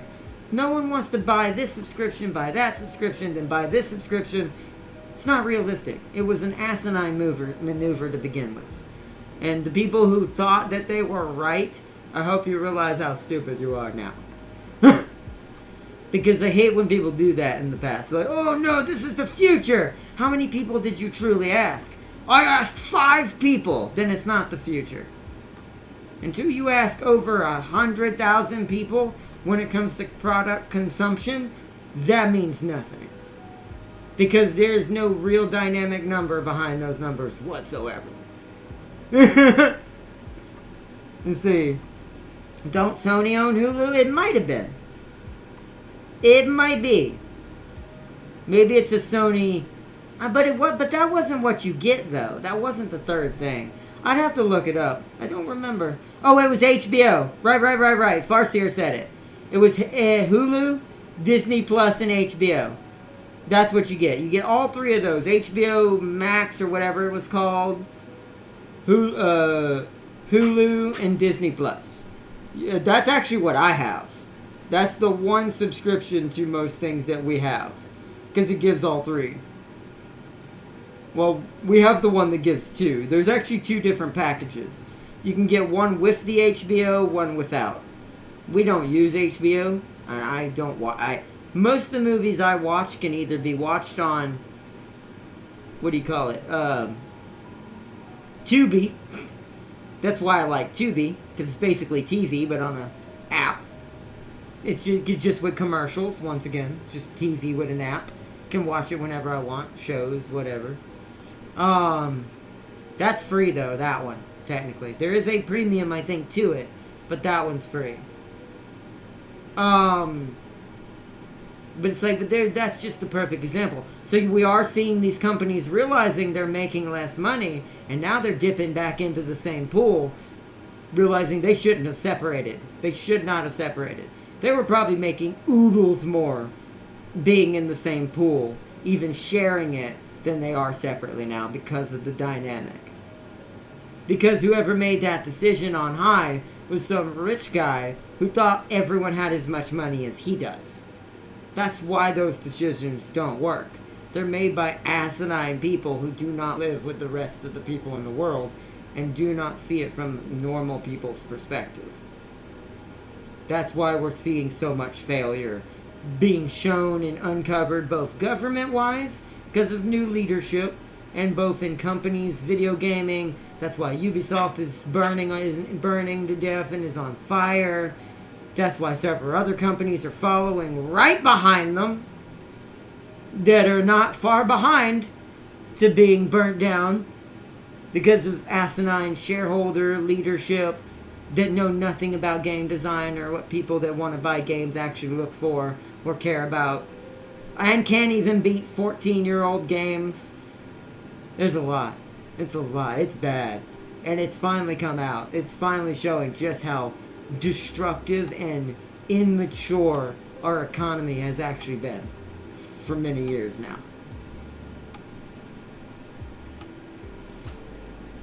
So, yeah, there's also Apple TV, but that's kind of, once again, another example. They all should have stayed on Netflix. I mean, that's a good point, too. Like, and that's kind of what started it, right? And I wonder if Netflix sometimes wonders, God, maybe we should have just not done this. Because they got screwed. Netflix got screwed real hard. Now, say what you want about Netflix itself. Double-edged sword there, I guess. But they did get screwed. Just facts alone, they got screwed. Because they created this industry. They capitalized on it. But the moment these companies saw how much they were making... But here's the issue. The only reason why... And here's the catch-22, right? Here's where the big elephant in the room comes in. The only reason why Netflix succeeded was because of the choices it had. Because it was doing like TV did. Because it had so many choices. Movies from different platforms. Shows from different platforms. They just got a share in the profit. But these companies went, we want our own, so we make all the profit. Bet you that's exactly how that person sounds. Anyways, all jokes aside, not realizing that makes no frickin' sense. Because now if you splash and scatter the industry too hard, this is why the video game industry is where it is right now. Is if you splash it and scatter it too hard and try to dip the ladle in too many places all at once, you're bound and guaranteed to fail. It will succeed at first. The initial numbers will be juicy, but the numbers after that and going forward beyond when the crash happens, which it has, will cost you so much, and it has for them, that all of that was pointless. That you branching out screwed you. And it screwed Netflix for no reason. For no reason whatsoever. Just for all of them to end up screwing them own selves too. It's what's immaturity. It is greed. I do agree with you, Tam King. But greed only is birthed by an immature person. I'm going to call it out what it is. When it comes to greed and things like that, that is only an emotion an immature human has. I'm going to say it. That's a child's emotion. That is an adult who forgot how to be an adult. And it's like, so, and they wonder why they're being thrown off the boat, voted off the island, all those kinds of crazy old 90s show references. Or, you know, you're not the Bachelor. Yeah. You get my point. And it's like, that's why, and this is in government too. The same thing happened in government. Same thing. Immaturity, adults who forgot to adult. And we all know which house I'm talking about right now. They showed it during the press conferences and the presidential speeches. Adults don't dress like that during something that important. They don't. I'm gonna say it out loud. That's not an adult. Those were a bunch of kids.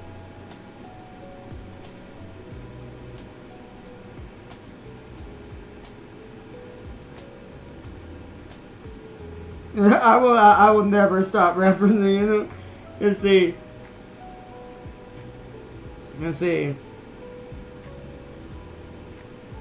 Wait, well, hold on. What happened? I missed something. Seeley said they're also Apple TV, and then Seeley said lots of people sail the high seas. What did I miss? They got greedy, thought everyone's gonna sub just for their content. They were wrong. Oh yeah. And then Seeley just responds, lots of people sail the high seas. And then Tam King said, is that an eye patch and a peg leg you have there, Seeley?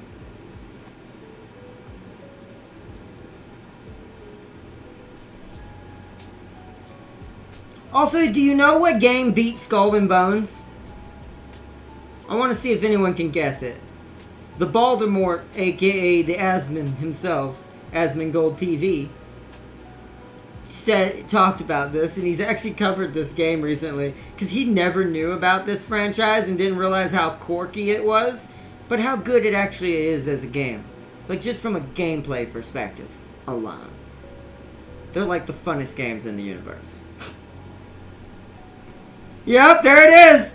See? It's spread. Everyone heard. It is official now that Pirate Yakuza has sold more copies than Skull and Bones! I'm gonna laugh like Majima.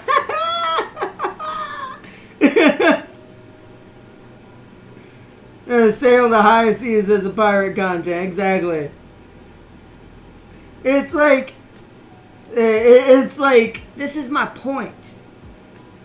Immaturity shows. And when a bad game is a bad game, no offense, and I'm gonna once again say it, that means that the entire, either the leadership is immature or the entire staff was immature. And they made an immature game. That's what I consider, awoken, or... By the way, I want to point out, did anyone not really see what was going to be happening in that game coming with the title that game has?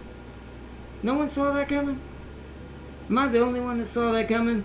I was gonna give it the benefit of the doubt. It did fail, but I was gonna give it the benefit of a doubt.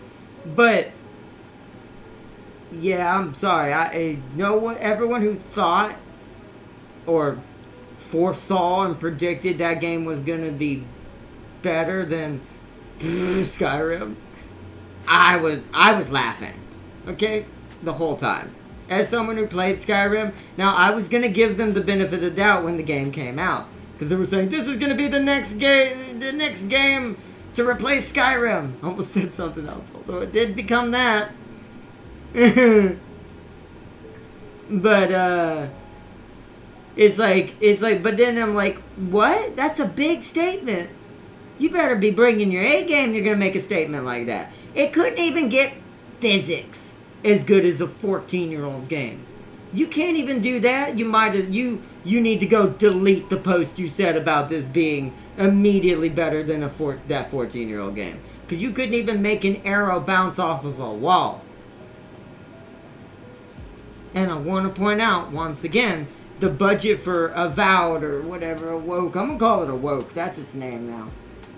It's not Avowed. It's Awoke. And it's like, Kingdom Come Deliverance 2 beat him to it. Well, once again, Kingdom Come Deliverance 2 is an actual game made by developers who have maturity about them. And I don't mean about the content, either. I don't want anyone to try to turn this, oh, he hates it because of that. Because of one thing. No. Avowed could have been a good game. But it's the same reasoning I have for Acolyte. You can't have a game who's going to, and I'm going to say this lightly, push a narrative or not push a narrative, but the game itself is bad. If the game itself is bad, the narrative matters not. Because even if you, especially if you want to add a narrative, or if you want to push a narrative, guess what you have to do to make that narrative actually hit home and people to care? The game itself, since it is a video game, has to be fun to play, has to have actually good things about it, and actually has to have some meat on the bone from the gameplay side of the realms. This is not a movie. If it's a movie, it's different. It's different rules. You can get away with more of it. Then it's just about the writing. Then all you have to do is just make sure it's not an existing IP, and you're not trying to kill off every Jedi in the universe. But anyways, it's like, but the point is, it's content. It has nothing to do with what the story is about, or what this is, or what that is, or who this is, or who that is, or what they like, or what they don't like. If the game is shit, then nothing else in the game is going to matter. No one is going to care. That is how it works. It's like, so, let's see, to be fair, a lot of it is just internet drama. I'm going to get my VAR split for this, but I'm enjoying Dragon Age. Dragon Age is still better than Avowed. I don't like Veilguard. I'm not a Veilguard person. I'm not into the new Veilguard, but I will say this. Veilguard is still 1,000% better than what Avowed did. Avowed's release made Veilguard better, which is not good in its own right, because Veilguard did have its own issues, but I do think Veilguard was more drama than actual gameplay problem. Avowed was just a bad game. But whereas Dragon Age Veilguard, I think, was all about our current climate and the drama going on. I do agree with Tam King on that.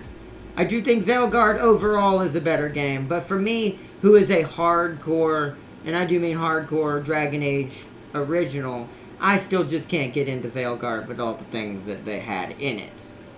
It's just not me, okay? That's fine. But overall, the game is still a game, and it's still a good, fun game to play. Unlike Avowed. Avowed is so boring. There's not even good NPC AI. Like, the NPCs sit there waving their hands around, moving their lips and bobbing their head, but there's no sound. There's no voice acting, no voices, and no nothing coming from the NPCs. And I'm like, why? Who does this? It's cheap, is what it is. And then they want to pretend these games cost like $100 million. How is it costing you $100 million when you couldn't even you didn't even pay for voice line, like two actors to play every NPC in the game? Like, that's what most companies do. When you have NPCs, you have one male, one female voice actor, and they just change their voices slightly to do or you use a voice changer to do every freaking NPC voice line and read it out. That's cheap. That's actually way cheaper than buying individual voice actors for every single NPC type variant. It's what most companies do. But they couldn't even do that in Avowed. Avowed doesn't even have that. And I'm like, why? There's no fish. So I know that sounds strange, but in a game where you're allowed to swim, and the water is interactable, and there's deep ocean-like areas, there's no fish. The only thing is plant algae down there. What are these people living off of?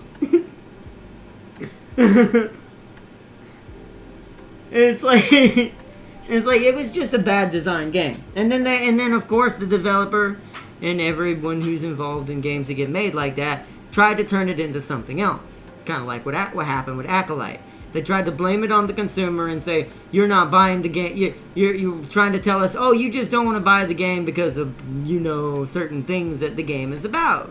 No. I mean, in some people's cases, probably yes. Because, some people do buy games based on that. But overall, I'm pretty sure the reason why people didn't like Avowed is because why would they play that terrible game when they could go play Skyrim? Which is the same game, but with better mechanics, more to do, more character NPCs, actual living NPCs, and they interact with each other. And more than just talking, they couldn't even make them talk to each other in Avowed. Like I said, no voice acting. They just move their lips and move their hands and do like animations, but there's no voices. It's so weird sounding. It's quiet. It's almost awkwardly quiet in that game when there's no. The only thing that's happening in that background of that game is music and the ambient sounds of the town as far as creaking and stuff of buildings, but there's still no voices. Like, you still, like, even in the ambience, there's no, like, you know how in some ambience you have a low roar sound of, like, it sounds like people talking, but you can't make out what they're saying? There's not even that in the cities. So, oh yeah, I'm roasting the hell out of it. It deserves it. Some games, and as someone who went to college for this too, and this is also something that's always irked me as a developer, and someone who actually learned these things, and actually took the time to try to go to college to learn this, it irks me to no end when I see stuff like this. Because I hear my teacher in my head telling me what they would tell them. If you took some of these developers and you put them in front of my instructors from my college, they'd fail them. They would have an F. Because they don't know what they're doing. Like, these companies hire people who have no experience in any of this. They just want people who have the basic knowledge, and then they'll just train them to do bare minimum. That's all they want. That has been the huge problem with the video game industry and many other industries going on where I live in my country and stuff for a long time. For a long, long time. It's like, you know how little, even CPCC, and I'll give them some shout outs and credit for this, they have a program that helps you try to get a job in the video game industry. They had to cancel that program because the company stopped working with them and wanted to hire cheaper. That's how it happens. That's how that stupidity happens. That's why games like Avowed end up getting created. So, let me see. I get 5 potions for every one I craft. If you make the highest quality, you be rolling in cash. Oh, okay. Kingdom Come Deliverance 2 got medieval Andrew. and how much does potion sell for, Tam King? Get the perk that turns every potion into high level Henry's potions. For eye level ones, and certain perks like 50, 60 each. My trouble is vendors don't have enough money to buy them all. LOL. I'd bankrupt every vendor I meet. Tam King's doing the EA tax. Like, he's buying them out. He's going in there, getting their stock and taking all their resources. Tam King's become the medieval shark. Why, Ardnot, are you roasting the hell out of me? Scared. So I was stuck in Trotsky's draining my money for nothing. Blacksmithing is fun, Farseer, but potions are the way to go. They weigh a lot less, that's true, too, so you can carry stacks of them and bankrupt everyone. But yeah, I won't go too much on more of a rant, but pure end of, like, this little top subject and thing I was talking about. Maturity is the key to what is the problem with today's society. If you want to find out what truly the crux of what has happened to all of our economies, cultures, everything that's kind of clashing in today, it's immaturity. It's the brass tacks. That's what it boils down to. It's immaturity on some level or another. It's adults that have forgot how to be adults and think that the other adults just have to kiss their ass or do what they say. Things like that. And it's like, it's gotten bad. It's gotten very, very, very bad. There was also used to be accountability. There's a lot more to go into, and I won't for this, but at one point or another, there used to be a point in time where we as humans, we were held accountable by our peers. Meaning, like, if you know what that means, then good on you. Because that's also something most people don't even understand what that means now. Most people don't. They actually think it means something else. They think it means something more negative. Like, today's society looks at being held accountable by your peers. It's kind of like the courtroom thing, but I'm going to use that as an example to try to explain it for people who don't understand. Is today's society views it more as... Actually, literally, I'll use the court example. Being judged by a jury. Since the jury is supposed to be of neutral party of a state of your peers. And what that means is people from your community, but they don't necessarily know you. That's the difference. So we're not talking about friends or family. We're talking about just community. So, in the older days, and I don't mean ancient, I mean even hell, in the early 2000s, there was this accountability that naturally could occur in each of our cultures and our communities, that we kind of keep each other balanced. To the point of when someone went off the rails and did some stuff like what happened with Acolyte, and we're just going to use lighthearted examples like movies and games, or what happened with Avowed. There's some actual examples that I'm not going to use that led to terrible things that happened in today's society, in government and other things that are examples of this. But point being is there used to be a point at where if someone went truly off the hinges and off the rails, the rest of the community would go, no, freaking no, and basically slap them back down. And I don't mean that in a bad way either. Sometimes it's needed. That's where that greed and immaturity comes from. It's because these people were allowed to be too unhinged for too long. We're talking about anyone that acts out or promotes violence against other people or talks crud about others, but yet with no lack of or no sense of actual proof or evidence towards things like that. It's like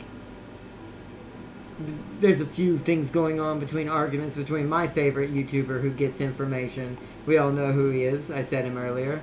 Which he actually gathers facts. Like, he actually looks that shit up. Excuse my language. And actually looks to see what's true and what's not, and make sure someone's not just adding to it. Like, taking the base narrative and twisting it. Because that's what a lot of people do now. They'll take something that is fact, and they'll twist it just enough that it's barely still a fact, but it's fact enough that they can make it sound believable. That's how a certain political party has been doing it for 8 years. Anyways, but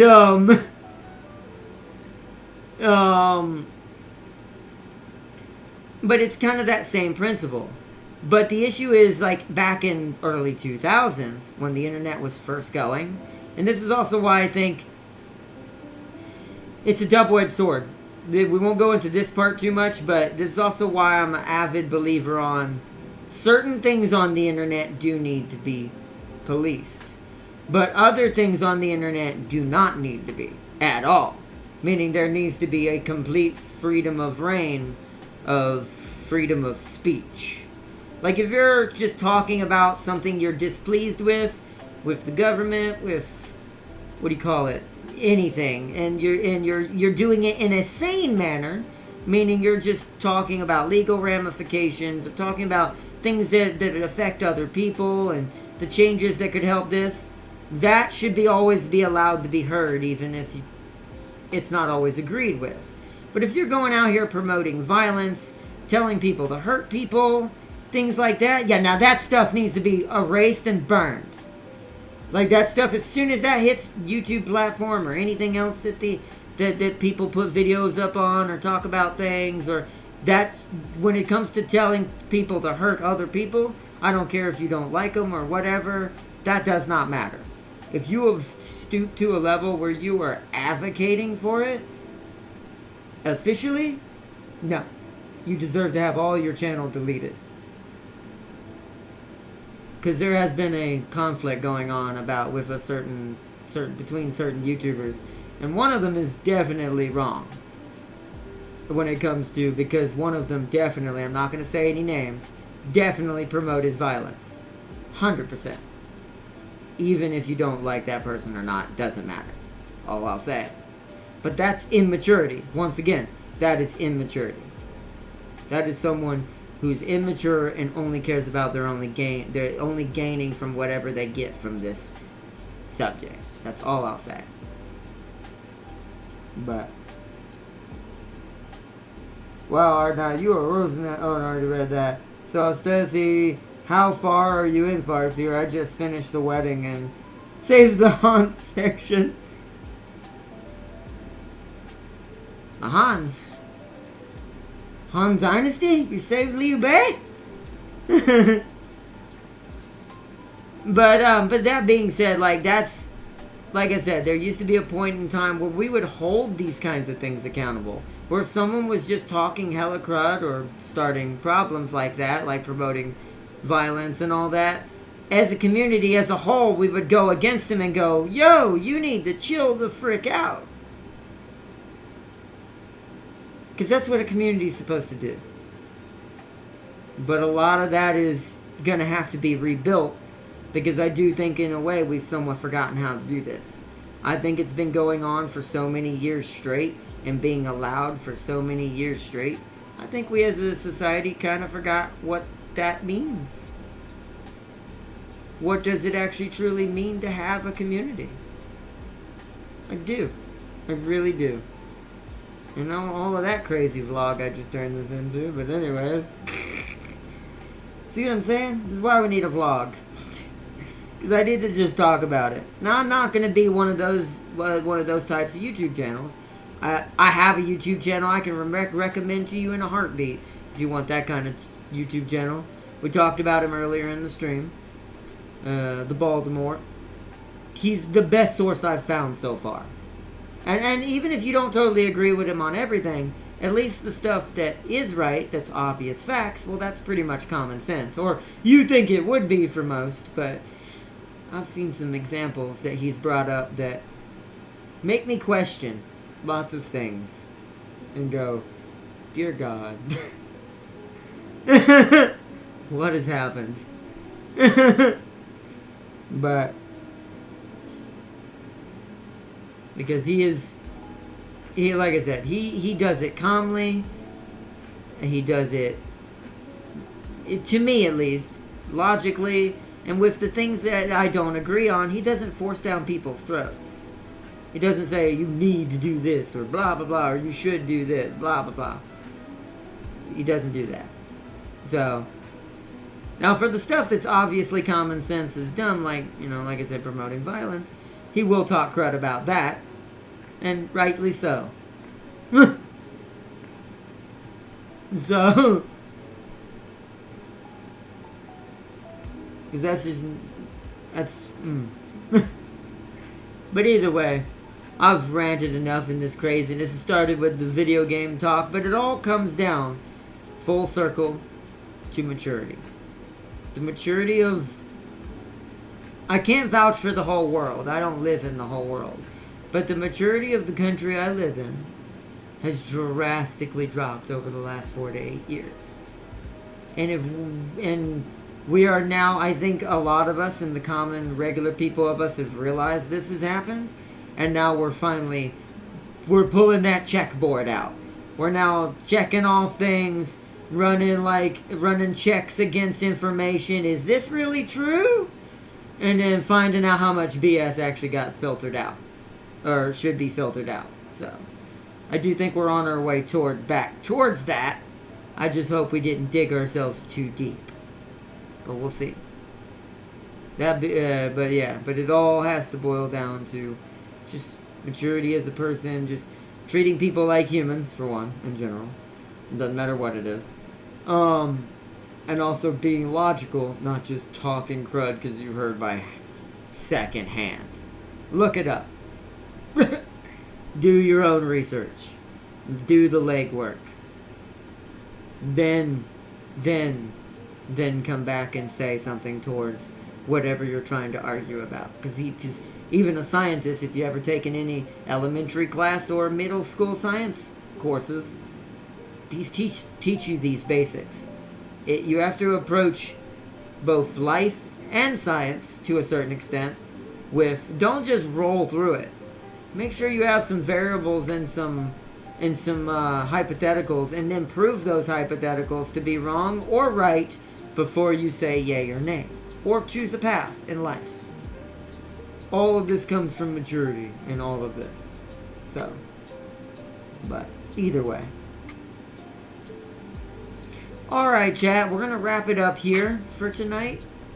We've had fun playing some games.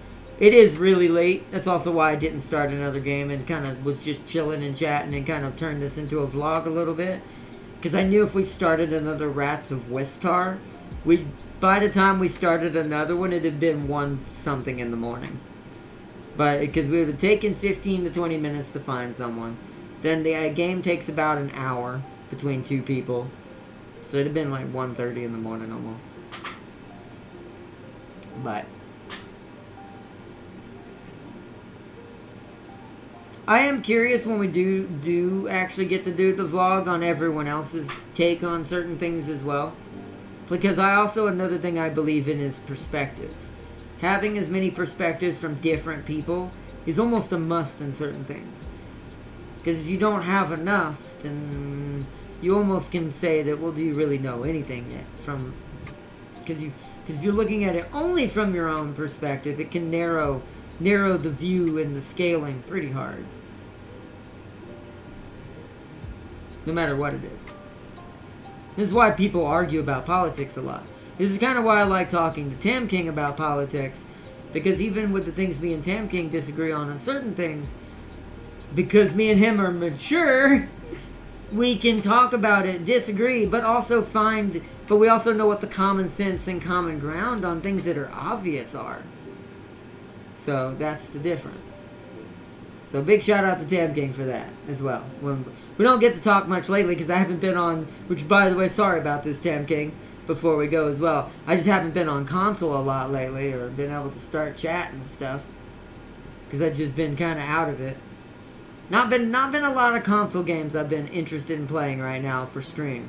I'm playing a lot of games on my own. Like, I'm going to start that fishing game probably tomorrow on my own, if not tonight, if I don't want to stay on board games.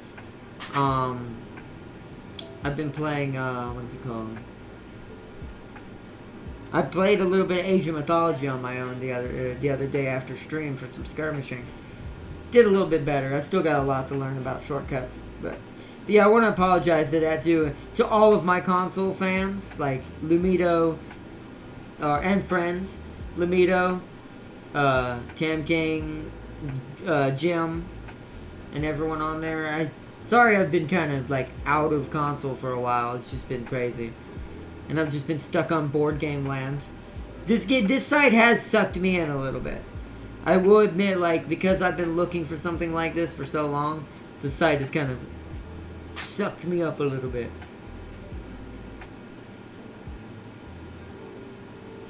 The chat break? Why am I not seeing chat all of a sudden? It was going good for a secondary roll, but now it's like got quiet. Just all of a sudden. Reset chat.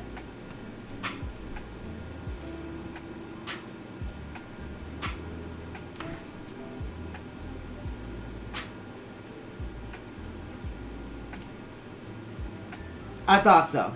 God dang it. This is what I'm talking about. See, and I can't feed off of y'all when chat breaks. I hate it. Let's see. I gotta go back up where I saw Tam King say his last thing. Oh, wow. I missed a lot. God dang it.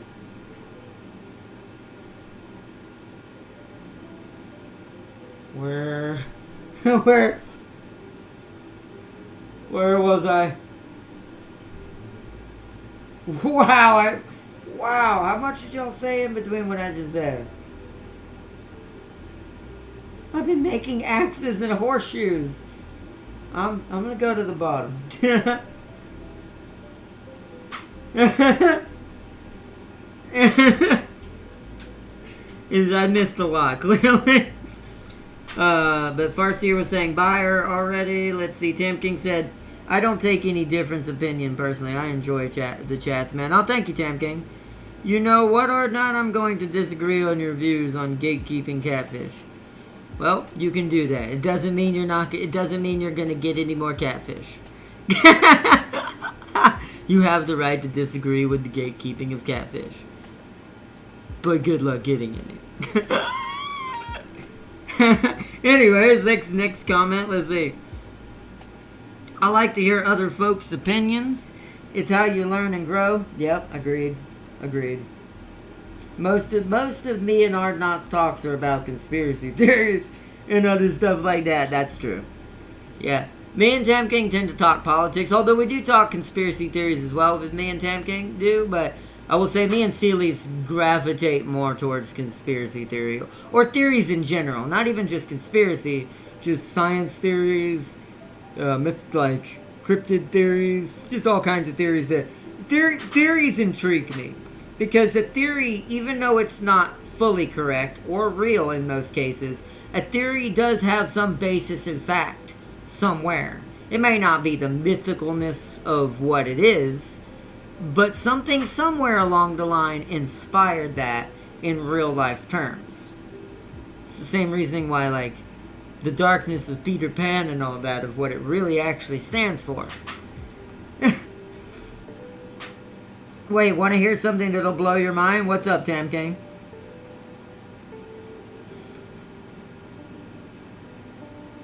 We'll talk about that sometime, but I'll have to give a warning on that stream.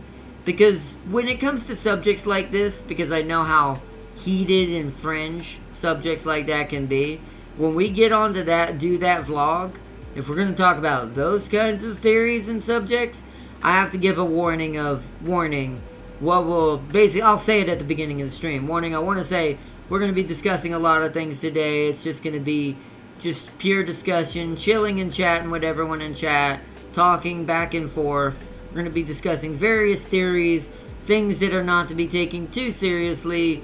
It's like they're all just theories and things to discuss on realism, or what might be or what might not be, and not to take too much salt into it or put too much steak into it, as they say.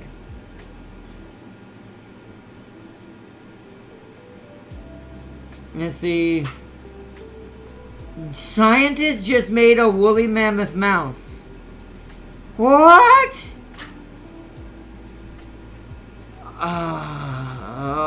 John Hammond? Don't make me come over there. I'm not looking forward to Troodons. Hammond? Or Woo? Don't make me come over there. The mice have thick woolly fur. Google it and check out the mice. I'm gonna look that up, but that does slightly make me go, uh-oh. Isn't this how we created Jurassic Park? I'm telling you, Tam King. This will be one thing I want to end this on. We'll have to discuss this on a vlog, or you and I when we talk on PSN one time. I'm telling you, Tam King. I think science fiction is becoming real life. And I don't mean that in a literal term. Once again, don't take too much things I say directly with assault. When I say it, I mean it in terms. Because think about what that is. I want to put that in perspective for everyone. Now, I'm not saying they're going to make raptors tomorrow and T-Rexes and shit. But what I'm saying is, that concept kind of is that. Like, in science fiction terms, the concept of what Dr. Wu did for John Hammond is what that woolly rat is. Oh, and that. Tam King's also correct about that. We might have real Lunas on our hand at some point. I am not going to say how much I might be yay or nay against that. We might secretly say, if it happens, it happens.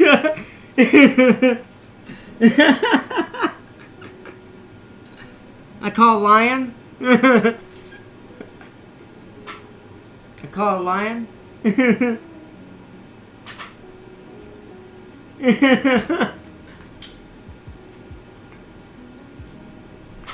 And, and I will exclusively date wolfhounds. Oh, man. You get that reference. You get that reference.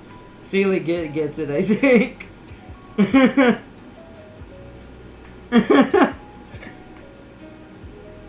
Right. I have a YouTuber recommendation that's all about biology and some real interesting stuff are not. Science fiction is basically a guide to future now.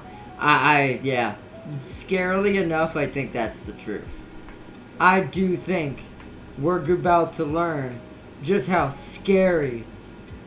And Elon mentioned that once before as well during his Joe Rogan podcast he was on, talking about propulsion systems, which he said the most depressing thing that made me so sad. I kind of figured this because of greed. It's not that it can't be done, it's just, is anyone actually doing it? And from what it sounded like, no, not until him. And I'm like, and we wonder why that, if that asteroid hits us, we deserve it. It's like, if we have been letting greed keep us from even making some sort of new propulsion system all these years, then dear God, help us, Leon.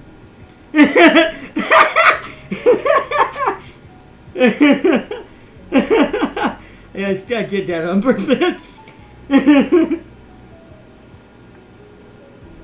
And nations with no laws to prevent abominations. Right, yeah, that's gonna be terrible. Now imagine what they're going to do in the secret labs. Yeah, it'll be some Wesker crazy werewolf, like, there's actually movies I've watched, B movies about stuff like this. There's a B movie where we genetically created human werewolves and we used them in the military. I kid you not. There's a movie about this. It's actually really cool, but for a B movie, it's really violent too. Actually, was that in Love, Death, and Robots? Is that a B movie, or am I thinking about an episode of Love, Death, and Robots? I could be. Because it was about these soldiers who could turn into wolves. They were basically this unit. They were also treated like crap. Like, they were part of the U.S. or fantasy U.S. military. I want to say that out loud. Like, it wasn't a real version.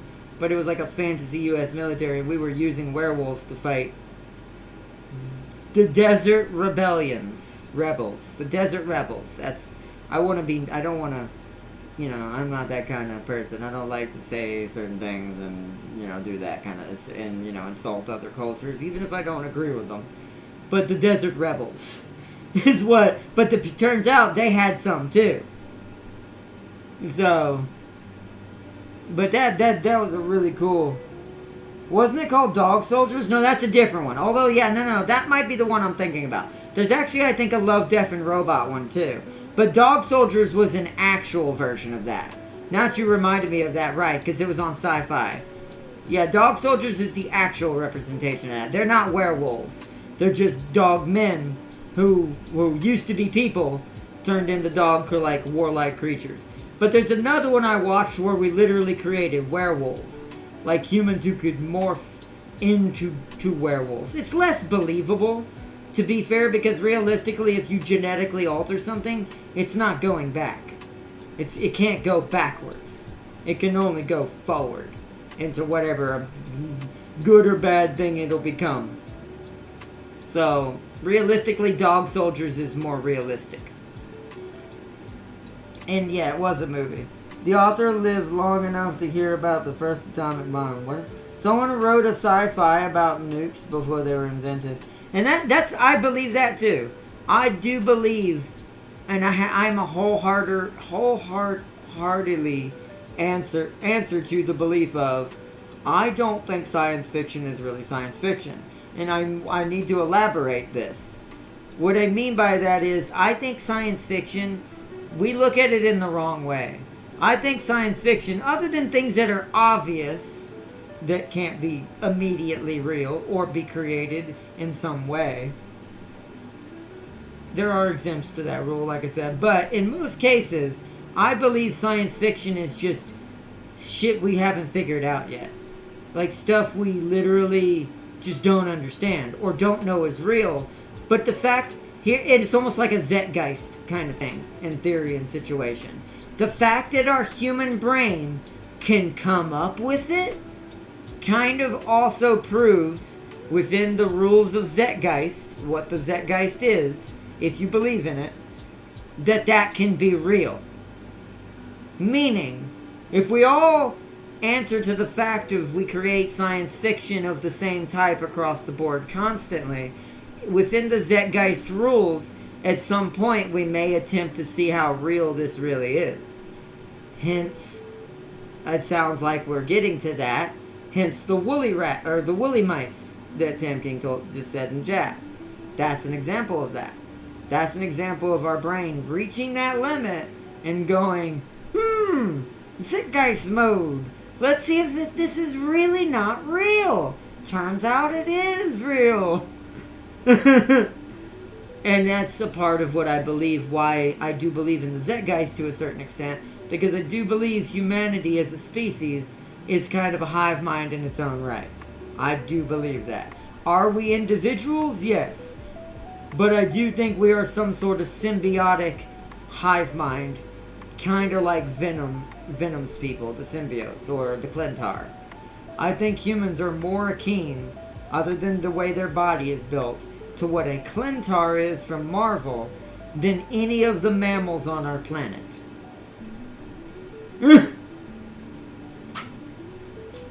And it's like, so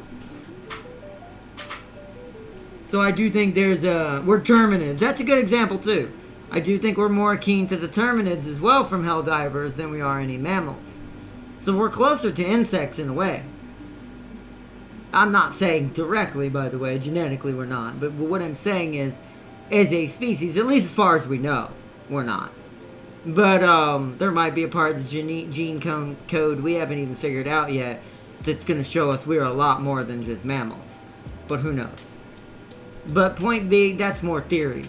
Getting into more, theories. But point being, at the end of the day, the one thing I can say that so far might be true is definitely from a biological perspective, the way we live, the way we interact with other creatures, the way we live and interact with each other. We're almost like a symbiotic parasite instead of a mammal.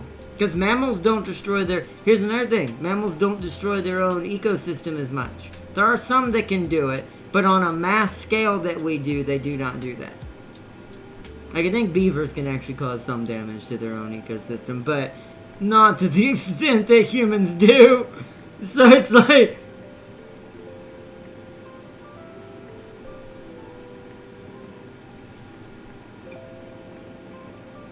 that's true. Maybe that's where that could be argued about that too. I agree with that with Sealy. Nukes being kind of predestined by writers before nukes were created could have been by the fact that we, as an entire society, kind of slightly already are learning how our sun behaves with fission and fusion and all that. So maybe that's where the coin term comes from, the power of the sun. That's where that coin term comes from. So, wow, it's 12:30. To be fair, science of nukes were known for a long time. We just didn't have the tech, and will to do it until Einstein, met America. Agreed. I do agree with that too. Tam King and Celia are both kind of right on that. That one's more of, I think that's less Zeitgeist, more of, we were already, I think, on that path, and people just generally as a culture and as a society and community recognized that at the time. But things like today, the more weirder fringe stuff, like the woolly rat or the woolly mice, and propulsion systems being concepted that Elon and his company is probably going to be working on now in the future, hopefully, since no one else was. I do wholeheartedly believe, like, that one's a little different. But today's technology, with all the things we're seeing today, I'm going to say that's Zeitgeist related. I think that has to do with our brain has reached a level as an entire entity or society that it has created this new version of ourselves that we're now starting to realize through that zeitgeist that maybe these things we're creating in our head, the fact that we've already created them means in concept we could probably figure out a way to make this happen. Now, should you do that? That's a different question altogether.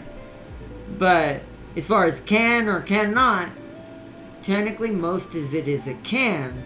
It's just, hell, that's with anything, but it is kind of like Tam King said as well. Hell, most of this could also be the same ruling as the nuclear bomb. It could just be tech and will to do it has just not happened until now. Until Elon and certain other things have happened. It's just because of greed, right? Most of the people in charge up until now of what's been going on lately, like up until now, most of the people who were previously in charge, they didn't care about progress. They just wanted money in their pockets. Why do you think there were so many government programs where I live that got cut? Because they were doing nothing. They were there to basically cook the books and skim money off the top. There was no progress being made on anything.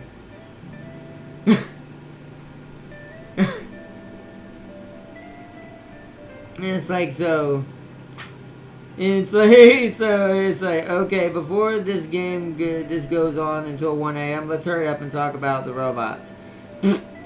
Let's see, he was a microbiologist. Since the dude has deep knowledge about genome, I don't know if we can talk about robots. We'll be here until tomorrow. You don't want to get me on that subject.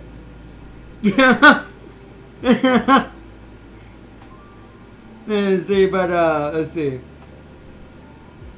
Especially the one with pistons upgrades.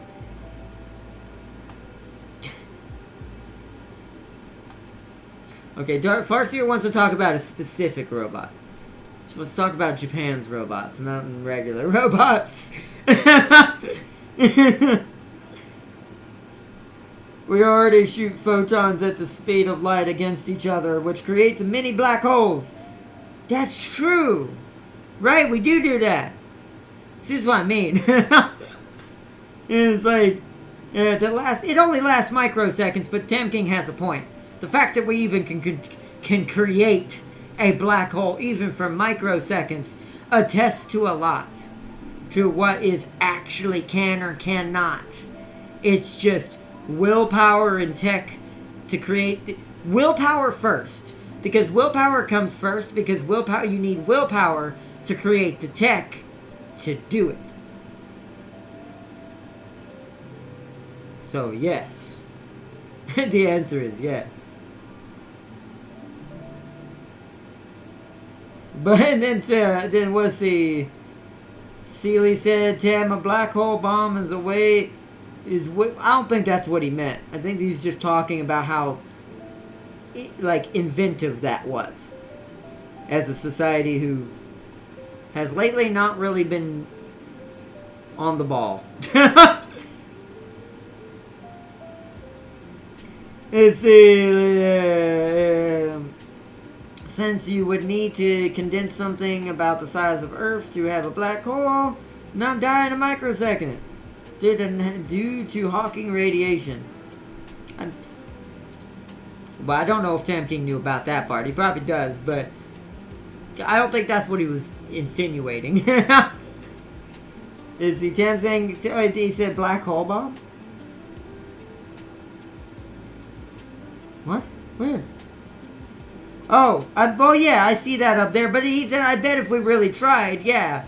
But I'm pretty sure unless the stupidest person in the world got put in charge of that project, which could happen. That is a thing that's very much possible in today's time. I don't think we'd be that much, hopefully, not that idiotic, hopefully. Then again, in theory, a lot of species have ended their own existences most of the time, so, yeah.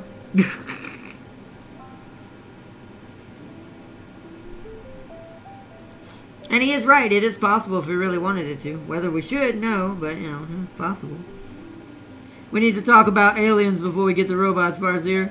We could create some super heavy metal materials that could allow it. That's true. I mean, there's a lot. Once again, we could talk for another few hours. There's a lot of potential in theory and theoretic metals and theoretic control systems that you could create. That we could go full Captain Harlock in this bitch. Excuse my language. I had to throw that reference out there.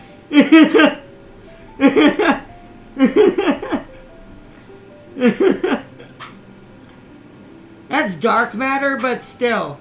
That's still... A black hole is still... That's just as bad. That still is a...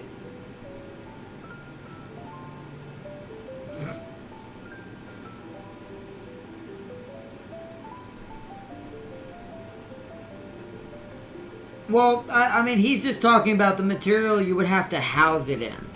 Because it would need a material that that you could put into a container. And that container would need to be made out of some serious shit. But I think it is about mass, Celia, yeah. That's what Tam King means.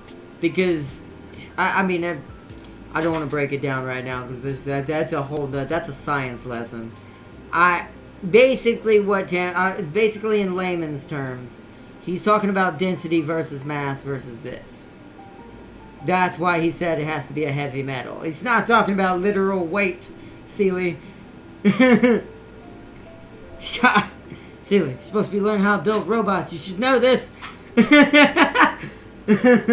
Mass is going to be an important thing when learning what works and what does not.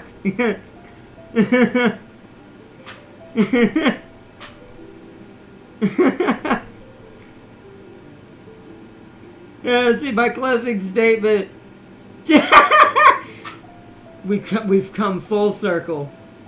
Thank you for that, Farseer. My closing statement to shit on Avowed even more. The horses in KCD2 actually move on their own to drink water. Oh, God.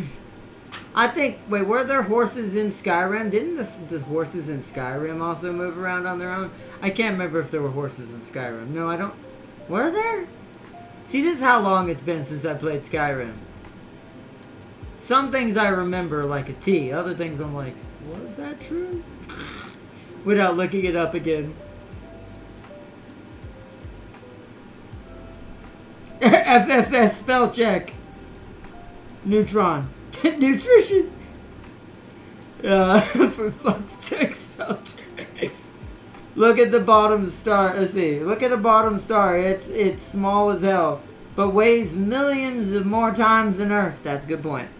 It's about mass. That's, yeah. Tam King just, yeah. Thank you, Tam King. That's a good explanation. That's a good layman's terms explanation to kind of explain what you were talking about of why you would need a heavy, dense metal or mass-based metal.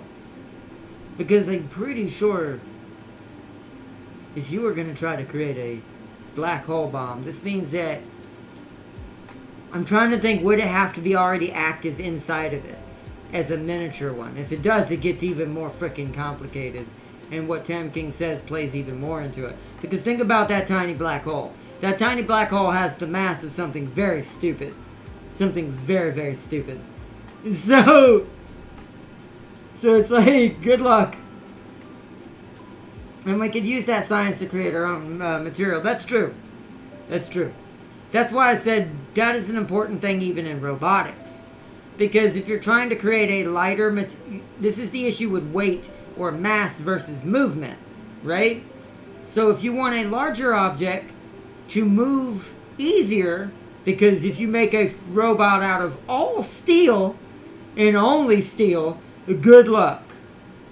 Not only is that thing going to weigh a lot, it's going to have such a powerful motor and engine or energy required to move the damn thing that it's going to be inefficient and not worth your time.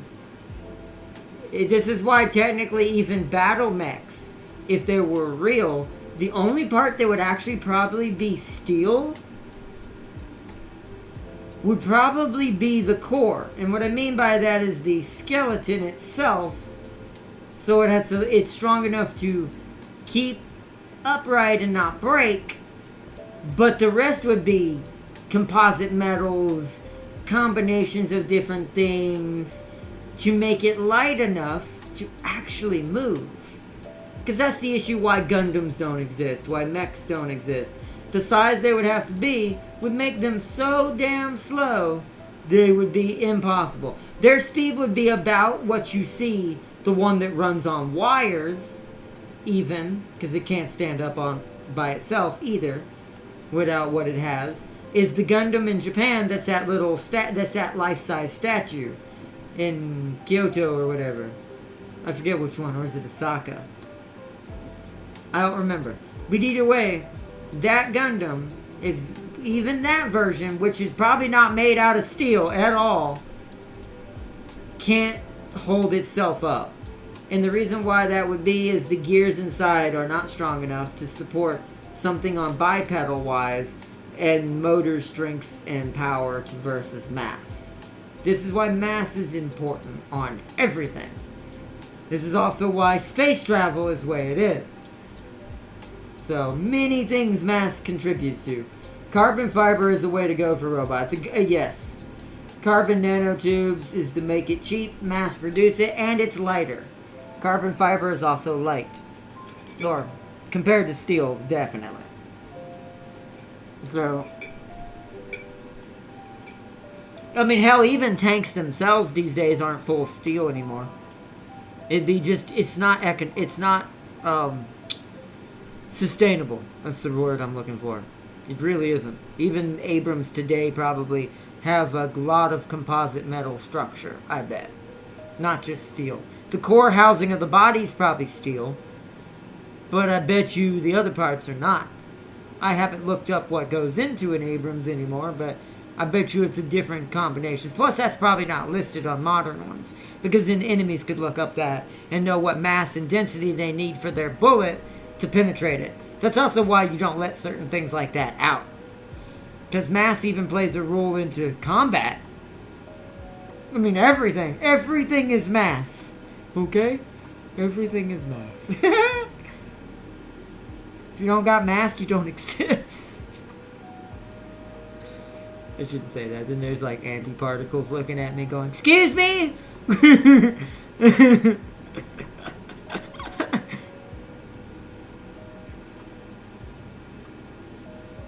Let's see. Yeah, it's still costly. It's still costly as hell. Oh yeah. The militaries will have the good bits. We will get the... Yeah, we'll get aluminum ones probably. I doubt we'll get... I think the only carbon fiber ones that might get distributed... Oh, I said distilled. We're trying to turn a robot into a drink now. Alright. Distribution. I do think that... I agree with Tam King. I don't think too many carbon fiber ones are ever going to be civilian. I do think with America and all of the changes our president has made, because we're going back into the way we used to be. We're now opening up back all of our oil things, opening up back of all of our manufacturing factories. We're essentially going back to the way we were efficiency-wise that we were during, dare I say it, I don't want to jinx this, WW2. When we were less outsourcey and we were known as the sleeping giant. The one who could make their own metal, make their own oil, produce their own mixtures, and make their own distribution. It's going back to that. He's already said it. He signed the sanctions like a week ago. We're already on our road to becoming full self-efficiency again. And that's both good and somewhat scary. I just want to say that. Because that does make me wonder, like, oof. What is he making sure we're defended against? What did he find out we don't know? Because that's another thing. Most politicians, leaders, and all that, they get to know stuff because, panic and everything. You don't want to incite panic.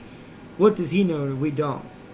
And I don't mean like aliens and something. I'm talking about on Earth, like other people, other countries. What does he know that we don't? And it's like, so the fact that he's put all of that back in and basically woke the giant, that's a bit disturbing. I'm not gonna lie. And so the world's building for, and I do think that too. I think so as well, Tam King. It's scary as hell. I really hope not. I hope this ends up just being used for, like, I have a feeling it's a two-plan concept, right? Doing this is probably concepted towards not only what Tam King said, probably that, hopefully not, but probably that, and I do hope that it's considered being grafted towards that we're doing this so we can make progress. Because we've been stuck in a drooling loop for years now. Like long ass time. So I also think it's also a pseudo plan for that. He wants us to be self-sufficient. He wants us to be able to start moving forward again.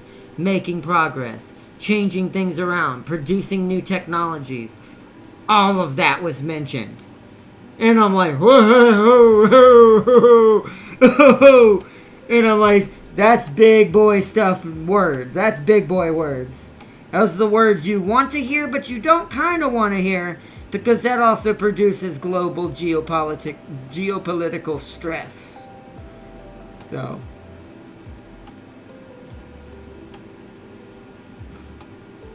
That's true, too.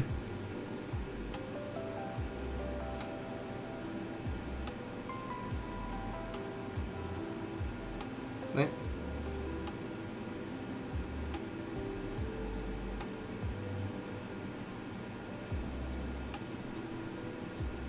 You got. Wait. It auto-corrected, so. You don't get that for nothing? Is that what it was? Is that what it was trying to. Is that what you were trying to say, Tam King, and it changed it for some reason? I know that definitely isn't how that read, because you put don't, so I'm assuming it was where do was. I'm not sure.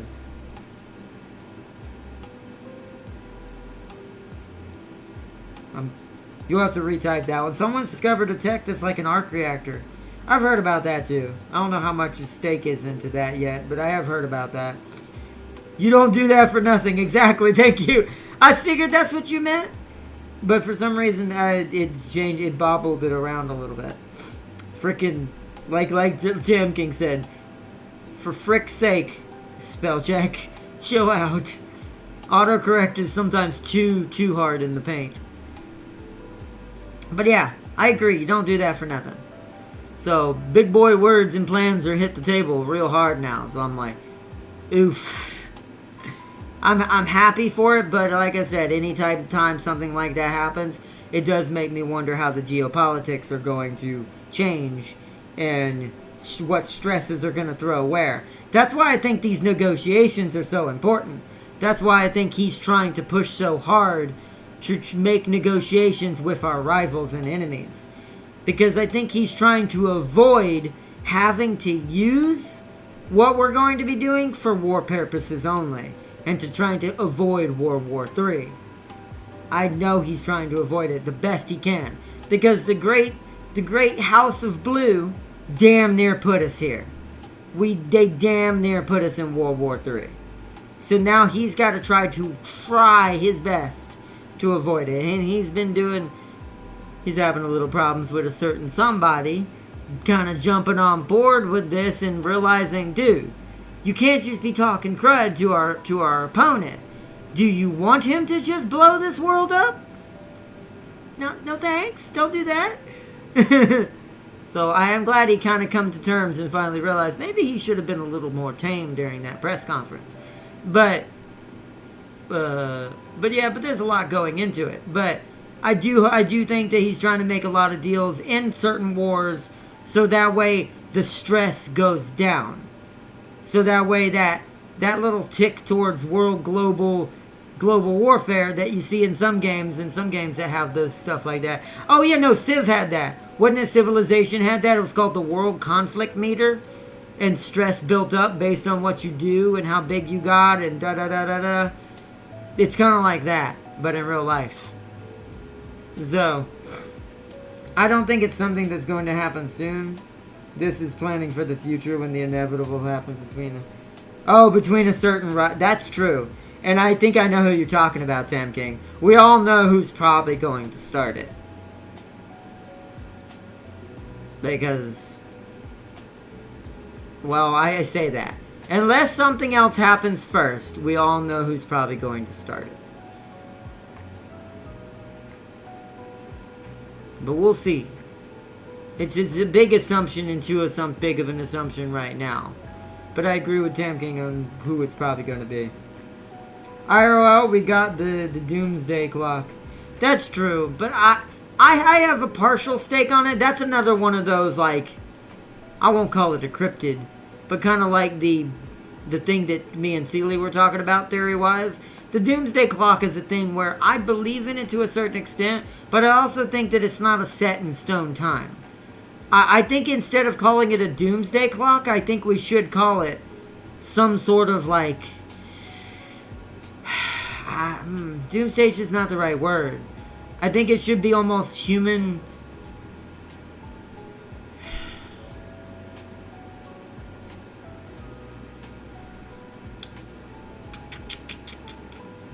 Fall of Humanity's too final as well. Because I do think it's variable. I do think that there's no such thing as set in stone with anything. Because easily it could end tomorrow, right? The Doomsday Clock could be just happen to hit 0 tomorrow. Or at least according to what maybe some crazy person does something, creates some chain of effects, boom, boom, boom, boom, boom, boom, boom, done. So that's why I don't totally believe in that. But I do think there is some stake into what it represents as kind of the civilization term of global stress. Meaning I do think that clock, if you used it in the right way, could semi-predict when humans are gonna kind of fight each other. Meaning when, maybe it should be called global conflict clock or something. The global maybe it's too long of a word. Maybe that's why they didn't call it that. Because or World War clock. Maybe it should be the World War clock. Because I do think instead of it being disaster, because even though it will be bad, World War III would be bad, but I do think overall our society will still survive it and keep kicking unless the nukes fly. But I actually don't think that's going to happen. I really don't. I think the reason why all these countries are developing new techs is I think they do want to be able to go to war with each other, sadly, to a certain extent. But they don't want to resort to killing themselves as well. So they don't want to use the nukes. But they don't have anything else bigger than a nuke. So what really could you do? Or use that wouldn't kill you and your opponent? So I think that's what we're seeing. I think we're seeing the stress clock has reached to a point where now you could probably guarantee that because these techs are being developed, that within a certain amount of generations or years, within... this is a rough estimate. This is not real, legit, or facts. I'm just going to throw out a random number. We'll say 5 years. There's a chance that... I doubt this once again, but... chance within 5 years. If the tech goes fast enough and all sides get enough comfortability, 5 years. At least is the rough estimate I'll give for that non-factual kind of theoretic number. Is I could see within 5 years to 8 years that we've developed enough tech that we now will attack each other without nukes. And actually, but the problem with that is we go back to a part of our society that could get out of control. It's a double-edged sword. We would survive this versus nuclear warfare, but the other double-edged sword, we go back temporarily to a version of ourselves where it would end up like Kojima. What Kojima predicted in Metal Gear Solid. Endless proxy wars. War. It never changes. That kind of situation. Right now it's closer to midnight than it's ever been due to world events. Yeah, I agree. They move the time depending on events happening in the world. Moves closer in a way, yeah. Hopefully we don't end up in a forever winter. See, that's where I think our society, it could survive, but I don't see us making it fully through that. The animals might, but I don't know if we would. Earth would have to reset in that situation where the animals that survive would evolve over millions of years again, and then a new sentient species would grow.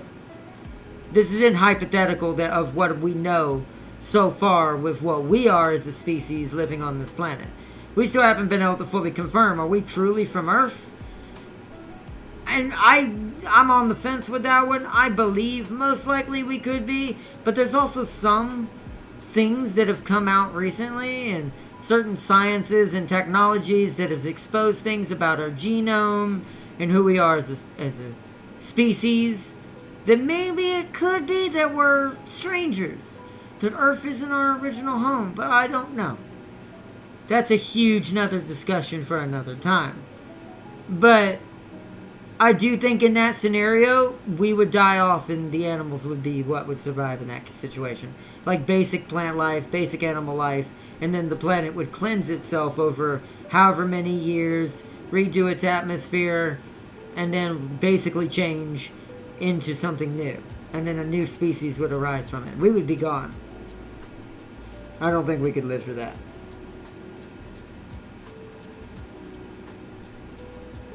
You see, wait, then if the concept of cold is reduced levels of energy, if you completely take away the energy of an atom and stop its movement, couldn't you produce absolute zero? That's true, but yes, but Tamking is right. Good luck trying to do that right now. Maybe eventually in our society if we make it far enough without destroying ourselves. Yeah, I could see us learning how to do that. But not right now. It's like good luck trying to stop the movement of an atom. You would also have to stop the smaller quarks, which are quantum, that are also change position depending on how you look at them. Yep. So yeah, no, not yet. Once again, if we survive through this BS, it's good. I think we're in that point. I think our society, and I know people don't want to hear this, is this is a scary thought. But I tend to talk about these kinds of things here and there and kind of bring it out into the open because a lot of people tiptoe around it. I think we've entered into what I call the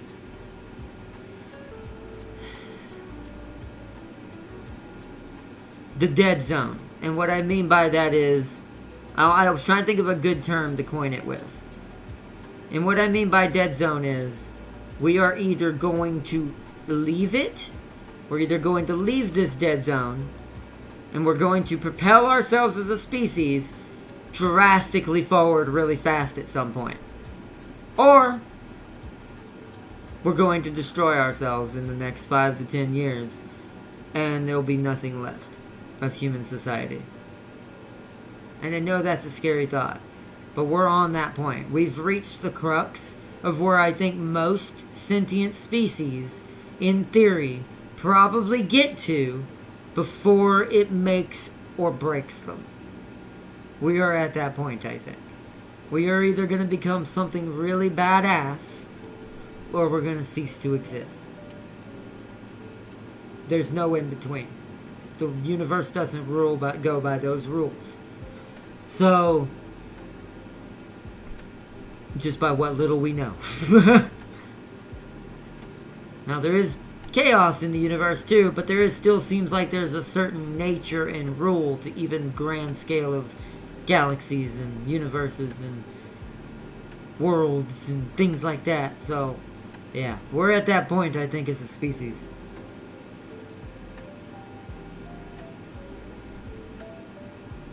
You see, my thing is we can... Oh, no, already read... Hold on. My thing is, if we can reduce the atom's energy to that point, what exactly would happen? Does it produce cold energy? Does that even exist since heat is from movement? I mean, I'm going to say it does. Maybe we don't know it doesn't, or we can't confirm that cold energy is a thing. But I'm going to say if you were an advanced enough society, maybe. But I do think that I agree with Tam King. Because everything's in a state of movement and flux, I feel like that would be more of an advanced technology than anything based in heat. Meaning, like, to be a cold-based society, one, you probably already have to have a planet that's already mostly ice, and you're a species who can survive in this, who would probably discover this first. But overall, because everything would be slower because everything's freaking cold all the time, so you would start seeing things in slower pace. But I do think overall, heat is an easier technology. So I do think that it's, cold would require our species to be real intelligent. Like, it would require us to have way more advancements in tech to even produce some sort of hypothetical cold energy. So that's what it could do as well. That's another thing. It could do nothing. It could not exist at all. That's the thing. That's pure theory. It could just, when you hit it at that number, it ceases to exist. Which, in its own right, that is helpful. Because then that means we could find a ways to eliminate explosions altogether. If you could figure out how to build a tech like that, that's literally the perfect anti-nuke.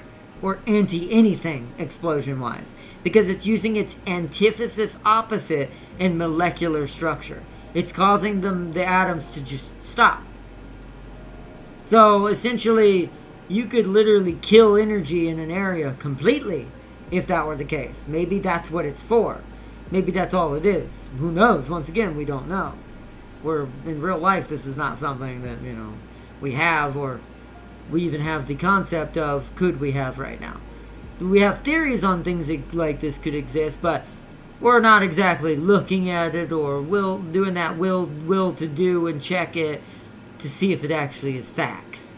One, we don't have the tech or willpower to produce for that tech, or the reason. Because why would you do that when the easier alternative tech-wise is just learn how to manipulate heat better? Or the opposite of that element. It's like, why not? Why would you worry about bothering with that? I don't know. It's a double-edged sword. But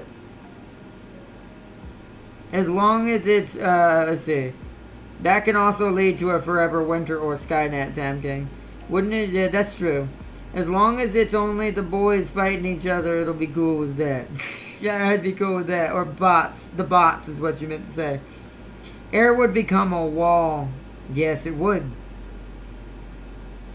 I wonder if an actual scientist sees this stream and he's pissing himself laughing at us noobs trying to talk atoms and quantum theory. Probably. I mean, I doubt too many quantum theorists watch my channel, but I mean, I'm cool, but I don't think I'm that cool.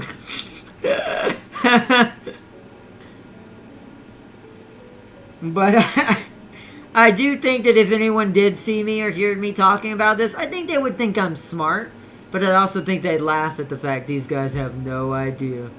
These guys have no idea the power of the atom. Sitting here. But electrons want to accept and lose energy. So if something of that capacity is introduced, what kind of vacuum happens when it's trying to re-energize itself? Once again, that's theory. Who knows? It could, maybe in theory, maybe this is something that's produced during certain space travels. Maybe this is the key to... Hell, with as little as we know about this kind of stuff, these might be the keys to how freaking Star Trek gets across the universe.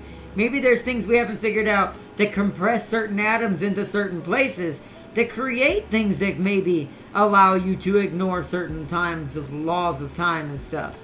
Kind of like what warp travel essentially in a way does. It's not ignoring time necessarily, by the way, but it's in concept. It's creating a bubble that's basically making your atoms essentially move at a different speed than the atoms around you in space. This is the roughest example I can give you of the theory of warp travel. So, that's true. Yeah, right? YouTube algorithm throws it in there, recommended because of what we're discussing. Yeah, we have been discussing this for 2 hours straight. This is now a vlog and a board game show. This is the only way this is the only way I can see you can cool down the topological quantum CPU. Microsoft has that thing. So topological quantum CPU, Microsoft has that thing Uses an entire warehouse cooling system. I know. Yeah. I blame Sealy for the overrun. Okay, my predictions in for the future is machine fueled forever winter Skynet space age Star Citizen. So these are the chances of things to happen. So Farseer said these are the likelihoods we're going to end up with. We're either going to end up in a machine fueled forever winter Skynet itself, so barely humans, mostly machines. A space age that actually is a space age. Star Citizens finally releasing Never. And Sealy paying off 0.1% of his debt. I like those last two. I really like those last two, especially the Star Citizen one. Holy crap. That was a deep cut. That was a deep cut, Farseer, but Star Citizen does deserve that deep cut. How long has that game been out and they're still proclaiming it's a damn beta? I don't know why YouTubers bother with. They need to stop playing that game. They need to stop giving money to that developer and let it go out. Because that game is not worth anything. It's been trying to pretend it's a beta for years straight, and the game still can't be stable. It still crashes. It still has lagging issues, even when you have a good rig. How I know this is I've watched Raptor play it before. Even he has problems with it, and his computer is a monster compared to mine. So, it's like, make the game. That they're another one of those companies why I won't buy that game or play that game, even though I love spaceship games. I will not buy Star Citizen because to me it's become a scam at this point. It's been out so long. It's not a game. It's a money grab, in my opinion. No offense to it, but that's the last thing I'll say on that. But I'm gonna read I'm gonna read the two major final comments for what we're talking about because we do need to end. It's 1 in the morning where I'm at. I've had fun with this though. This has been a relaxing and very redeeming. I really enjoyed this stream. It was very refreshing. We needed this stream, I think, because it's been a little hectic lately, and things in my life, in real life, are just, god dang it, man. 1 step forward, 2 steps back, it feels like, everything I'm trying to do. But it doesn't matter because it's not going to stop me. Like I said, I don't think the universe has caught on yet to how motivated and determined I am to succeed at what I have planned. I don't think it understands yet. But it will!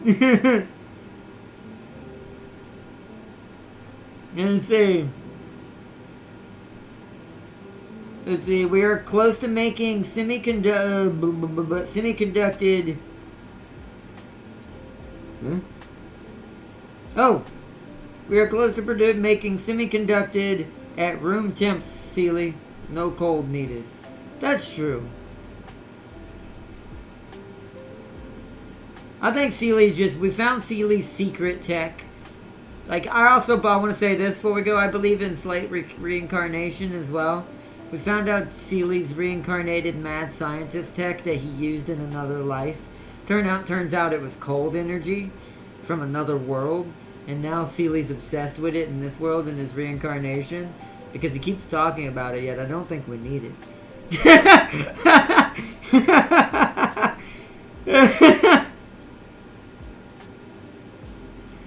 Although, we could just create a black blob. But like I said, Sealy was secretly working with cold energy in another life. Because Tam King is right. We're almost at the point of getting semiconducted at like room temp. And I'm like, holy crap. Hey, that's sad as hell. Grey goo is the way to go though.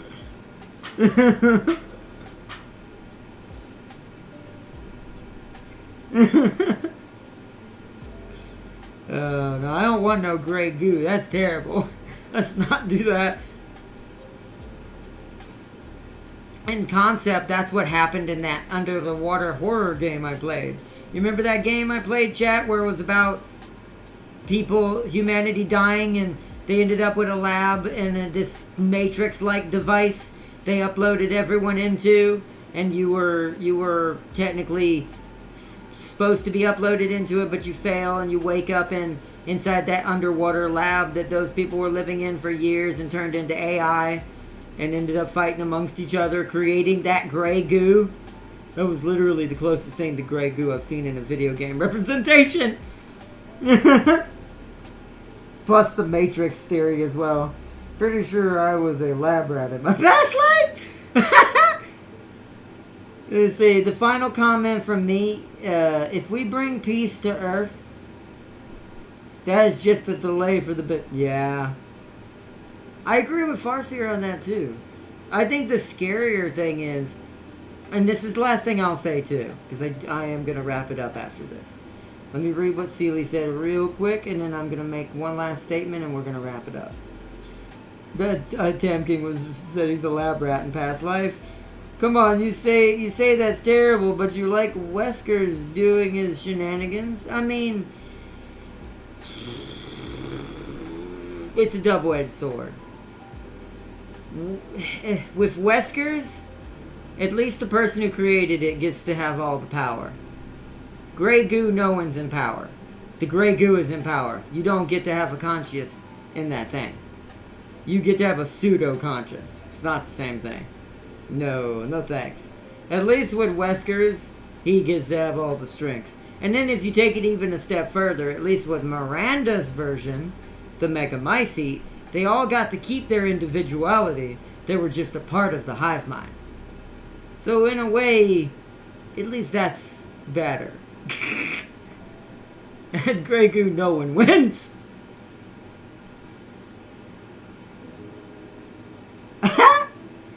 Let's see, the Tam King's final chat on this.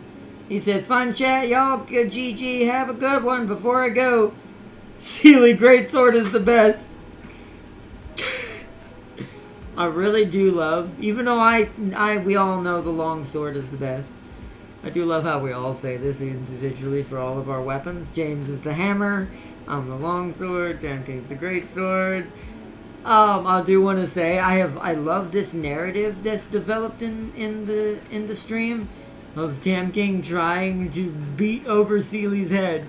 How much superior the greatsword is than the charge blade. The hell it is, Sealy said. Interplanetary warfare. Oh yeah, that was the last thing I was gonna say. On my end, after reading y'all's comments. Also, you know Monster Hunter Wilds has customized emote. Ooh! I am gonna get it next month if I can. I am interested.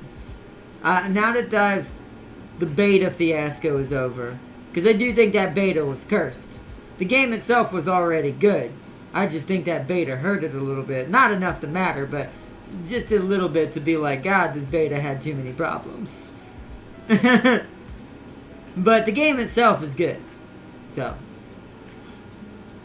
But last thing I want to say is, as far as the galactic warfare is concerned, I do think, and this is going to be a really out there statement, I do think that the scariest course and path humanity could end up on, that we could find the truth on, is if we become a spacefaring species successfully. I want to say that now. I know you're like, but wait, we get to live. Yes, but now we got to put up with BS you don't even want to even consider might exist. Okay?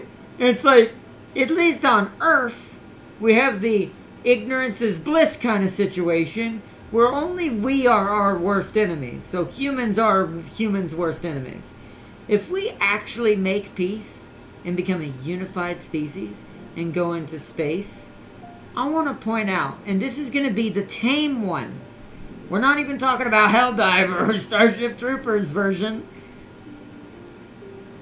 Do you realize how much stress Star Trek's universe goes under? Like Starfleet. You know how much stress Starfleet has. Think about that. Think about how much stress the UN has. And then take that and then put it on a freaking galaxy scale.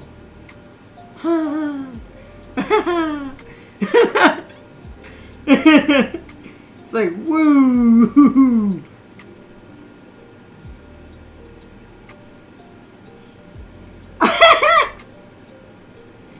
Ted King's like, he's definitely gonna give us War of the World. Screw those Snoopy Mars folks.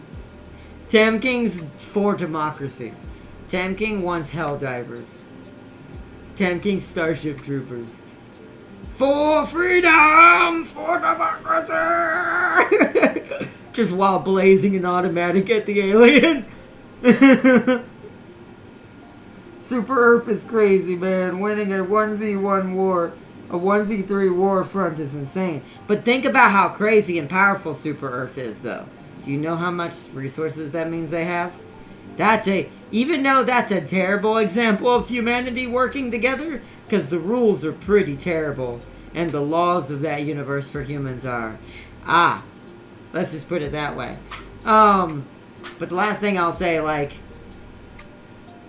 that is a worst case scenario with our personality being successful. It means we gave up on our humanity to survive in space.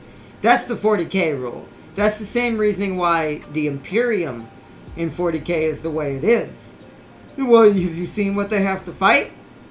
So, they lost their humanity long ago. Because if they had kept it, they'd have been erased. So, there's a lot in the Federation. I'd have to look it up. We're already too late in the stream to answer the question. Isn't it over 200? No, I don't think it's that high. I'm going to say 100 and something. It's quite high. I mean, I guess if we're talking about... Hold on. I'm thinking about Starfleet. If we're talking about Vulcans and Klingons, once they joined the Federation eventually, maybe in the 500s, 400s. It's quite high. The Federation is massive. But it also has to keep that stability. It's not like that it's pure cohesion of, you know, every day, every day is going to be completely stable. Especially when you have the Klingons in your Federation with you. And technically the Vulcans. No offense to the Vulcans. The Vulcans are like, I mean this as a compliment. I don't want anyone to think otherwise. The Vulcans are kind of like China.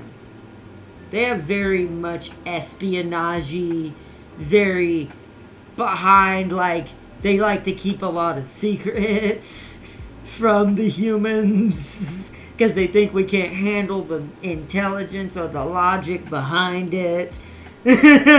So imagine dealing with that kind of personality as Starfleet and the Federation. You're like, at its peak, it's 350 planets, but it shrunk to just 38. There's a lot of war. There's a lot of war. That's why the Federation is not technically a cohesive full thing. The Federation may be powerful, but it's only powerful when it's working together. So I'll take the Xindi incident, or no, not Xindi. I got a better one.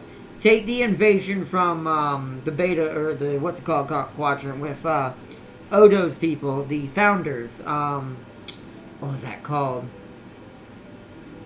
Jim Hadar. What is that faction called? That's owned by the Founders. That war, the Founders War, whatever. The Deep Space Nine's war. That war is a good example of when it works. Dear God. Like, good luck fighting that. But when it doesn't work, it also not good. It also falls apart pretty quickly too. Because look how quickly the Founders took territory for a while because the Cardassians sided with them instead of the Federation. Now, once the Cardassians realized how stupid they were, and that they were basically being turned into to another version of the Jim Hadar, they were like, no, no, no. And because the Cardassians are prideful as hell, they were like, frick you! And immediately sided with the Federation. Because at least with the Federation, they get to still be Cardassians. So, it was a double-edged sword. And they realized that they had to take the other one instead. So, but anyways. What's stopping Mars from building a fleet and invading the asteroid belt colonies? That's true. I do think that happened in the early Star... You know what's funny? Here's what I think Star Trek should do. You know what I would like to see as a TV series? I want a TV series set during the early... And I don't mean Archer. I mean even before that. Like when humans were still dealing with humans during their space travels. Like, the only thing they knew was the Vulcans. Like, they didn't even know Klingons existed yet. Like, I want to see, because there is some fan book, or not fan books, there is some books and stuff that are separate that stick to Gene Roddenberry's original writings that talk about that we actually did fight each other for a little bit in space, too. Before we came back together, under certain things in certain battles. I actually think that was still going on. Actually, yeah, no, it was still going on even in Archer's time. And you know what they were called? They're called the Maquis. They're still even present even in Voyager, but they're way less prominent by then. But technically, they're known as the Maquis. They've actually existed even before Chakotay knew of them and when he was a part of them and all that era. They were a branch of humans.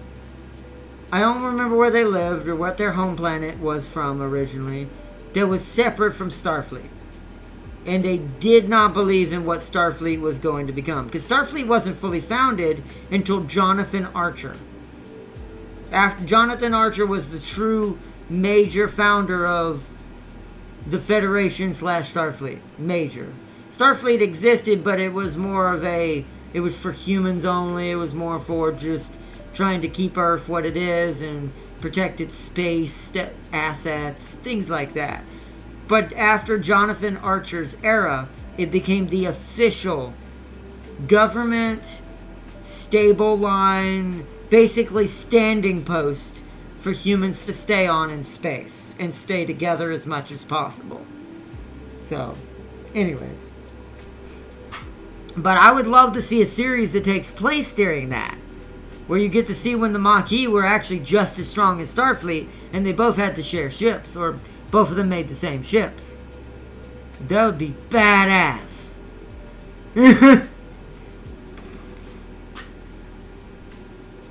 Let's see.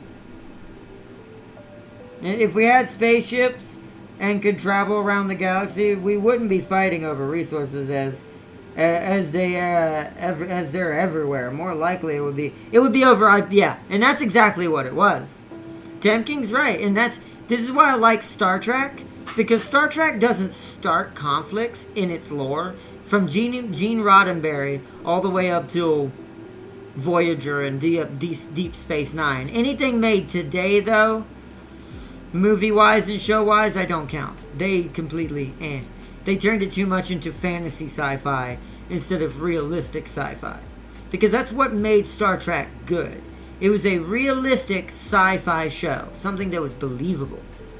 Because it actually took account into personalities, ideology, beliefs, politics, all of that. It was kind of a political drama in a way. If you think about it, a sci-fi political drama. It's really all it really, if you really break down the brass tacks of genres, that's what it was. So, because of this, that's what the Maquis did. The first Maquis, not the ones that were fighting the Cardassians. They started for different reasons.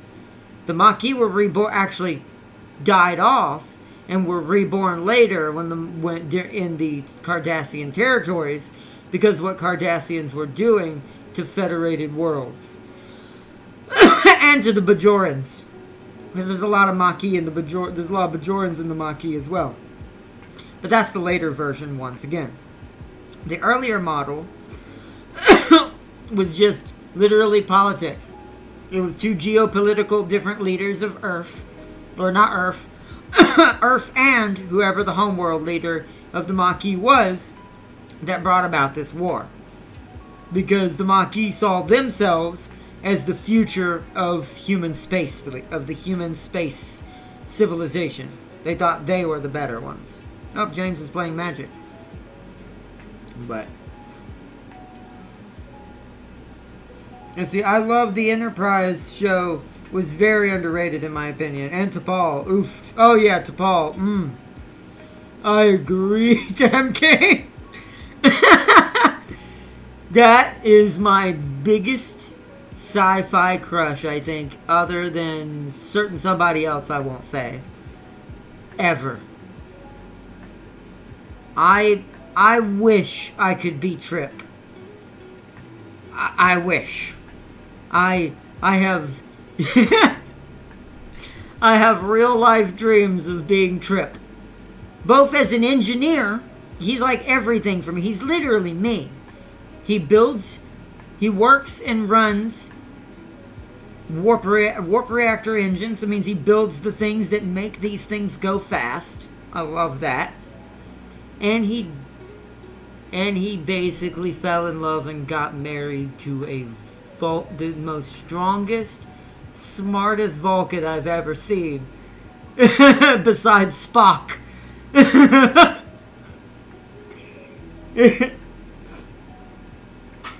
Let's see. Oh yeah, didn't the Maquis start because the Federation? Yeah. That's actually a better explanation. Tam King is accurate. There are some things I'm a little loose on that. That's more of a better explanation. Because the Federation wasn't willing to be aggressive against its enemies. The Maquis believed were the part of our society, I feel like, that believed that we should not trust these aliens. They were more like Super Earth personality back then. They believed only humanity for humans, for Earth and humanity. That's all they cared about. They basically could have, if they won.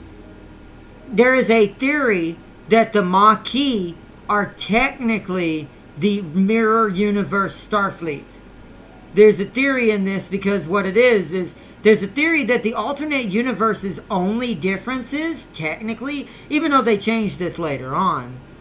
Originally, I think the only differences were that who won the war?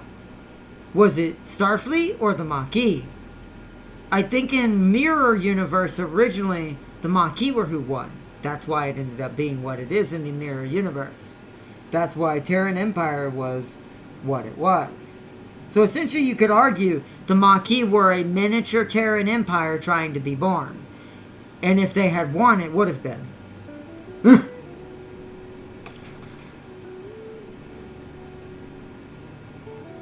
Yeah, B'Elanna was Maquis. Yeah, but that's later Maquis, Tam King. You're thinking about later Maquis. I'm talking about the Maquis before B'Elanna. B'Elanna and Chakotay's Maquis were birthed out of different reasons. Because the Maquis faction died off for generations. And it was rebirthed through the actions of what happened. Similarly, it was still birthed for the same reasons, but the xenophobe part of it was gone. The xenophobia was eliminated from the Maquis, but here's the thing. The Maquis that Chakotay helps run, or is part of, and B'Elanna was a part of, that was born out of pure happenstance of what you said directly.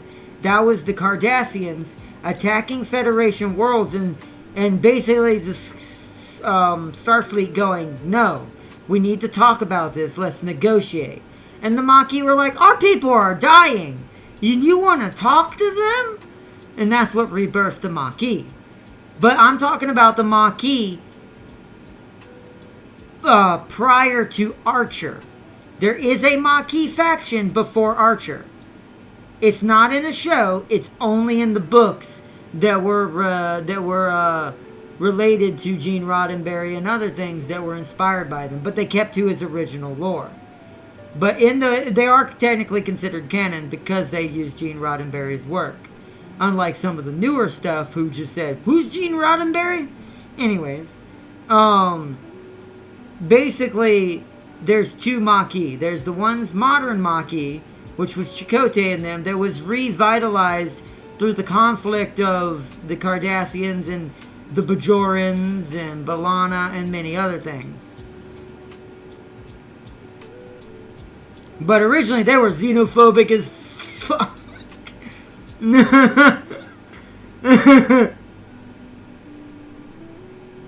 Like I said, at one point you could argue that they were the Terran Empire at one point, or they could have been. But that died off.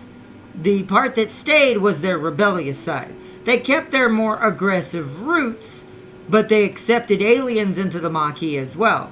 Like, the Maquis wasn't just humans anymore. It was like Klingons, like B'Elanna, and all of them. Who else was in the Maquis?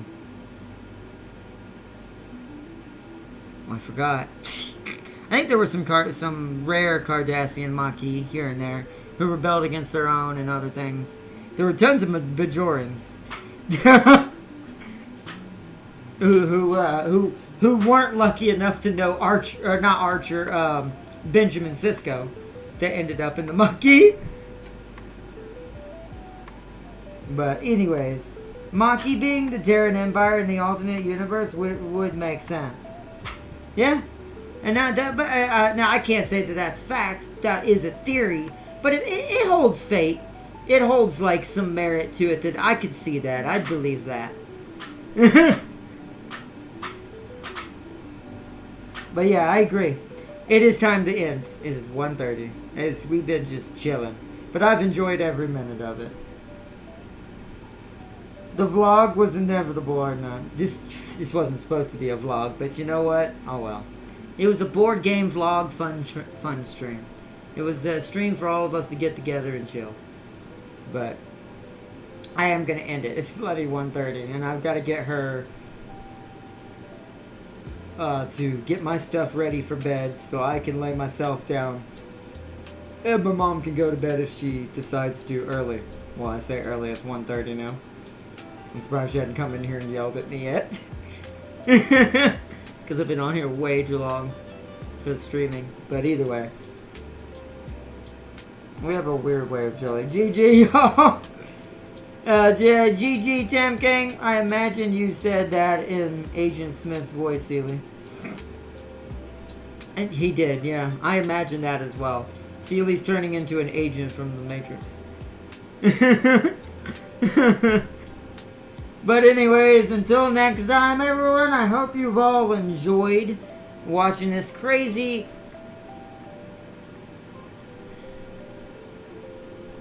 blorg. I'm gonna call it blorg. Blorg. I'm gonna sound like the aliens I'm gonna sound like the Covenant from Newgrounds. Blorg. I hope everyone's enjoyed this blorg. It was a board game / vlog.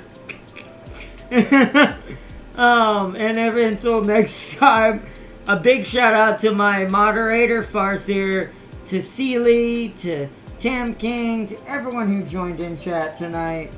It's the CR not CB is the best. Shields all the way. Blasphemy. But anyways, I hope you all have enjoyed tonight's stream. And I hope you enjoyed the board games we checked out. And the tutorial we checked out from Memoir 44. And our playthrough of Rats of Wistar. I'm not too good at it yet, but I will get better. The next board game stream will probably be day after tomorrow. Tomorrow is Age of Mythology. Or today, sorry. Excuse me. It is tomorrow. Today is going to be Age of Mythology. Tomorrow will be another board game. We'll probably play, let me use my mouse. Hold on. We're probably going to play this. I want to show this off. This is my favorite game to play on here. So we'll probably show this off. I'll say tomorrow, because today is already yesterday, if you get my drift. So, today is going to be Age of Mythology some more. Continue our war with Troy. And hopefully, get to my favorite part of the game. And then tomorrow we'll be doing Scythe. So. But.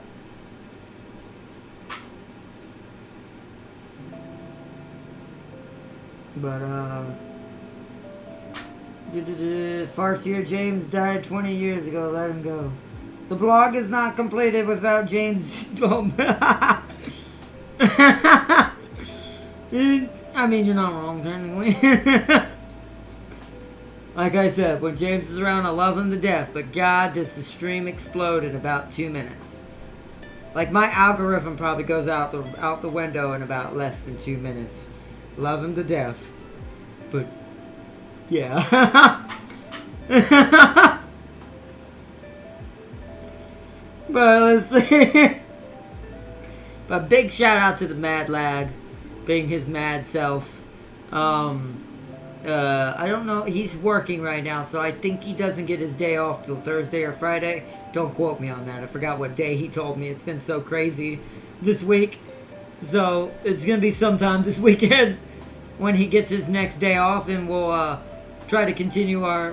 We might, depending on the mods, we might discuss Warhammer more, doing more Warhammer, do some board games, or me and James will switch to something else we can all do, and try to maybe work on something new or something we haven't got to do yet. We'll have to figure it out. I haven't really got. Me and him have not got a chance to discuss this at all, so it could literally be anything. So today's Thursday, though. Is it Thursday now? It's tomorrow already. I mean, it might be. I mean, but like I said, it's either going to be Friday or Saturday. I think he said his day off was, but I could be wrong. I feel, let's see. Right, you say that 20 feet, 25 feet in the ground, Deb. I had bad knees, Sealy. It's all better now.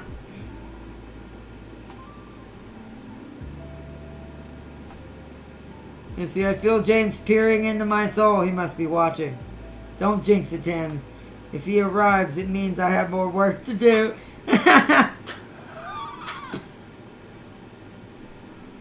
He starts hearing in the background, Cellar! Oh, good.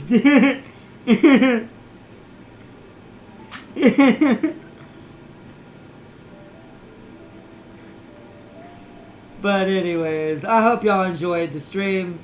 Peace and love to everyone watching. This has been an awesome Blorg stream. And I hope to see y'all for Age of Mythology later today. Or should I say Age of Mythology Retold on PS5 later today, where we continue dealing with Troy and speedrunning our way to where I truly want to be and the faction I want to play as. Because who wants to play as the Greeks anyways? No, I'm just kidding. But is it bloody fat dragon? Oh, man. And have a good night, everyone.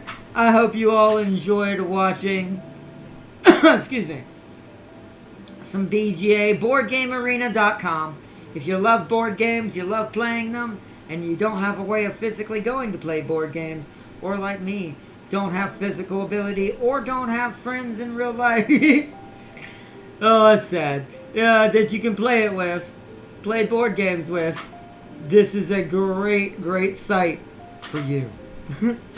Also, it's very cheap for premium, and you can play for free if you don't want premium. You just have to wait on a table to open up, and it may take a little bit.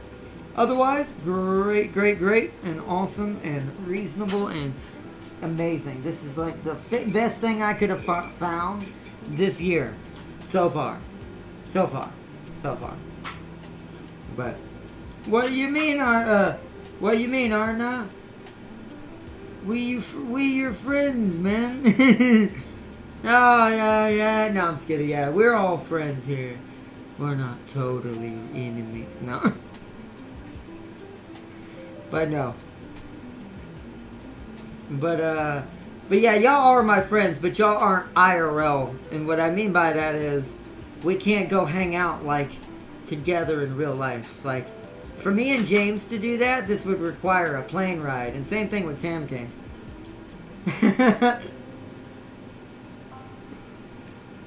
But And Sealy's a couple states away. He's a Florida man. And I'm stuck in North Carolina. Now, if I was in my original home state, I'd go and terrorize Sealy. Just to let him know that. He'd be close enough and within reason this would be possible.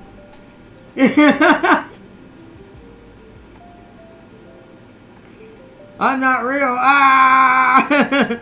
None of us are real, Tam King. You should know this. This is one big simulation. I'm just kidding.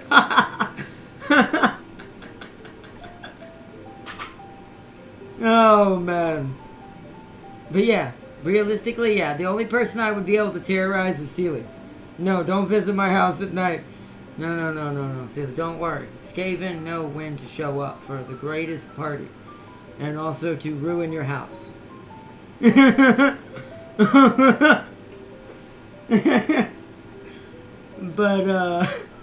yeah, Sealy would be the only one, even within reason IRL, that I could even go and play board games with, and even that would be a state away, even if I was living in my hometown.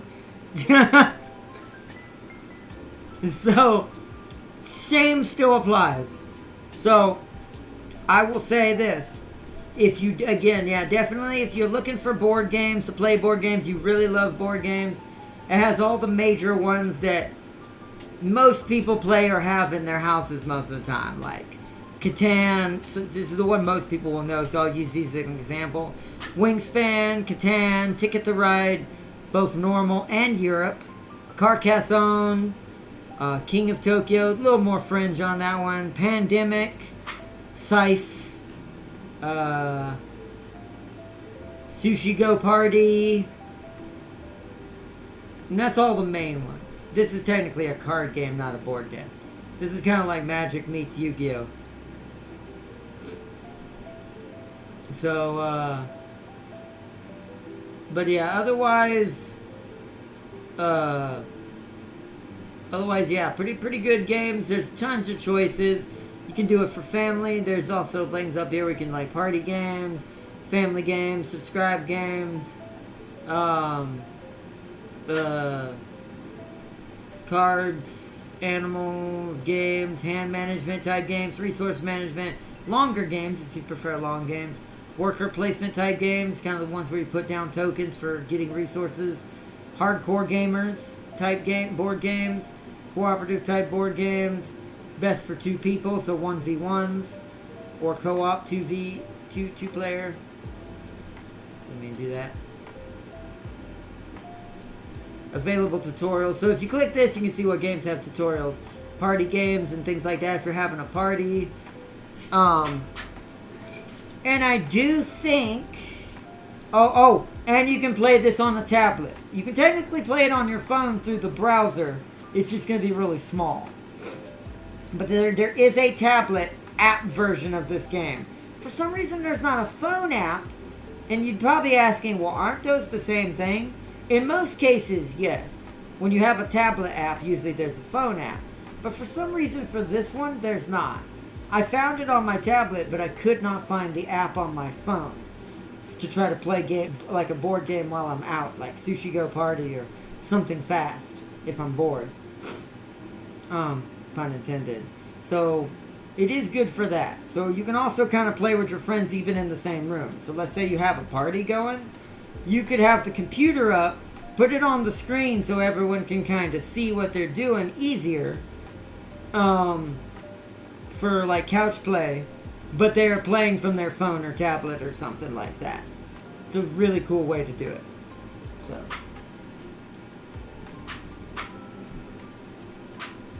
Let's see, the gator's too fat to cross the door frame, Tim. I'm sure your pet gator will keep you safe, Sealy.